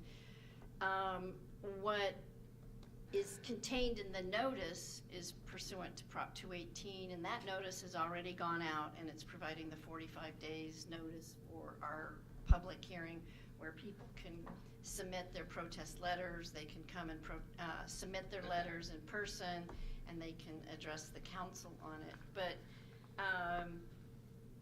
the city would not be using ballots, and I know it was used in the staff report, but these are protest letters. They would be a protest, but it's not a ballot. This isn't a special assessment. So I think it's been made very clear to everyone that this isn't a ballot proceeding, and we would not be requesting people to submit ballots to the city. I understand that, but I think I would appreciate the respect for allowing me to make my comments. I think we had a lot of confusion among constituents. It made it hard for the public to understand. I understand it's the process in which we are going to count these protests, but I think we need to also make it clear on how we will move forward as well, on making it easier for the public to understand and not make it so confusing. So as we move forward on doing this process, I think going forward, it's important that we're clear on how we want these processes to go. And so when we have these processes come back to us, it's to clarify. I think even communication to us should be clear. The fact that we use interchange ballots versus protest letters, that the discussion and the information provided to us did not make these things clear. So I just want to, going forward, I think it's important. I think that we can also make some staff recommendations or some guidance on what we expect as we go forward with Prop 218 and how we should do things better. So, well, thank you. But one thing I'd like to just clarify is we have been very vigilant about keeping the FAQs up to date on the website. And I was very troubled when we had corrected the question about special assessments and ballots, and that had been conveyed to members of the public. And this idea that somehow the city was failing because we didn't provide ballots, that got out there, and that still, I'm not sure if that's been corrected.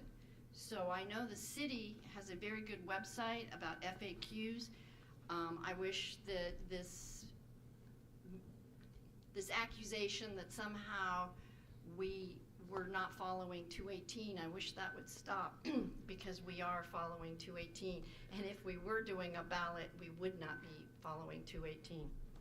thank you, City Attorney. So since we've opened this up, I don't see any public comment. I don't have any speaker cards. Let's check online. Okay, I see one hand. 3 minutes.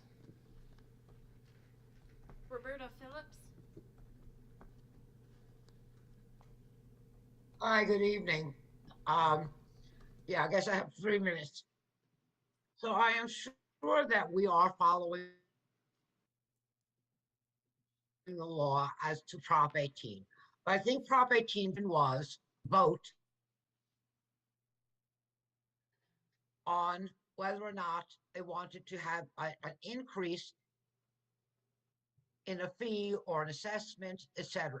It was supposed to bring more transparency and more fairness to everyone. And I think there was a lot of confusion because I think that what happens now is that the people who do nothing basically and only the protest is a no vote. So the whole thing just doesn't seem very fair. It's probably legal, but it just doesn't feel really fair. The way it's happening. I think the letter that went out could have easily had on the bottom of a tear off part that if you wanted to protest, that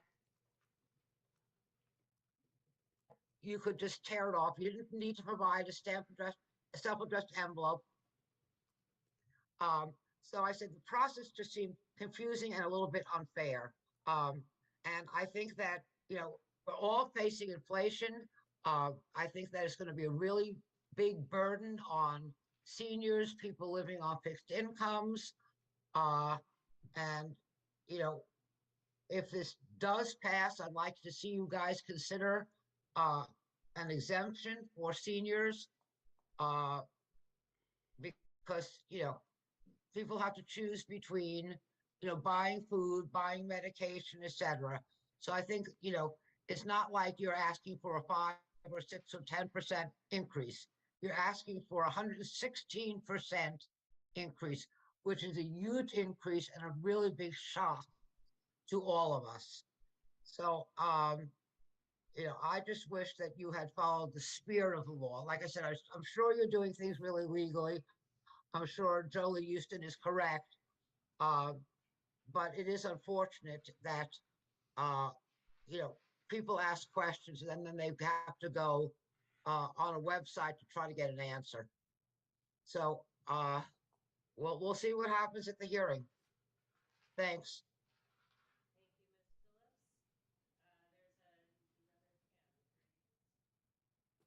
Joe Beninato? Yes, hi. Good evening. Speaking as a resident, not as a commissioner, as usual. I am a little dismayed at the accusations that have been put forth towards the city attorney and not following the process. I don't think there's an alternative here. We could not pay our sewer fees and see what happens with that. I wouldn't recommend it. That would not be a good situation. And I am not at all in favor of exemptions for certain people over others. We have to pay our fair share. We are dependent on another city for the processing of our waste. And if they tell us that the costs have gone up, then we're required to pay it. And none of us want to pay more for services like this, but it's just the reality of the situation. So I appreciate what the city staff and city attorney have been doing. It appears to me they're following the letter and the spirit of the law. And I wish these accusations would stop. Thank you. Thank you, Mr. Beninato. Let me finish public comment. Okay, I don't see any other public comment. So we're done with public comment. We're going to bring it back to council, and hopefully we will just have a motion. Councilmember Liang, you had a comment? Yeah, I think I'm not accusing anyone of what they're doing. I'm sure we're doing it correct. It's just that there's been a lot of confusion, and I think our goal is to ensure transparency. And I think going forward, when we have consultants that bring forth information that is going to go out to the public, I would like to encourage that they bring a sample forward for us to see as to what it's going to look like. I think that would be very helpful for us as well as the public.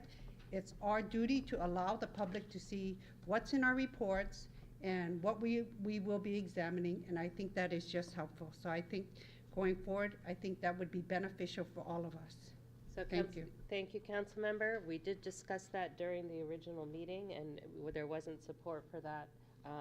And so we've moved forward as previously described. Vice Mayor.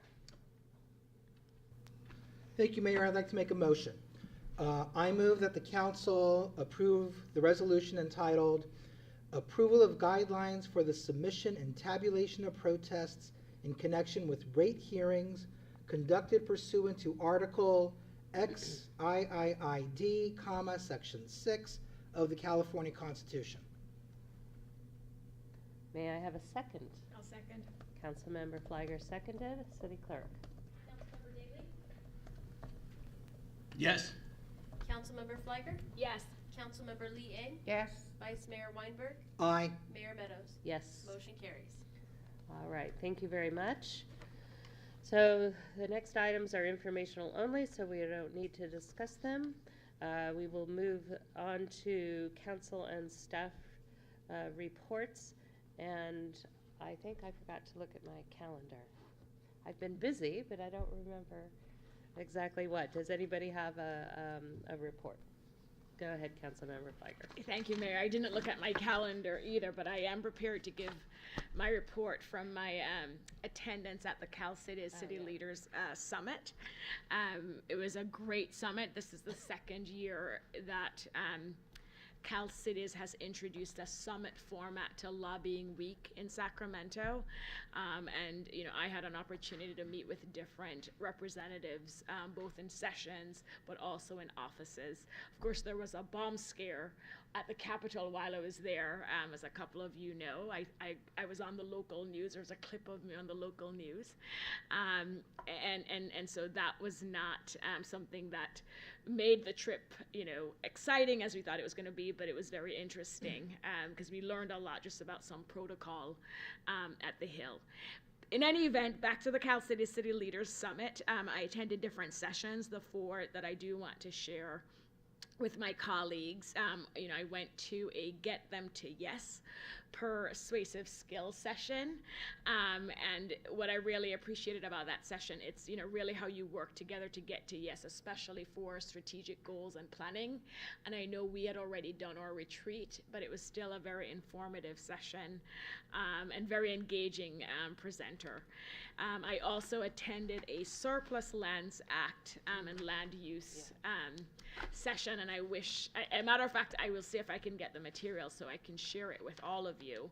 I thought that was very, very informative, educational, especially, you know, with Mr. Zorns as we're going through the housing element update, and we're thinking about different things that we want to or can do with city-owned property. I thought that session was very helpful, and the material and the resources that they provided were very informative. I also attended a resilience session, and it's not resilience as in the energy space, but it's, you know, we had a keynote speaker, and I can't remember his name, but he really talked about never giving up. You know, if as a council, and the community center is a great example where, you know, over years, different councils attempted to move the community center forward, and finally we were able to do it as a city. But it was a really good session where he talked about resilience and never giving up, and there's certain goals as a council or priorities that may not be that easy to accomplish, but sometimes you just have to try different things. Look for grant funding, for example. If funding is the concern, then there may be other avenues to fund your project. And then the last thing I will mention, you know, we had an overview of the different legislative bills making their way through the Hill in Sacramento, and housing and homelessness are still the top priority, even with the deficit situation that we're in as a state. Are you okay, Mayor? Okay, good. And so I look forward. I really want to thank the mayor and the city manager for adding the legislative bills discussion item to our next meeting, because at that meeting I do plan to bring some bills forward. So thank you, Mayor. I need to send you another one. Okay, to do add to that. the list? Yeah. Okay, thank you. And that's it, Mayor. Or not, if you don't think so. No, Sorry. please do. Sorry. Who's next? Did you have future agenda items that you want to, we'll just do it I'll all come back together. to that. Oh, okay. Councilmember Liang, did you? I attended the Junior Olympics for the Los Altos School District. It was really fun. All the schools demonstrated their school spirit. We also attended, the mayor and I attended the ribbon cutting event at Redwood Grill. That was amazing. That was great food, so I would encourage everyone to give it a try. Councilmember Fliger, the mayor and I attended the joint special library meeting. Yes. And then also. Councilmember Daley. Yeah. Oh, I'm sorry, didn't see you. Okay, we were all there.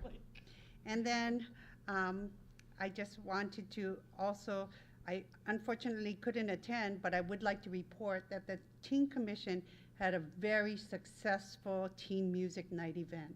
So we're so pleased about how it went and how they all got to really enjoy the community center and the teen center. Thank you. Okay. Any other reports or future agenda items, Vice Mayor?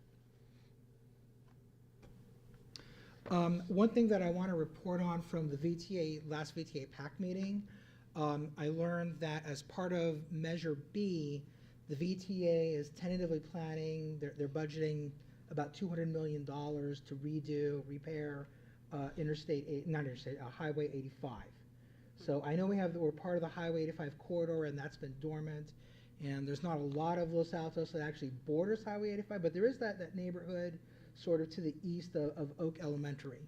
But a lot of money is being planned to be spent there, and I think a big portion of it is going to be noise reduction. So that's something where we have an opportunity really to do a service to the city. And who's on that commission? I don't know. Who could it be? Any other reports or future agenda items? I was going to report on the library meeting too, but I don't need to. Yeah. So I do have a future agenda item that I will continue to bring up until I get some satisfaction on it. And that is, what can we do about... I do have a future agenda item that I will continue to bring up. And that is, what can we do about the interminable power outages that we all suffered? Yes, and we talked about phasing it, and the report is coming. Report is coming sometime soon. Mayor, we yeah. met with PG&E yesterday, so we're waiting to get everything we discussed for them to send us in writing, compile it with our report, then we'll send it to council. Yeah. Okay. So can I add on to that? Let me just. Yeah. So, okay. Councilmember Liang. Thank you, and thank you for bringing that up. I think that not only the power outage, I think what we're missing is also the communication to everyone.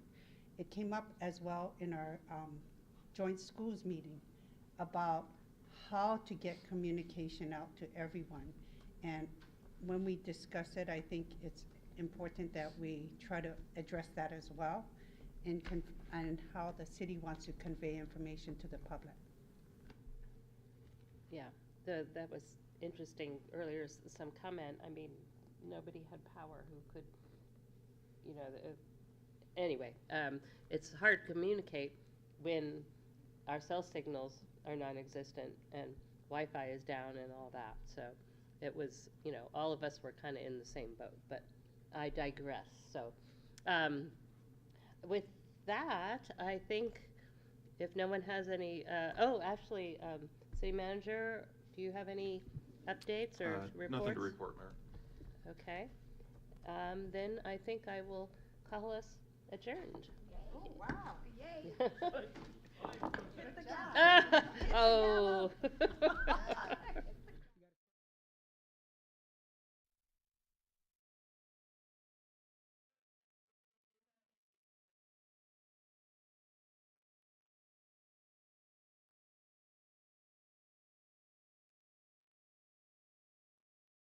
Recording stopped.